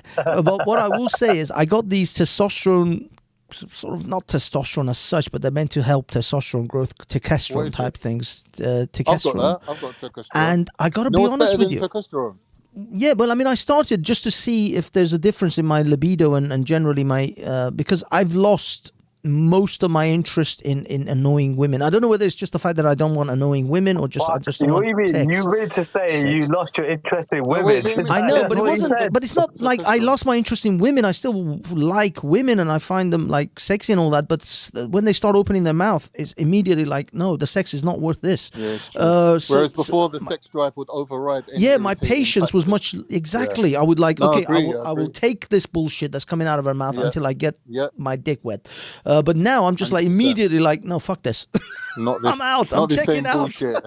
No second date for this one. I don't get it. So wait, Banksy, I think you should be definitely doing the TRT therapy. But this is what I'm saying. As I started taking these testosterone tablets, and I used to take B complex regularly, I find things look a bit more youthful. I'm a little bit more like my eyes are wandering towards the rear, the batty a lot more. The bunda. Whilst before it was like, fuck it, I can't, because I look at the bunda, I want the bunda, but then I have to, my eyes trail back up to the head, and then what's coming out the mouth completely destroys what's on the bunda. It's like I just don't want what's coming out of up there because it is annoying and fucking shit. I broke up with my girlfriend about 2 years ago, and it was basically what you were saying, where I was thinking, does the positive outweigh the negative? Oh, And I just God. weighed up the situation, and I stuck it out for as long as I could, and then in the end I was like, "Fuck this, I'm out." It's simply Do you know what I called, it's called fucking noise cancellation earphones, bro. What the fuck? Nah, bro. Dude, it's not even that. You know what? I started to develop a technique of pretending that I'm listening to her, but I wasn't really listening to her. Yeah, But what exactly. happened? But what happened was, this is what happened. 2 months in, I was dating this Bolivian girl. Don't get me wrong, very attractive, lovely girl. 2 months in, she starts complaining. You don't listen to me. You don't really, you keep looking like you listen to, but you don't hear what I'm saying. I'm like, for fuck's sake, I'm shutting up and just letting you drone on. Of course, I'm not listening to you. You think I'm listening to you? No, but this is it, Banksy. You don't tell them that. That's the trick. You tell No, I didn't make say them think that you are listening. No. I know. I didn't say that, but I was thinking all that shit. But what I actually said was, look, sometimes, I have as I got older, my ear, I think is perforated. I don't know what it is, but I can't hear things properly. And you have a very strong Spanish accent, so it makes it harder. I just try to bullshit my way out of this. But I wasn't listening. Well, of course, I'm not listening to you. You know what they say, Banksy? Do you know what they say? Drive it till the wheels fall off. That's it. Just come up with every excuse possible. Mate. Run it to the ground. Run it to the ground, bro. That's it. One day she's going to pull the rug out. She's going to tell you. I swear, man. But what I mean is, when Triller was like noise cancelling headphones, no, that shit doesn't work. You can't fucking put in I can't just put in a set of headphones and forget about the yapping that's going on. I know that is like proper alpha game, yeah. Like, you know what I mean? That's taking the piss, yeah. But generally, bro, people there, they definitely got to develop a thing where you drown that shit out. You drown it out, bro. Literally, and you know how to do it. Because you know what the biggest problem I hear now is? You could be the best provider. You could literally be the best lover, but if you're not attending her emotional needs, that's a reason for them to give up on you. This is what I mean, dude. It's not like you can just sort of pretend that you're listening, but actually be thinking about something. They quiz you later. They quiz you on the shit they just said, or what did I just say 5 minutes ago? What do you think about the Russian-Ukraine situation? I'm like, for fuck's sake, I'm not listening. This is where, right, you have to set the boundaries and be like, I say to girls, listen, if you got a problem, fucking talk to me. And on top of that, you are in charge of your emotions. You got to understand. If you feel down, talk to me. Psychology, right? Yeah, I get it. When you're sitting there with a smile on your face, watching TV, thinking that everything's right with the world, she's looking at you thinking, that motherfucker. Look at him sitting there so happy. He fucked me this morning. He filled up my pussy, and now he ain't got a fucking care in the world. I'm sitting here with all my anxieties while she's fucking happy. They hate you for that. About everything. You have to realize that they will hate you for being happy. Like, how can I make him as miserable as I? I mean, that's what they're thinking. Bro, it's insane, and it always comes up sooner or later. It always happens. I'm like, what the fuck? I swear to God, I was actually. I'm not joking. I came to a point. I mean, we've broken up a couple of months now, but I came to a point towards the end. I was almost like asking, or at least hinting, will this be on the test? I was like the shit she's saying. I had to like qualify do I have to actually answer some questions on this shit, or is this just one of those bullshit that I can just let go? Yeah, I'll tell you what, it's over from the time you're trying to qualify it. Like, that's it.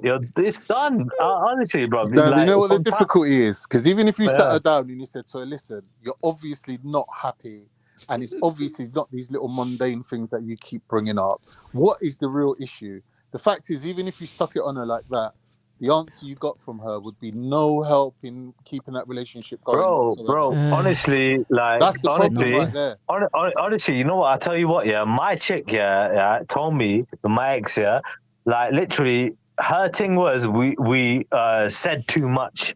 When her problem initially was we weren't communicating enough, and now it become a thing where we said too much shit. So, bro, don't say too much. That's all I'm saying. My advice, literally, the less you say, the better off you are. Now, do you know what? Simple as that. Up, I used to walk past Turkish cafes and think, why do these Turks just sit in the cafe all day, just dudes, right? Mm. Playing backgammon, smoking, watching Turkish football. Like, what the fuck are they doing? They could be at home with their wives and their girlfriends enjoying life. And I used to think that they were dickheads. I used to think, are these man fucking gay or what? Like, how can you enjoy the company of other men, right? But then I got to the point of life and I realized that if you're in a relationship with a woman and you live with her, the best thing you can do is wake up in the morning, have a shower, get dressed, and get out the fucking house. Oh, dude, you have no That's idea. nuts. When I would not want to be in that relationship, though. No, it doesn't matter who you're with. You have to do that. I hear you. When I was a kid, I know. when I was a kid, preserve what you have. I get it. When I was growing up, my stepdad used to constantly, like, we had a relatively decent house and we had a garage, nice sized garage, and he always used to be in that garage. He always had like tools and fiddling with things and making things. Yeah.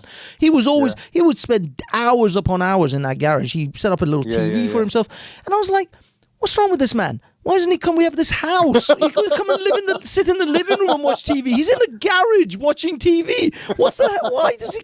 I 100% know now why. I would do exactly what he did. He figured it out. That's why. I know exactly why that man was in that garage for so long. You gotta look like you're busy. Honestly, like, you gotta look like you're busy. You gotta keep moving up and forward or whatever, but you gotta be busy. And I get it. Like, and I learned that the hard way. I'm like, you know what? Fucking hell, bro. It's mad, you know. These chicks, the way they think is just different. I'm like, damn. Yeah. But it's mad. They all think like that. Dude. They all think like that. Dude, I have finally come to realize all the shit that the adults were doing, especially the men. Back when they were, bro, when I my was a dad kid. is still working. My dad is still working. He's 85. He's still not in a job, but he's always doing some shit. Because he wants to be out the house. That's what it is. No, it's not out the house. Not out the house. It's that, you know, my mum gives him less of a hard time. He wants to get me. Get the fuck away. Bro, my mum was telling me, like, I should be working 6 days a week. I only need 1 day off in it. My dad's telling me, yo, take 3 days off in it, yeah? Dad. It's fine. I took my 3 days off, yeah? Because he wants me to enjoy life a bit, take holidays, do this, do that. But my mum is like, nah, you need to take 1 day off. I'm like, yo, we're all right, you know, we're not the worst off in life. I'm like, what the fuck, man? Damn. But that's my mum's mentality. There's a guy in the chat, not a fraud. He says, change the subject. All three of you don't know how to hold down a woman. Oh, see, this is what I mean. Bro, this is what I mean. This guy don't know that I know how to move on. You get me? Yeah, and I will literally. I think relationships realistically only last a year or two nowadays.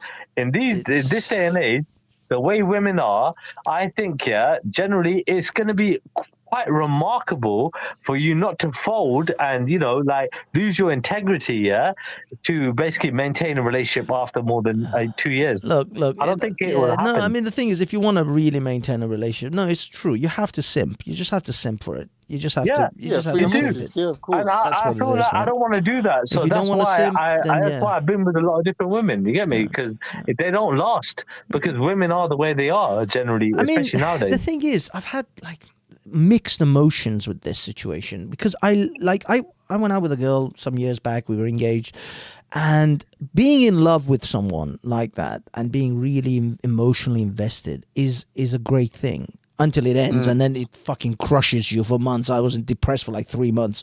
It was horrific.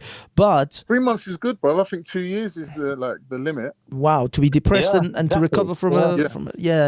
I think 1 year is like the average standard thing. But obviously, if you've been with a narcissist, to get over somebody. Well, no, the thing was, it wasn't that I was over in 3 months. It was just that those horrific, crushing depression was the 3 months, and then after that, it just started to get subside and started to get better.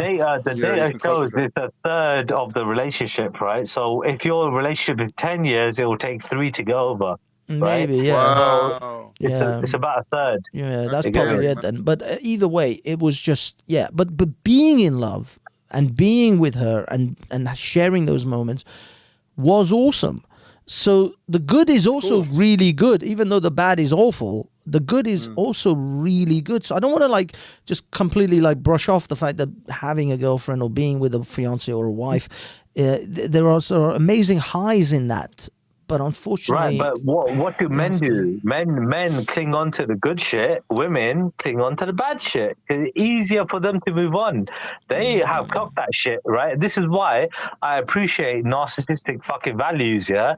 Where narcissists are really fucking, really quick and he's right. They're In this very, situation, very in quick this to move landscape on. that we're currently in, narcissism is actually a coping mechanism. Yeah, absolutely, and it works. And I've utilized it, right? Because I looked at that, I thought, you know what? How come these are can move on straight away, or be okay with a But breakup? can they, Quicker than I am.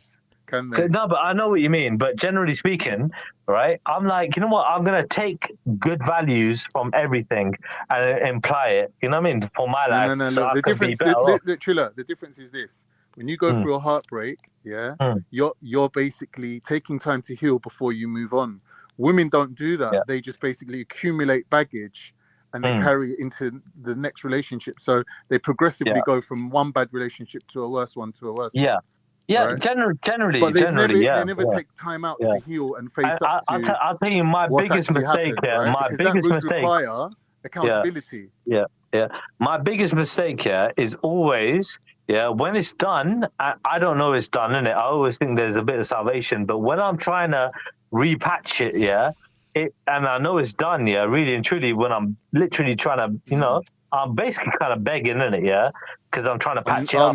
I've never begged, bro. No, I know what you're saying. I know, bro. I don't beg either. The children, I was like, don't do this to the kids. Bro, anyone else will get a straight boot to their ass. Because I there's hear a what you're brothel saying. around the corner with some honeys Bro, waiting. I hear what you're saying, but you know what it is, like generally speaking, a woman always knows, a man will always come back to her, but when it comes, if a man is a real man, he'll just disregard her and move on. And I'm telling you now, the power is always with you if you ever been in a literally move on, bro. Listen, have you ever been in a relationship with a nymphomaniac sex addict? Oh yeah, it's one of the best things that can ever happen to you, and also one of the worst things that could ever happen to you. I mean, without going too much into it. Let me tell you. Hold on, Triller. We're having a conversation. I said to her, "So what's your body count?" She said to me 5. But she goes, I'm not counting that year where I had blowjobs. I had the whole phase. I got to explain to me the whole phase, what happened. She goes, when I was younger, she goes, I used to get on buses and I used to ride the bus all the way to the garage, and at the garage I used to fuck the driver. She goes, at the end, fuck him on the bus. She goes, at the end, she goes, I ended up fucking the whole garage. Damn. Right, I go to her, so how did it end? Like, why did you stop? She goes, well, I fell pregnant from one of them. He asked me to move in with him. So I ended up going into a relationship and being with him. And I was like, wow. I go, so, but don't worry. I go, so I had the whole phase too. She goes, really? I go, so yeah, I was like addicted to going to the brothel. I used to go 3 times a week. Her jaw was on the floor. She's going to me, so what's your body count then? I was like, who stopped counting? Who even knows? But the thing is, when I said that to her, I didn't realize the repercussions of saying that to her would put her in a mode of women take it badly. And panic that she would lose me if she didn't fuck the shit out of me on a daily basis. So really, it worked out quite well. Nah, but you know what it is? There's an emotional with somebody in a brothel, right? Like women look at it, in my opinion, from like there's an emotional detachment, whereas you basically link somebody and move to them, they look at that as more of a threat. You know what I mean? So they might not even mind, you going to a brothel as opposed to somebody that you're actually meeting up and hooking up with. No, but I don't know. I mean, maybe I don't know what goes on in a woman's psychology, but certainly I personally wouldn't think a guy who goes to prostitutes is going to leave his woman because because he's not picking up. Women like a man who's popular with women. That means women find them attractive. That's exactly my point, though. Prostitutes don't find you attractive. You just pay for the service. No, exactly. It's but not that's that. It's not that. When you go to a prostitute, you basically been deprived of sex for a while. So when you go in, you're not really going to put in a good performance. You're just going to really come really quickly. But with your missus at home, who's going to fuck the shit out of you. Yeah, but Con, who wants to put on a good performance with a prostitute? You're not gonna fuck the shit out of her, bruv. Like, what is like literally, bruv? Yeah. Hold on. It's not gonna make love to your home, Trilla, bro. let him say it. Hold on. If your wife at home has fucked you dry, all right, and there's nothing left inside you to come out, that when you wake up the next day and you've had a good meal and you can give it to her, right? Trust me, you're gonna give it hell for leather. You're gonna be banging like there's no tomorrow. And that feeling of being in power, having that power over your own body, your own hard on, your own sexuality, like that empowered feeling, you're not gonna get that anywhere else. Yeah, I mean, that's different. Like, that's because you're not wearing a condom, innit? That's why, bro. You can't dominate no pussy. Like but that's because you're not wearing a condom and you're safe. You feel secure. It's different. When it comes down to fucking the hoe, like, you don't know if that bitch has got something. You don't know all sorts of shit. What do you mean? You don't know where your bitch is. Are you dumb? I wouldn't be with her if I didn't know. Bro, that's what I'm saying. What kind of women are you getting with? I know exactly where mine have been. But there's a woman that fucked over 300 men and her pussy was still normal. Like, you can't tell. No, hold on. Like, you're under this illusion, you can tell. You can't tell. But hold on. But that's your bad judgment. You made a bad assessment. You got with somebody that you don't know anything about. A lot of, like, with a seasoned hoe, a lot of the cocks, they don't even touch the sides. Yeah, but dude, I don't go with those kind of women. You're not going to put no damage on that. Pause for a second. It's okay. Scientific had his camera on, but I was going to bring him on stage once he's there. You go. He's on now. Scientific. You're good. There we go. The biggest player on the YouTube stream. The biggest player, Scientific. I'm gonna take a piss, man. I've been dying for a piss for a while. Go. Oh, well, that's a surprise, because the only thing I came on to say is that you guys have an interesting conversation, except for the fact that Triller can bring nothing to this conversation, seeing he's never slept with a woman. He's never slept with a woman ever. Not once. Not once in his life. He's seen the most porn videos. We'll give him that. No, but one thing I just want to put it out to the world: if you are going to prostitutes, it's not you're not cranking up a body count. You're not a Casanova or some kind of Don Juan. It's like saying I take an Uber and I own a car. Okay? Yeah. No, you don't. You don't get no credit. But you're having the time so that's already Triller's body count down from 300 to 0. Basically. to 1. He's going for 1. -1, bruv, because he probably forced it upon one of them. Body count, I'm going to tell you 2, because I'm only counting long-term relationships. Anything else don't count, bro. That even, I mean, you can even say that one night stands and stuff, they're not relationships. I mean, I'll be perfectly honest. I've had 2, maybe 2, I could say clearly a one night stand, because I figured if you see them more than once, it's not really a one night stand, is it? If you see them, that's being a bit technical more about like it. an affair. You could call that having an affair. Yeah, but I mean, generally, if one night stand is literally you meet the girl, boom, you go back to yours, wham bam, and then you never see each other again. So I would classify that as maybe 2 or 3 at best, because I'm not a whore. No, it's not that. I would definitely have more one night stands. It's just that I feel that one night, the first night you have sex with a girl, I don't know about you guys, is always the more awkward and the less sort of good one, because it's uncomfortable, it's unfamiliar. You're all kind of shy.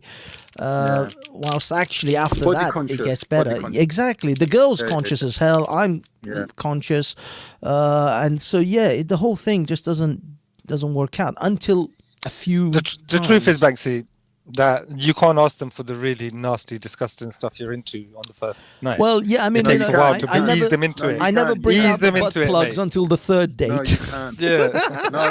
The handcuffs and the butt plugs, keep them in your suitcase. Science, you had a dig at me, I got a genuine question for you. That wasn't a dig, bro. I just said a straight fact about you, bro. No, it was a straight up fact, mate. Bro, whatever, Like, I got a genuine question, So what does it take, from your opinion, being in a marriage for so long, What does it take to have a long-lasting, happy marriage? What's so long? I've bloody told you this a million times. There's no bloody secret. It's so bloody obvious. There's no secret. I said this loads of times. It's very straightforward. Every relationship comes down to this. You give that person what they want from the relationship, and Mhm. they will give you what you want from the relationship. If you guys are good at communicating, you can openly talk about these things, and if you're honest with yourself, you'll know whether you can keep up to all those things. And even more importantly, is that if you really like someone or you really see the value that they bring to your life, you will do all those things that you need Okay. to do to keep them. Okay. So Okay, it's quite straightforward. you seem to just overlook something, right? Where communication is fundamental, but a lot of people overlook it. That's a problem. Yeah. Like the biggest breakup. The biggest reason for breakups in relationships is because of communication, and a couple other things, but communication being the main thing. That's not true. You No, don't know what you're communication is a talking huge about, thing. do Like, you, bruv? go on. Go on. Tell me why. Brother, the only reason women ain't happy with men in this day and age is because they've got options, bro. There's a little app on Of their course they phone. do. Yeah, They've got a little app on their phone. They can get 10 to Yeah. 20 dicks a night. I know. Of course absolutely. they can. But they can just go out and get that at the same time, right? For don't one even have night. to Yeah, go women out. have, Go out. women They have can always go had out. They that. don't They have can to go go out to a out. bar and They're get sitting that on- they're sitting all on the day the long. women toilet. Hooking up dates. Yeah, but then Yeah, there you why go. can't we do that? Yeah, but that technology is Sitting on the available to all toilet of is the us. main one. No, That technology is They don't available need to all of us. We can all technology, get dude. it. They can No, just go scientific. out. Like, Hold on. come on. Yeah, no, scientific. The technology is available to all of us. The opportunities are definitely not. But whose fault is that then? Because look, in the past, before the technology, women could still walk out of their house, walk down the road, and pretty much shag most guys that looked at them. Absolutely. Because that's what guys are like. Yeah. So they always had that advantage over scientific. us. There's a big difference true. in He's in right. this He's sense. right in that. No, We can't do he's right in that sense. But what I will say is that the what's changed the dating landscape or the playground is this: a girl sitting in let's say I don't know, freaking Harrow, had in the past before the apps had the dating pool option of whatever was around that Harrow sort of area, the village or whatever she was living in. Yeah. Now that same girl literally has guys from I don't know All around the world. Manchester, from all not only the same country but Yeah, the but- same yeah, but people from like I around said, the world the same hitting for her up. both. No, So no, you've men, got that as men, well. Nah, Why men haven't you never got that? have that chance. Dude, I've got friends all over the world on my Yeah, social but men medias. don't get flown out to Dubai or to I don't know Rio or Or to anywhere. Las Vegas by yeah. rich but again, millionaires. Girls do. but again, you're still talking about the same thing, which is that even in the past, women weren't the ones that went out and took guys out for dinner or offered them, cruise No, they're trips the or ones. holidays. They're the ones putting out fake That's pictures. always been that way and, around. doing No, all but it's always sorts been of that way shit around. to Scientific. get out Yeah, there. but if you were a yeah, village but what boy, I'm saying to you, Banksy, is that but Banksy, what I'm saying to you is that on the other side of it, all this has done has given men who've got money and who've got stuff and then can't find women in their day-to-day life. It's given them the opportunity Right, so to it find all these caters low-life towards the slags all over the world. top but 1%, the top 10% of people. Exactly. The 5 to 10, the 5 to Yeah, but- to 1% are getting basically all the poontangs, and there's a massive deficit. But again, we've been through this so many times. Every time there is a progress in technology, initially the richest people will benefit from it most because So they'll you're be the talking ones about that can afford to, manipulation. We're to talking take about part of it. manipulating, So then manipulating so and then taking eventually, advantage of technology. Hey Who's guys, we have manipulating a what? new Who's player in the manipulating what? house. Hold on. I just got to vet him. what's his name? It's Cam. I don't know who Cam is. Do we know I don't Cam? know. Who's Big Cam? up, Cam. I don't know. I don't. Oh, Banksy. All right, Trevor. It's a lady. Hello, Cam. Sorry. Well, I just said I how would. do we know you? Do I know you? You sound so familiar. You do, of course you do, Banksy. Cam. Were you under other names? I think they've been talking about her on Bendy's show and Luke and them Yeah. guys. Hold on. Are you the Have Irish some names. woman? Are you the Irish woman? I think Am I she's the Scottish, Irish isn't it? one? Hold on, guys. Let Cam talk. Go ahead, Cam. I just thought I'd give a lady's board's perspective on this, since that thriller you're saying all this stuff. So again, it's a good point that what's that scientific method said? Why don't you have that opportunity? Now, me personally, I know why women don't. Why women have more to pick. Because that's because of social media and the bullshit influencers that tell them, "Yay, queen, you go slay, queen. You're a fucking 12, queen," when you're not even a 5. So that's the problem there. But again, somebody that pays for ass, you don't really get to say like that shit. You know what I'm saying? Like, so if you don't pay for ass, okay, I can kind of talk with yourself and say, all right, well, why do you feel that way? Why do you feel like all women are like that? But if you pay for ass, I'm sorry, that's a different kind of person. You pay for ass. Right. You So don't. is that a dig or is that like what is it? I don't get it. No. Well, you were sober like earlier on Wendy's. Yeah. So Yeah. again, No, but I told you, I've only paid for ass when I was a teenager. So that was over 20 years ago. Yeah. No, well, you say I did. You known still about get it stiff loads of for it, times. and you talk about it like that. You I have know, but like I got a lot. But I got a lot of options. Yeah, because again, I'm 6'4", I'm a multi-millionaire, and I'm pretty good looking. Not that bad, anyway. Yeah, but so I'm not the worst So why did looking you do guy it in when the you was a world. teenager? So I'm You just are the worst saying, looking guy like, in the I'm world. not the worst looking guy in the world. So I don't get it, Cam. Like, is that a personal dig or what is it? Like, because it seems to be a shot at me. I thought she was talking about you directly. Was she? Were you talking about I know. him directly or someone else? I wasn't. It sounded like I it. was Sounded Hold on. like it. Again, you see, Trilla, you shouldn't let the drink do that to you, love. You should reserve yourself, wait till I finish, and then imply, okay, Cam, were you talking about me? Before you go on a big rant. I know, I could do that, but it sounded like you were. What you saying? See, it sounded like I jumped to I'm being conclusions. like, Yeah. so again, Yeah. you did, right? So it's like, just relax your cacks. Relax the cacks. I'll relax my cacks. Relax my cacks. Allow it, Trilla. Allow it, bro. No problem. I'll do that. So what advice have you got Trilla, for has us you men has you out ever here? come across somebody online? Have you ever come across somebody online? I'm talking about ever in your life come across someone raised online you. that's actually shown you any respect? Plenty. Oh, now that you see, Trilla, that is a dig. They show me a lot of respect by the way they go down on me. But yeah, anyway. All the men? Yeah. Oh, the come women. on. Maybe a few guys have, but But do you see what I mean? When you go like that, all the blokes that means Sorry, when you go like that, that means nothing though. But you see, when she goes down on me, like they're very childish jokes, and No, the way she goes down on me, but again, like if you were getting it, you wouldn't need to be kind of bragging that shit and Well, saying, but this is it. I've heard that down, argument before. I've heard that argument, and honestly, I feel like you know what? Like, what's wrong with me bragging a little bit? You know what I mean about my personal life? I feel like everybody does it to an extent. What the fuck is the problem? Me talking about most people don't. what I have Most people achieved. don't talk about their sex life. Most people don't brag about their The sex thing life. is, I'm not a actually, player, all they right? I can know, do. but the ones that don't are the players. The players are the ones that don't talk about it because they're the ones playing. They don't want to be known. They want to be under the radar. Me, I don't give a fuck. Yeah, so I don't give a shit. No, so you know you're a liar, yeah? You know I'm you're not a player. No, you I don't admitted play. that you're a liar.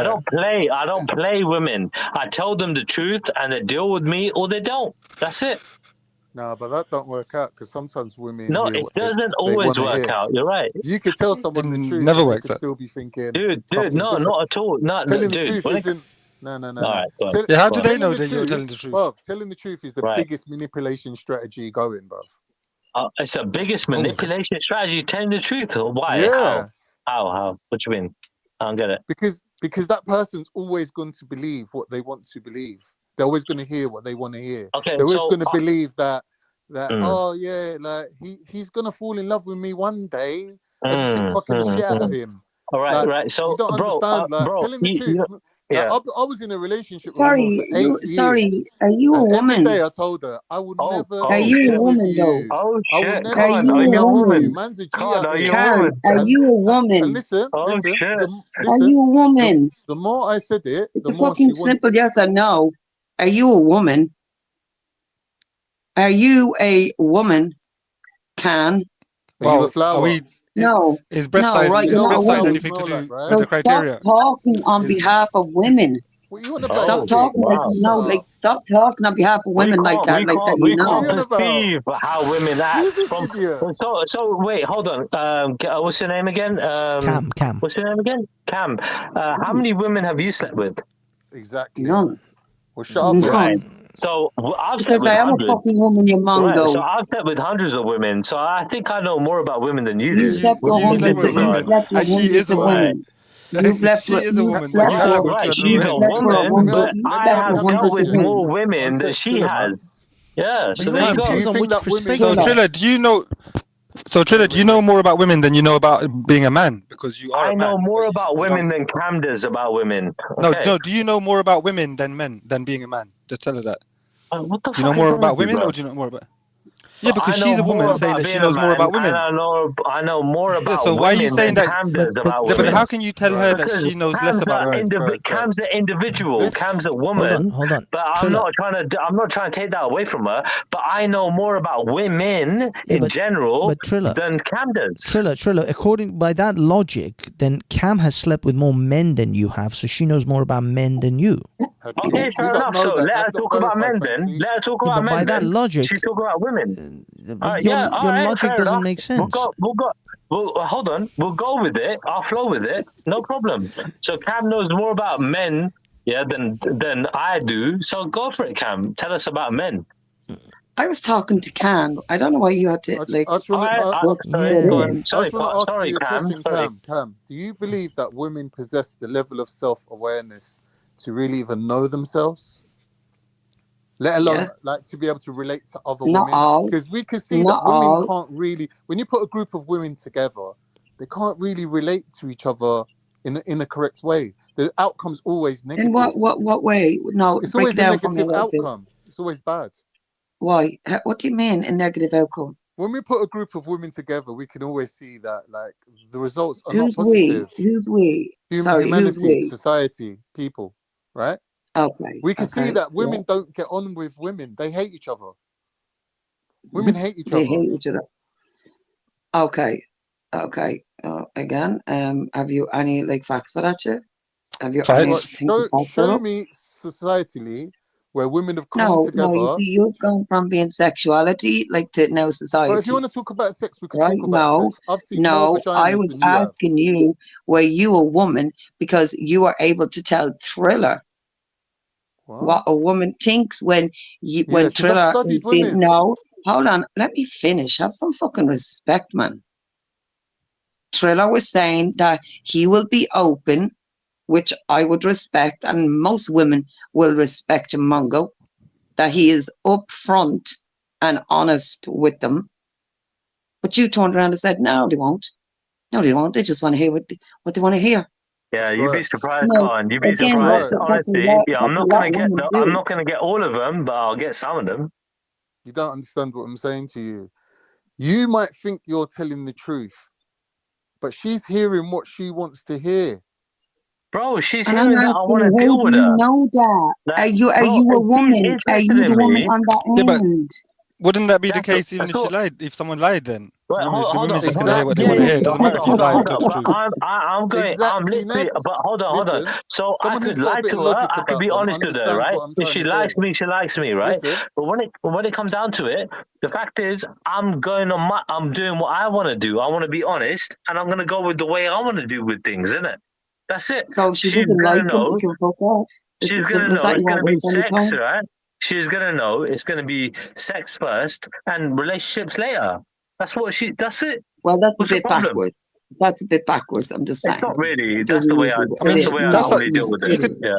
I It mean, is you could because get away with listen, that with prostitutes, but no one else. exactly. No, Not with like a real bird in the life. without being disrespectful, No. science, you can get away with it. It's not about getting away with it. It's Well, just Trilla, being I You know don't know what, what kind upfront of Triller? women are about you my doing that It with. intentions. seems like Yeah, the reason why you have yeah, such a low opinion of women and yeah, their mentality is because the yeah. only women that you could ever get any action Mm, from are prostitutes, mm. and so your only interaction is with porn, through Not the porn. case. Your understanding of Not the women case is through at all. porn and No, prostitutes. So of course you see have a lower again. I opinion don't. of them because You're they always creating a take your false money. narrative. No, I but don't agree with that. I don't agree with that. You could tell a man yeah. who is openly confessed to using the services of a prostitute that that's the only sex he can get. I think that's That's not No, correct at all. no, not everyone. Loads of people do it and have relationships and stuff. But Yeah. with Triller, that's the only option. Wait. So you're a skinny little fuck here. You're like less than 6 foot tall, and you're telling me that you can Well, get more you're probably women less than than me. 6 foot tall. And you're I think you're probably probably not less as than good 6 foot looking as tall. I am, right? But I'm just saying, I'm I a don't think you're handsome very good guy, bro. looking. I've got loads of I don't think women you're a that handsome I guy. could get with. No, Dude, he's I I don't get think you've checked got out loads all of the absolutely time. hideous. There are loads of women check me out, bro. When I walk down Nah, the that's road, bullshit. especially. Guys, one at a time. Oh please. my lord! Oh my lord! Anyway, go on, carry on. Yeah. Now, Carry Triller, on. it's sad that you continue Yeah. to say these lies again and again as if Yeah. anybody Yeah. believes you. I don't think there's a single Dude, human I'm being not left. God's gift. That's There how are stupid. there are a lot of better looking guys than me, I'm sure. You're not. but You're at God's the end of the curse, day, bro. You're God's curse to flipping humanity, the mate. fact is, yeah, I got a bad boy look on me. You get me? And girls love a bad boy. You get me? So What you yeah. mean, a homeless Yeah. drifter? Oh, the look of a homeless drifter, yeah. Yeah, it's what You whatever living in works, don't you bro. living in believe the that. you know It's this. working. Hey, you remember First The Blood, latest the hobo. Stallone Working, movie? bro. Yeah, bro. Nah, the Where's first it Stallone working, bro? movie. Yeah. That's who Triller models himself on. The But the Stallone fact is, movie, dude, yeah, First you Blood. haven't been single. You haven't been single for Goes like a from town to millennia. town. You haven't been single for like what, 20 years?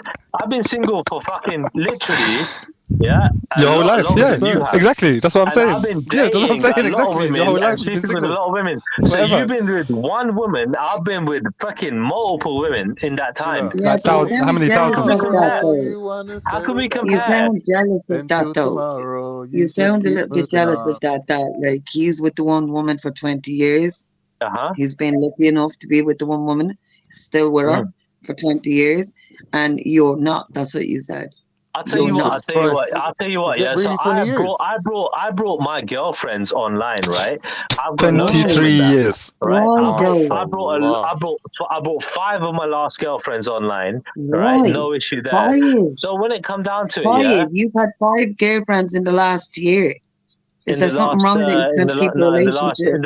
hold on, in the last 3 years, yeah. Yeah, I Right, must I've been point online out 3 that years. the last one that we Oh, knew Yeah. about, yeah, Triller came That on G-Bot you once and he knew said, yeah, I've about. got a That new. you He knew goes, I've about. got a, Yeah. listen to this. He goes, Right. I've got a new girlfriend. Right. Yeah. So then we started asking him about it, and it turns out Mm. that this person he referred to as his new girlfriend did Yeah. not know that she was his girlfriend. They had not even met or Uh-huh. spoke Oh. or interacted. He'd Oh, basically been yes. told by somebody he knew that he needs to drop someone home like next week. Yeah, so he'd already decided that he's going to chat her up. She's going to agree to have sex with him, and they're going to be boyfriend and girlfriend before What are he'd you even talking met her. about? This was What his are you talking projection of about? his Where are you the getting your girlfriend. information from? What's That's wrong not with you? normal. Yeah. You're weird. No, Triller, he's can I chatting ask you shit. Bro, He's lying. we were He's a worried that troll. in his mind, He's a him and this troll, girl had man. almost been married. He's trolling. Like we were worried for her, like what she was But gonna, what he might end up doing to her. what's worrying is Wow. why you're trying to disfame someone like me.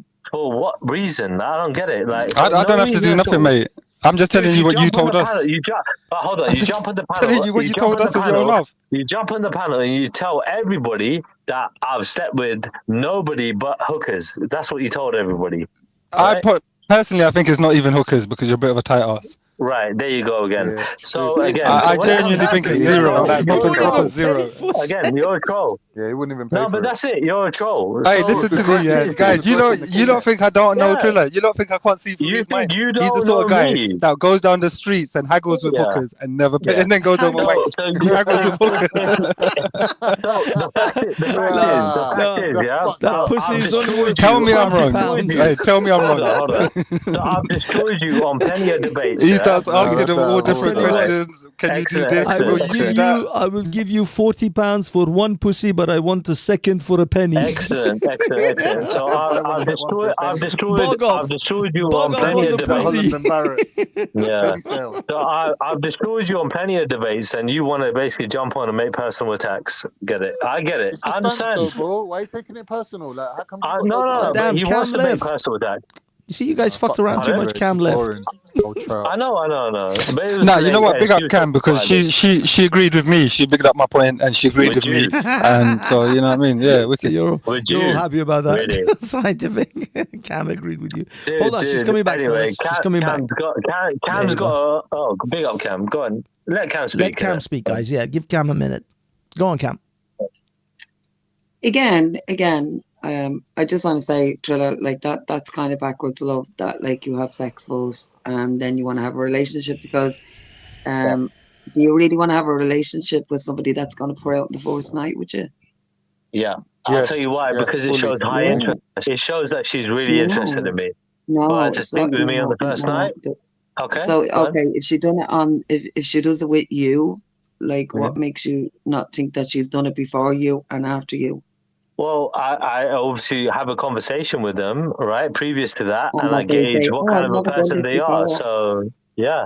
But like So the they've said, fact like is, I've like, never had sex not before. a lot of women, especially from the Asian community, right, are sleeping around. Some are, and some aren't, right? And there are girls from all sorts of communities that aren't doing that. So I gauge what kind of a person they are, and I decide whether she's long term or short term in that regard, and I pursue it from there. But either way, if she sees me on the first day, it shows me a lot of interest, and I'm gonna lean towards somebody who's gonna sleep with me sooner than later. Well, again, because I have brothers, and it's always been told to me that if a gal pulls down her cocks and on the first night, they have no respect for her. No Nah, respect for her. Why? I Because don't she believe put it that. on the I don't first night. believe that. So if a girl does it for me, I put on the moves and it happens, right? It's just, you know what it is, yeah? Even with my ex, right? We had conversations about this. I told her that, you know, like if I didn't ask you to come back to a hotel with me, if I didn't, make it happen, right? It wouldn't have happened, right? And she said, yeah, it wouldn't have happened. And, so the fact is, we wouldn't have been together for the year that we were together if I didn't make it happen. It's a man's prerogative to make it happen. Suppose if she's willing to pull down her Prerogative. cocks on the first night. Pardon? Cam? She's What was saying the that? first night. What about the first night? That was the first night. I made it happen. She's asking you about. Can you respect Well, someone who fucks you on the first night? yeah, I was to marry this woman. Like, come on. I was with her for a whole year. She was just with me. I was her second lover, yeah, after her husband, yeah, her ex-husband. Like, I didn't see a problem. Like, I felt that this was meant to be. What was the deciding my factor problem was, and it not working out? yeah. The problem was generally generally the problem was that it was a bit too soon after her separation, her divorce. You get me? I had 8 years, yeah, to deal with mine, right? She just came out of hers. You get it? And I actually got her out of hers. You get me? Like, if anything. So it was too soon, too fast that I moved. You get me? I should have taken it a bit slower. Basically, And, you got no game, yeah. and you. I got no up. game, really. You fucked it up. Yeah, Well, you could put it. Like, you know what? Khan, I ain't gonna disagree. Yeah, I don't play women, so yeah, you I should learn. agree You with should you. learn to play No, them, you know bro. what? I agree with you. I got no game. I don't play women. Slow I'm down. being totally honest. Relax Yeah, a no, minute. I get you, bro. I get you, Have you bro. heard of this thing called romance?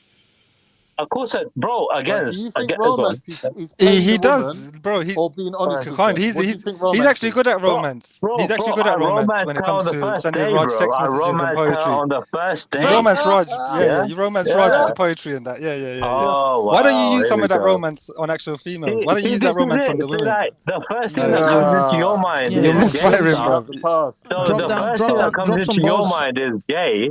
And you got a very odd mind. Drop some I've got an odd mind. romantic Very odd mind, lyrics yeah, 'cause upon the us. first thing you think is Triller. of homosexuality Guys, that comes into your mind, guys, when you're smoking weed, isn't it? we've heard how he talks to women and how he's seduces Use them or whatever. we. Are you a woman? We've also heard you his a woman? techniques with Raj. Okay. Yeah, and I'll be honest, like Wow. his Raj techniques are better romance than anything he said about what he's done with really? women. That is true. Really? You can't Yeah. argue that. So that one, Come on. You ain't heard anything. So when he's dude. serious, he can do it. Yeah. When he likes somebody enough, he can do the romancing. But he has to So love them a lot for that. all you're going on is basically just trying to humiliate somebody. You jumped on the panel to humiliate me. That's it.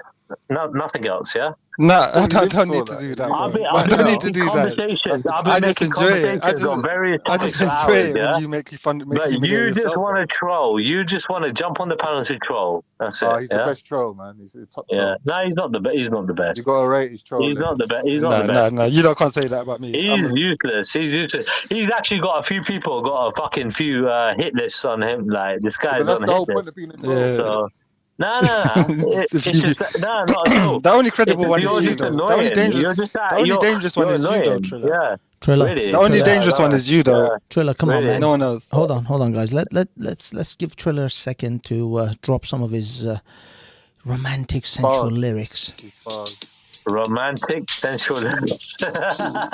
Oh, baby. Come on, Triller. Come on, Trills. Drop it, Trills. It's Christmas. Come on, baby. You're an idiot. Ooh, baby. Baby. Now that. Hey, big up, that's Banksy. the Big gayest up, big up, big up. Okay. Marvin Come on, Gaye. See, Trills. that's funny. That's funny. Work it I up. like that. Yeah, big up.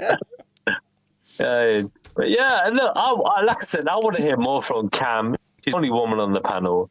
And on top of that, like, I want to hear less from Scientific Method as much as possible, and and more from the rest of you on the panel, meaning Khan Well, I and just want to I ask want Khan a to question. ask Cam, how does she feel about feminism? About who? Is it a good thing, or is it working out? This whole feminism. Sorry, say thing. that again. Sorry, say How that do you again. feel? How do you personally feel about feminism? I fucking hate it. I fucking Oh. hate it, to be honest. Oh, damn. that's Cam's a shock. based. Fucking hate it. Okay. Okay, what? It- Okay, it- let's explore some of this. What aspects of feminism are you? Is it everything? Some parts? Pros and Well, cons? I mean, there's pros and cons to everything, as I've learned out. Like, obviously, when I took that test about, and you pointed certain things out, so I was like, okay, yeah, that's very true. No, the majority of feminism can go in the bin. Majority, literally 90, I'll be generous. I'll say 92% bin it. 92 sounds very specific. Yeah, but yeah. Okay. 92, bin that shit. Just bin that shit. It is all What is harsh. the 2% out of the 90? Like, what is that exactly? I'm being generous. I'm being generous. I was going to say 95. I'm being generous. Oh, and I'll wow. say 95. Okay, cool. So, again, if feminists were there to help us to, be able to vote, right? Go into the workplace and shit like that. Now, again, now we have women that are demanding, certain things, like to be treated like men, get the same money as men and shit. And it's like, listen, love, for one, we have periods. Two, we have babies. So all this shit, takes time away from the job. If you look at certain jobs, right, like the army, majority men, not women. Cam, right? sorry to cut you, babe, but I'm specifically thinking about the sexual liberation of women. That I think goes hand in hand with what you said about them being able to work and that. And I think like me, Banksy, and maybe not the other two so much have really benefited from these sexually liberated women in our lives. No. Yeah, but you're Muslim, I'm Christian, and I'm telling you, no. You're Abrahamic. Right. Both Are you saying that men haven't benefited, or are you saying that no women haven't benefited? No to sexual liberation. Look, they have. They both have. But look, I don't put fucking this bollocks of sexuality shit, right? Like with feminism, that has nothing to do with feminism. Selling your body. If a woman's saying I can fuck selling your body, when I want to listen, selling your fucking body like a piece of fucking meat. Yeah. Right? Yeah. For a couple of £100, you cheap fucking slag, man, that you've sold yourself. I don't agree. I resent that.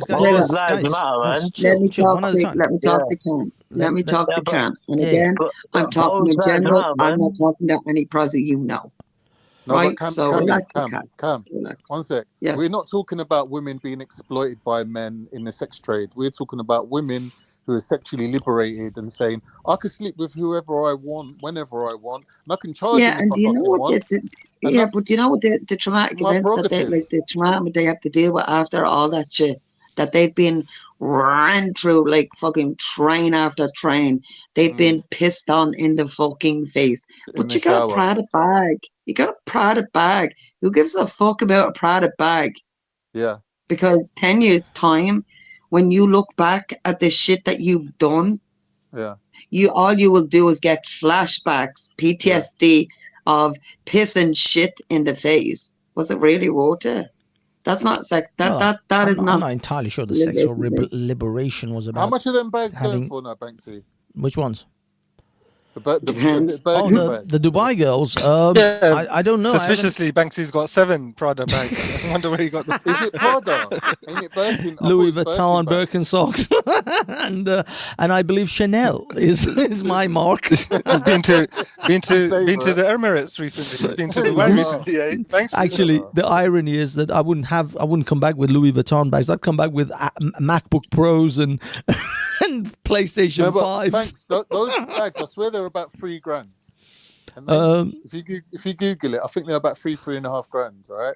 And they're basically the entry level, saying you could basically shag any woman, and like even the top class hoes are saying, yeah, like get me a bag, and you can have me for the night. And I think that they're charging about $3-4 grand.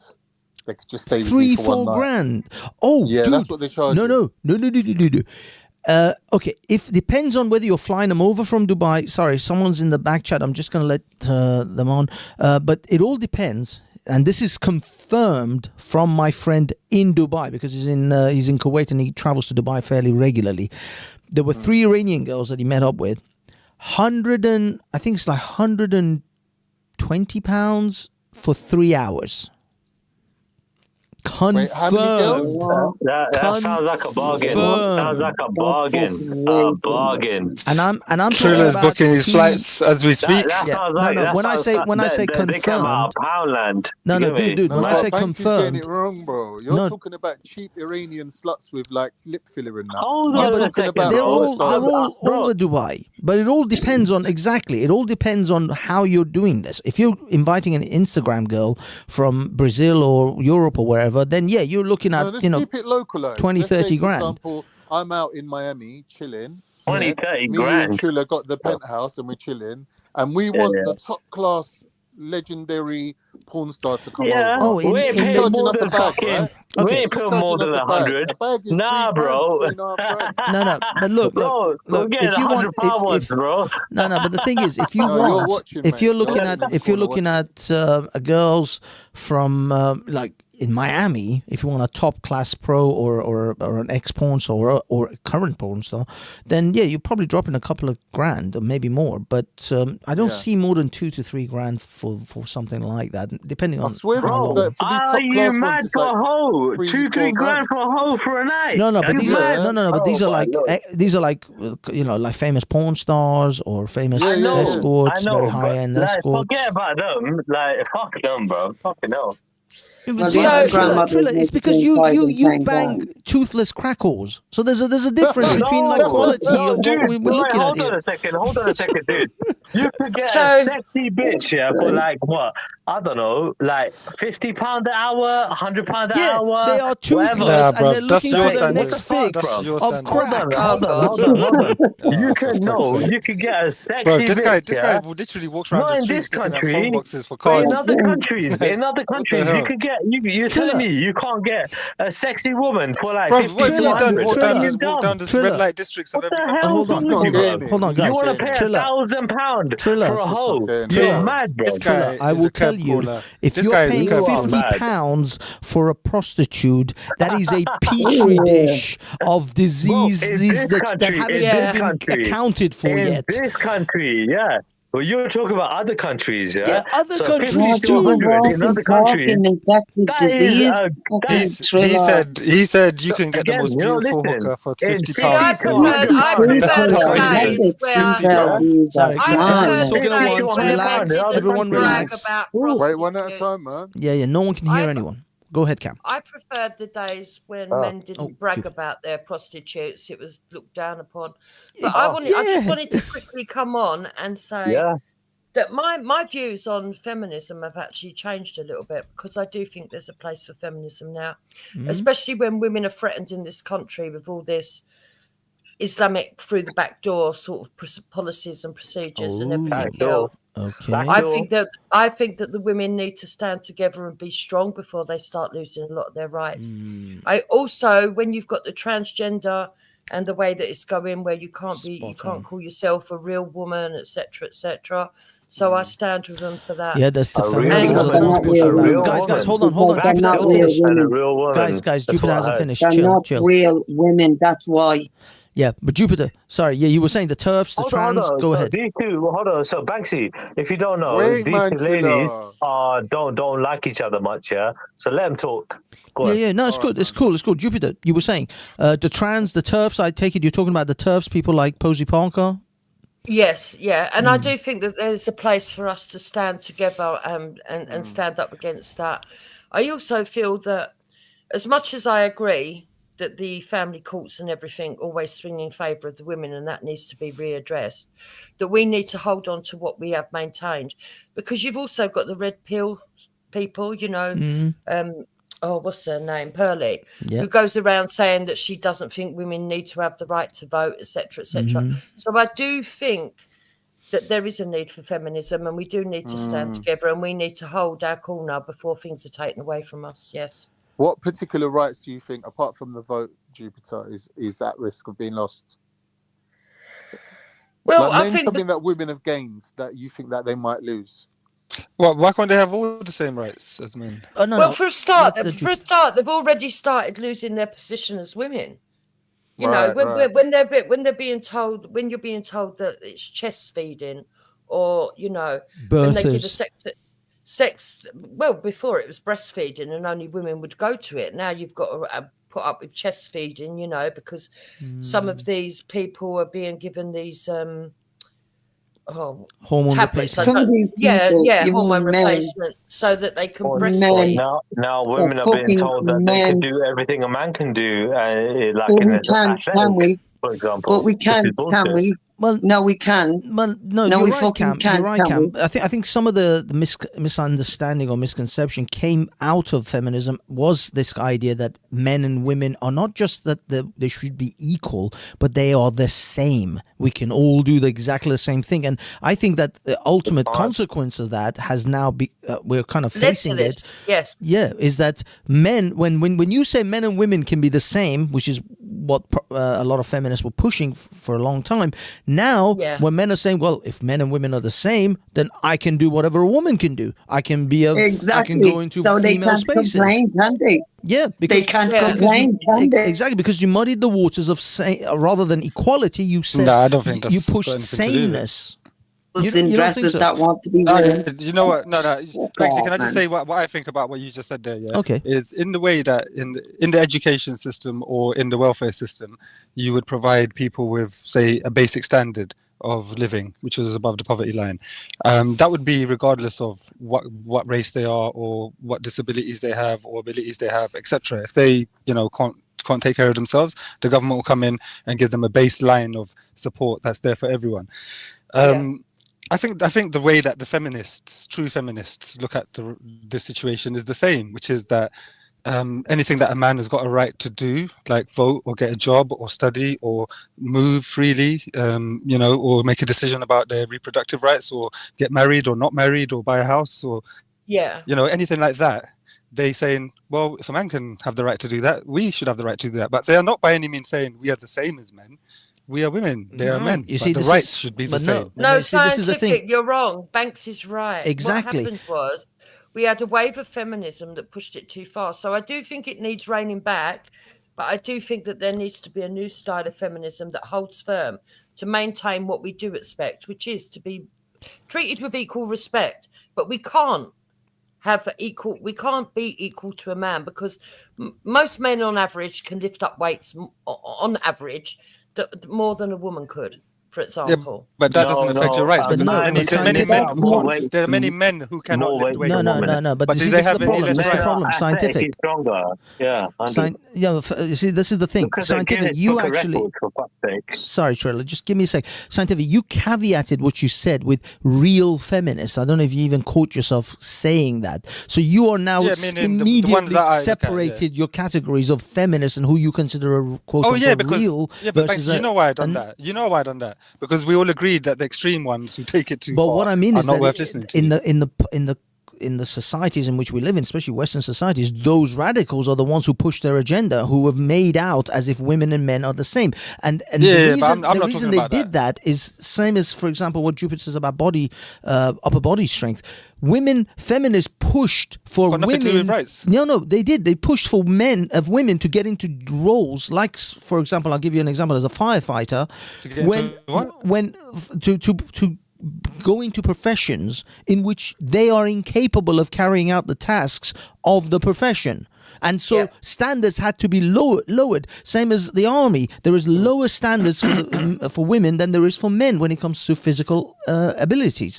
So they had to change and lower standards in order to allow women in. Differently.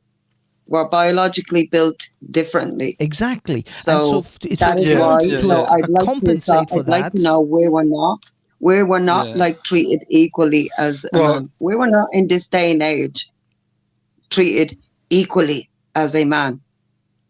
But the thing is, it's not about equal in the sense of, you see, this is the problem. It's not about equal opportunity. No, but that's what they're banging on about. That's what the feminism, they want to be treated equally. What I was saying about outcome. You see, the problem is, and this is something people like Jordan Peterson have always wailed on against, is that it's about equal outcome rather than equal opportunity. I will give women equal opportunity to enter the army and have to do the same amount of pull-ups as a man can, the same amount of push-ups as a man can. And if they cannot manage that, then they cannot get into the army. That is equality of opportunity. But what they want and what they got was equality of outcome. So we, instead of not having women in the army because they can't do the pull-ups and the push-ups that the men can, they lowered the numbers of pull-ups and push-ups so that the men can get in. Sorry, so that the women can get in. And that damages meritocracy and it lowers the standards and it gives us lower standards of everything. Right, but they haven't got a quality of outcome because, like, you know, it's not going to happen. They have, though, Triller. No, they did. That's how we've got. That's how we've got so many female police officers. They lowered the standards of the height of police officers, for example. Now little midgets are police officers. Hold on. We need female police officers, right? We need more of them. We don't need smaller police officers that can't do one at a time, guys. Sorry. Yeah, we needed that. Cam, give Triller a second. Right. So when it comes down to it, you're talking about look, we needed more female police officers, right? To basically search more females, because again, more females in the population and so on, right? So, you know, that's inevitable. But when it comes down to equal opportunities and equal outcome, fact is, right, you're given the opportunity, fair enough, yeah? The outcome has never, ever equivalated because men always exceed when it comes down to the outcome.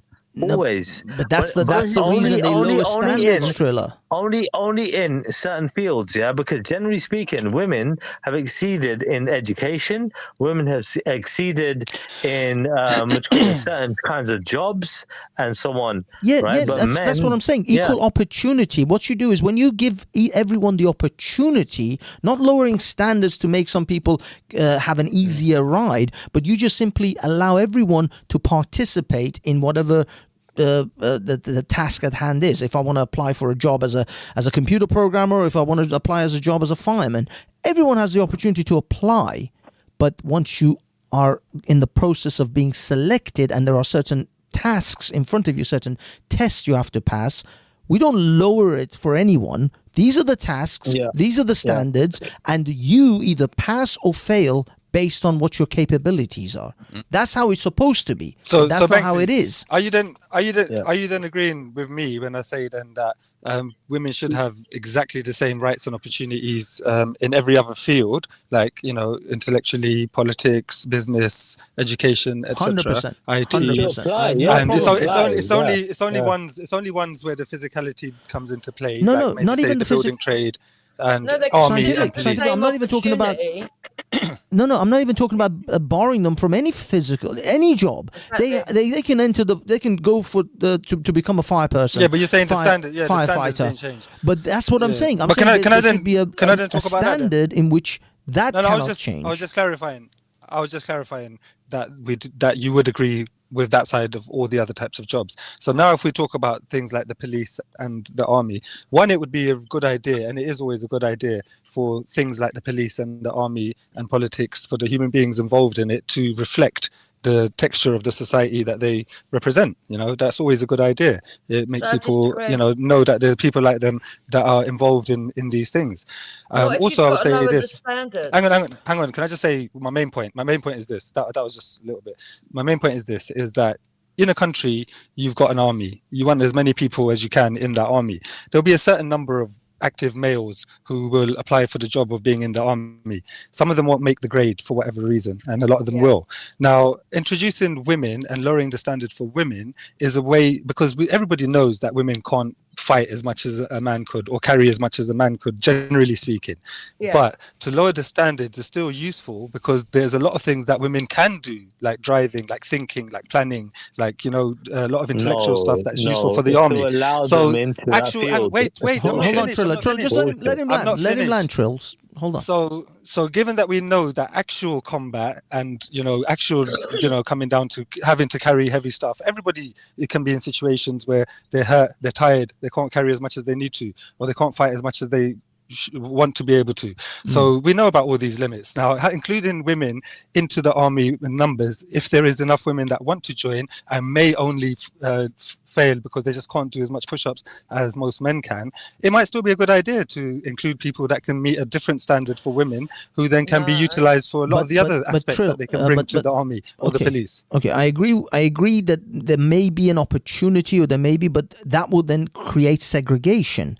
These types of people with these kind of abilities can only do these types of roles within the army, and these people can do the other. Exactly. But the feminists would then screech and try to break that down, saying, no, this is discrimination, this is unfairness, you're not allowing us to become frontline soldiers because you're essentially separating the the roles, and you're making women, it's the old adage, they're already doing it anyway. Women can only be nurses and they can't be doctors. That's all, that was the whole thing. So what you can't do that, because the feminists won't allow you to do what you just said, scientific. So what you have to do is you set a standard for physical abilities for frontline soldiering, and if some women meet that, and some women probably will, they can go forward, and those who don't fall into other roles. Or I'm not aligning with those feminists. I was saying that why I see the sense in what the government have done, and why that's to qualify for frontline combat, right? Well, when it comes down to actually going in the front line in combat situations, right? Again, I'm sure that the people in charge are gonna deploy the best to basically make to have the best outcome. But that's the point. They're not. Triller, they're not. Because what happens? No, but they should. Whether they should and what's happening are two different things. What happens is that you have positive discrimination and you have quotas. And so they say that they want proportional representation, just like Scientific said. In order to do that, they have to lower the standards to allow more women to be able to pass, to get into those skilled areas. Whereas if they kept it as it was, you would get less women going in, but they would be the exception, the outliers, those that are good enough to be in there. And I would rather have it where we keep the standards rather than lowering the standards. Of course. I'll tell you, Jupiter, right? In support of your argument, right? I have to say, in this scenario, it's really clear that you need the best in this situation, as in this is life and death situation. Yeah, but sometimes you need the numbers. Sometimes you need the numbers. Hold on. Because again, you got quotas in all sorts of different fields in jobs, right? And people trying to meet those kind of quotas, and like, we want certain amount of employees from different backgrounds and different genders and so on, right? But in this field particularly, right, life and death situation, your whole team could be murdered because one person. You're only as strong as your weakest link. You ever heard that saying, Science? Yeah, but sometimes it's better to have someone there than no one there.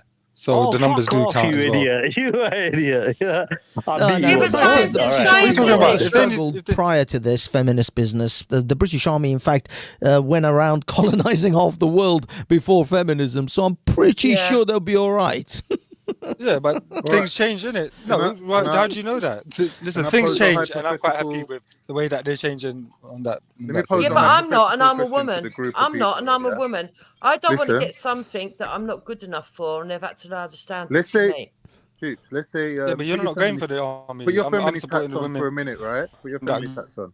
Imagine society, right? Money gets Yeah. tighter and tighter, and the government comes out and says prostitution has become rife, right? We're going to crack down on it. And feminists turn around and say, no, women should be able to raise money using their own bodies as long as they're not being used by men and they're independent, As a couple. right?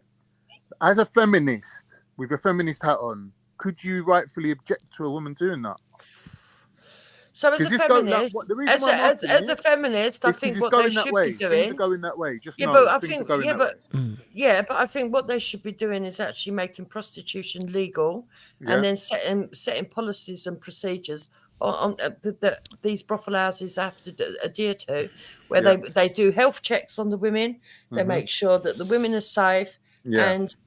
and everything else, and plus those women would have to pay taxes, and I'm sure But that a lot of funds would come into our What country if they're through it. independent? Right. okay, Does can I that come under get in on feminism, though? this? Is that feminism Well, still? it could be feminism, but the thing is, one thing I will say, Jupiter, in regards to these freedoms, although I don't think there's stats on this to definitively prove what I'm about to say, but what I feel and what I've noticed is that there are certain things, certain even jobs in society, despite the fact that it appears to be a point of equality and, you know, let people do what they wish, you will find that they have detrimental effects overall on the society as a whole. And I think that allowing prostitution to become a legal, open for all sort of environment, I don't think it's a beneficial, productive field of work for women to go into, and for that to propagate throughout the society. It's the same as I feel the same about gambling and drugs. I feel the same about certain drugs. I think that you may. I mean, from my atheistic liberal sort of perspective, it's like live and let live. Sure, it's not up to me what you do with your body and all that. But what I will say is that no man is an island. We live in a society in which we do depend on each other, But and all of certain these things can be exploited. They can all be exploited. but Banksy, I think as a woman that it would be far safer and better for our residential areas and for families if it was legalised and they had restrictions put on them, so that if you did get curb crawling, you would have it would be heavily policed and it would become more criminal than what it already is. I know that it is criminal, but a lot of the times they go after the men that want crawler. to Yeah, they go after the Johns rather than the pros. No, they go exactly. Yeah. Yeah. Whereas I would like to see the prostitutes that are walking up and down the streets getting done for their prostitution. Right. Because if they legalized it and said, right, it has to be so far away from residential areas, you have to be in this vicinity, there has to be this kind of building, and it's got to be the women have got to pass these tests every so often. Just like the ranches in America, you know, they have the bunny ranches and stuff where it's like this. Right, place in the middle you're of nowhere. talking about trying to like make a business out of it, and I disagree with that, because there are a lot of people that choose to be independent workers, right? And they wouldn't want to work in a franchise. They want. Well, then they would get. Why do they have? Why are you promoting a pimp or some sort of like? I mean, Triller. But they don't make 100% out of it. I'll be perfectly honest with you. You would actually find that this, if you legalize prostitution. I mean, because I can see from both sides. I still feel allowing prostitution to be legal in your society is a detriment to your society, and it will degrade your society. But I'll tell you why. But let me get this. Let me get this. If you actually legalized it and set up certain boundaries, you don't necessarily even have to push them into brothels and bunny ranches. You would actually have an Uber situation in which there will be an Uber or an Uber-like app in which you order your prostitutes through. Oh, don't you know that already exists? I mean, thank God it's like not happened in this country. But the fact is, right, it's happened in countries like Germany and Jupiter. I want to give this one example where literally a few years ago, like it got legalized in Germany, and there were women literally being sanctioned by their job center from their benefits because they were denying to work as a prostitute, which was legalized now.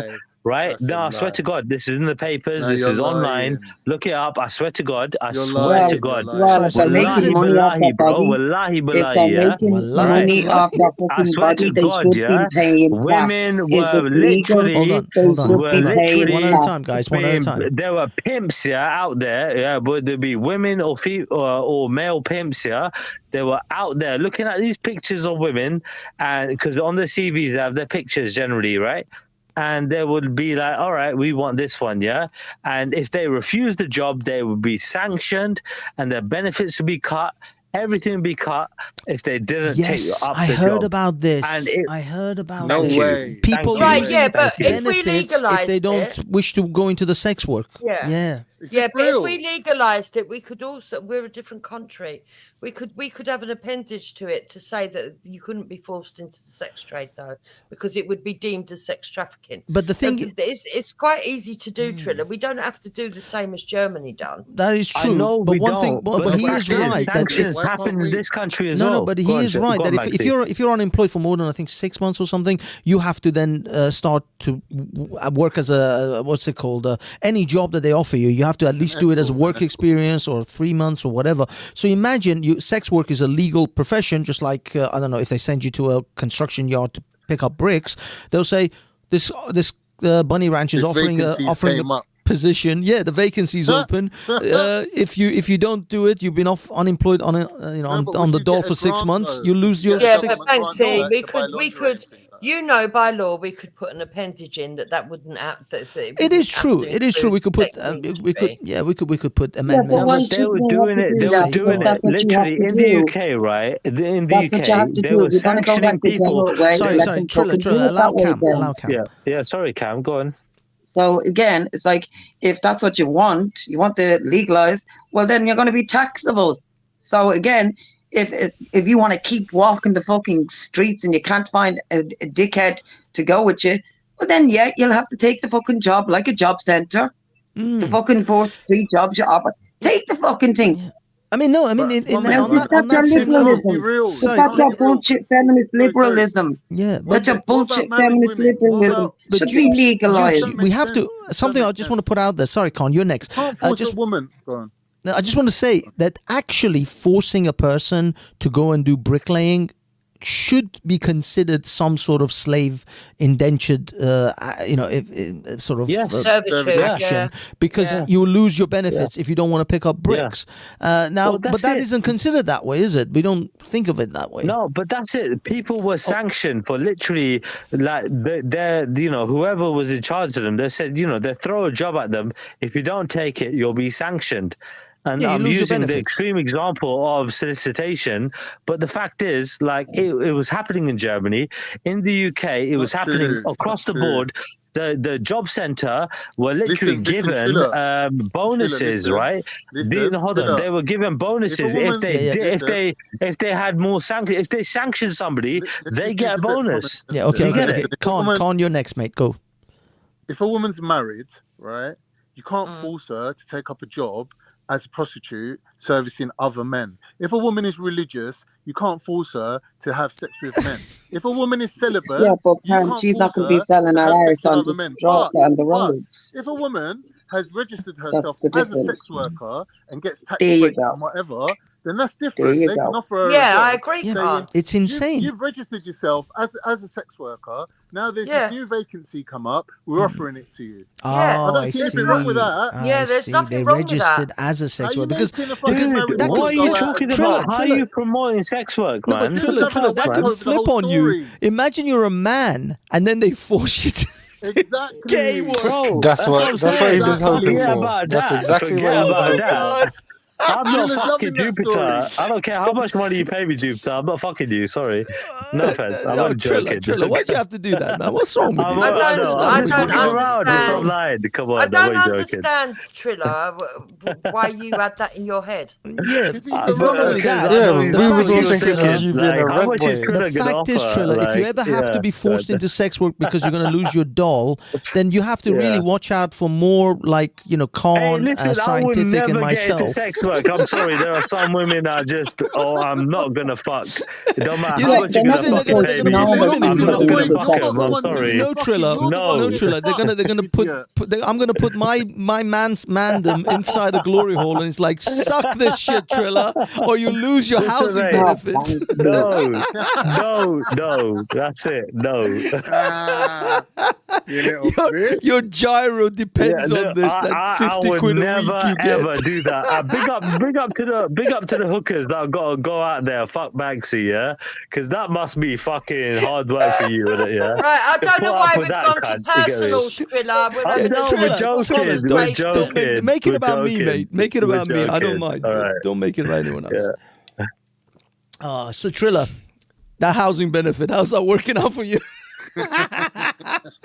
Dude, how much are you paying those hoes, bro, to get over your belly, bro? Fucking hell. To fuck that little dick. Fucking hell. I'll Shit. make it work, Triller. I'll squeeze it through that you glory must be hole paying for them a you. lot, that's what I'm saying. All right. It won't take very long. It's a few seconds of work. It'll be the easiest money you ever made. And I've been eating pineapple all week. You know what? Thank God I got selective hearing, innit? I don't hear fucking anything you're talking about, but carry on.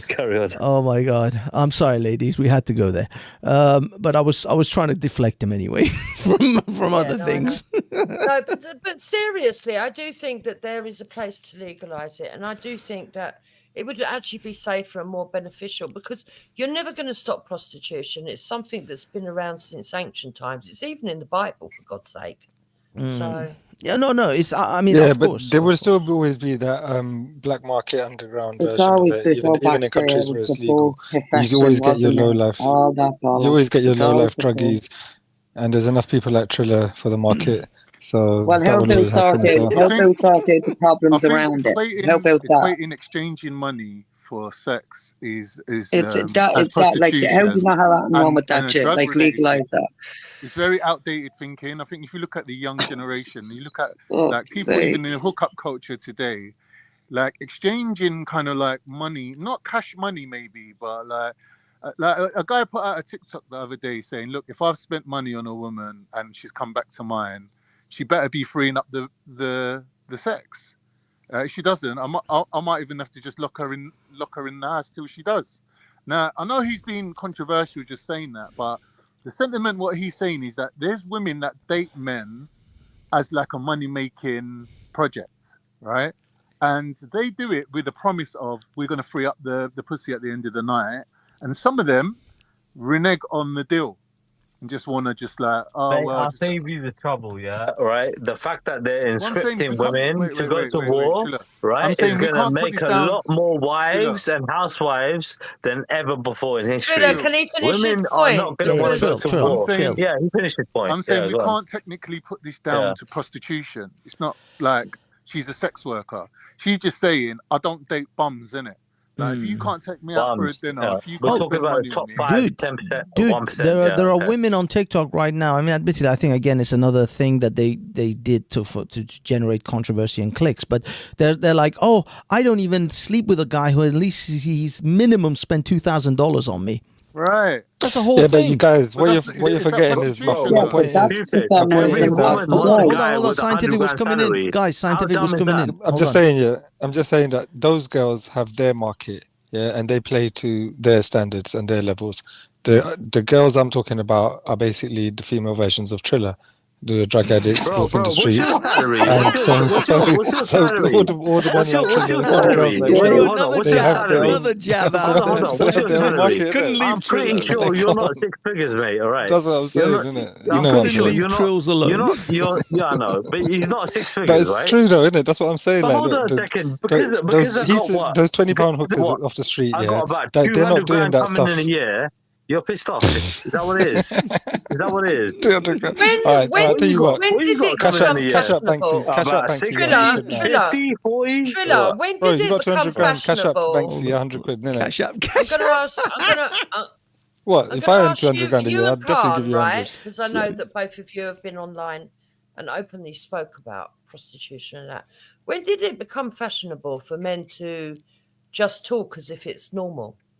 Because to I have like, no if idea. there's no difference between your girlfriend and a prostitute, because either way, you can't take her out on a date if you're not spending X, Y, and Z. She's not going to sleep with you unless you buy her a bag or whatever. Then, in a man's mind, she's no different than a prostitute. The only I'm not difference gonna is, lie. I have I'm not to gonna say- lie. It's a much better investment, Khan. Yeah, I said this so many times. Yeah, to go out on a date and try it with a woman that's not a hooker. A hooker is a waste of money, and it's a last resort, in my opinion. Let me say Anyway. this for Jupiter. Jupiter, I think this is at least what I'm getting from not only Khan but just generally the red pill atmosphere is that when women made their vagina into a commodity and they monetized their vagina essentially. You do have to spend this on me in order to get me in bed. You've got to do this for me. You got to do that for me. When women commoditize their vagina, then men started to look at women and their vagina essentially as a commodity, whether they can afford to buy or not buy. So it became, women encouraged it, and through feminism and sexual liberation, and now men are just simply reacting and responding to that monetization of You're vagina. talking about commodity. You're but talking let about me just say to commodity. Jupiter, Hold on, Khan, one second. Khan, 1 second. Yeah, when it comes to commodity, let right? me just explain to Jupiter. Go There's on. been situations, right, where I've met a girl on a dating app, took her out on a date, took her to a nice date, Miller and Carter, spent about 80 quid. Afterwards, she's thinking that I can have her, basically. She's happy to give it up. But obviously, I just didn't like her, so I was like, all right, babe, nice date, thank you, I'll call you. Got in my car and drove off. What? No She's head standing there in down. the car Mad. park, thinking, where's the rest of the date? I want you to take me to a hotel. I want to spend the night. Whoa. I want you to supply the drink and the drugs. Like, let's party. Drugs? And I was like, What the fuck? Not really feeling it. You're not my type. The conversation didn't really go the way I wanted it to go. Okay, now, bro. What kind of girls you dating, bro? No, but it could be. No, it's okay. It's not okay. my type. Khan came across these that women. doesn't mean she weren't ready to throw it down. She was. She wanted it. But She you wanted just to had stay out all to. night. You just had to spend a particular amount. There was a bar of a monetary bar that you had to go above, and once you passed that, then the vagina was. If a You girl unlocked the likes you, vagina. she's gonna give it up for nothing. She'll give it up for nothing because she likes you. Don't be So, silly. Do you think Miller and Carter's for nothing? Have you been there? bro, literally, like, go link them and you're gonna get something. That's it. Look, Yeah, but you're turning up with If drinking you drugs, invest though. your money in yourself, yeah, Bruv, you're you buy turning up with something, a you rap. buy a nice car, Listen. you work on your body, Chiller. and you buy nice clothes, Talking yeah, rubbish, mate. and you work on Bruv, yourself. what are you talking about? Bro, You catch the bus literally, and you're a fat literally, pleb. yeah. You No, can't but do a if you pull-up. spend that turning up money with What on are you a rap talking and a about? yourself, bottle of yeah. Baby Sham. If you spend that money on yourself and not on hoes and going out and this and that, yeah, dude, that How long can we self-investment is keep going hearing to this pay shit off. for, man? This is some And That's then boring. that's no bullshit he's chatting bullshit. about That's right now. no bullshit, bruv. Yeah, What but are you can't on about? surely, but even though you know that, all right, so I get what Banks is saying with this transaction business and everything else, but surely there must come a point when people want wife material, and Want they're what? not going to get it from those kind of women, are they? Yeah, why not? If you hit it off with someone, it's going to pan out to a nice little relationship. Because why would you want a woman that's anybody's as long as they put the price is right? The thing is, She just likes sex, innit? It's fun for her. She's not looking at it as some bonding ritual. Oh wow. well, this is the thing. This is what I'm saying. When women essentially put a price and out there, and now this is not all women, of course. It's far from all women, thank goodness, because otherwise I'd still be a virgin. But a lot of women, especially in the modern era, have essentially put a price on their vagina. You have to do X, Y, and Z. I mean, there are women I've seen on TikTok going, I don't just want a date. I don't just want you to take me for a coffee. No, I want an experience. I want you to take me But to those places those so I women- have an experience. Those women would course. put aside that whole but- thing wait, for a wait. certain type of person. What's So wrong if with they that, see though? somebody that they One like, minute, yeah, one minute, they one will minute, man. disregard all of that shit and give it up to Chiller, him relax, straight away bro. for free. No, it's being What taught Banksy to them said by is other right, women, yeah? you fool. There's women It's that being you can taught to them meet. by Oh other my women to God. do that. Look, you It's can meet a being taught to them by you can other meet a fucking woman and shitbag have women. If a woman likes you, she'll Sorry, give Cam. you She listen. everything.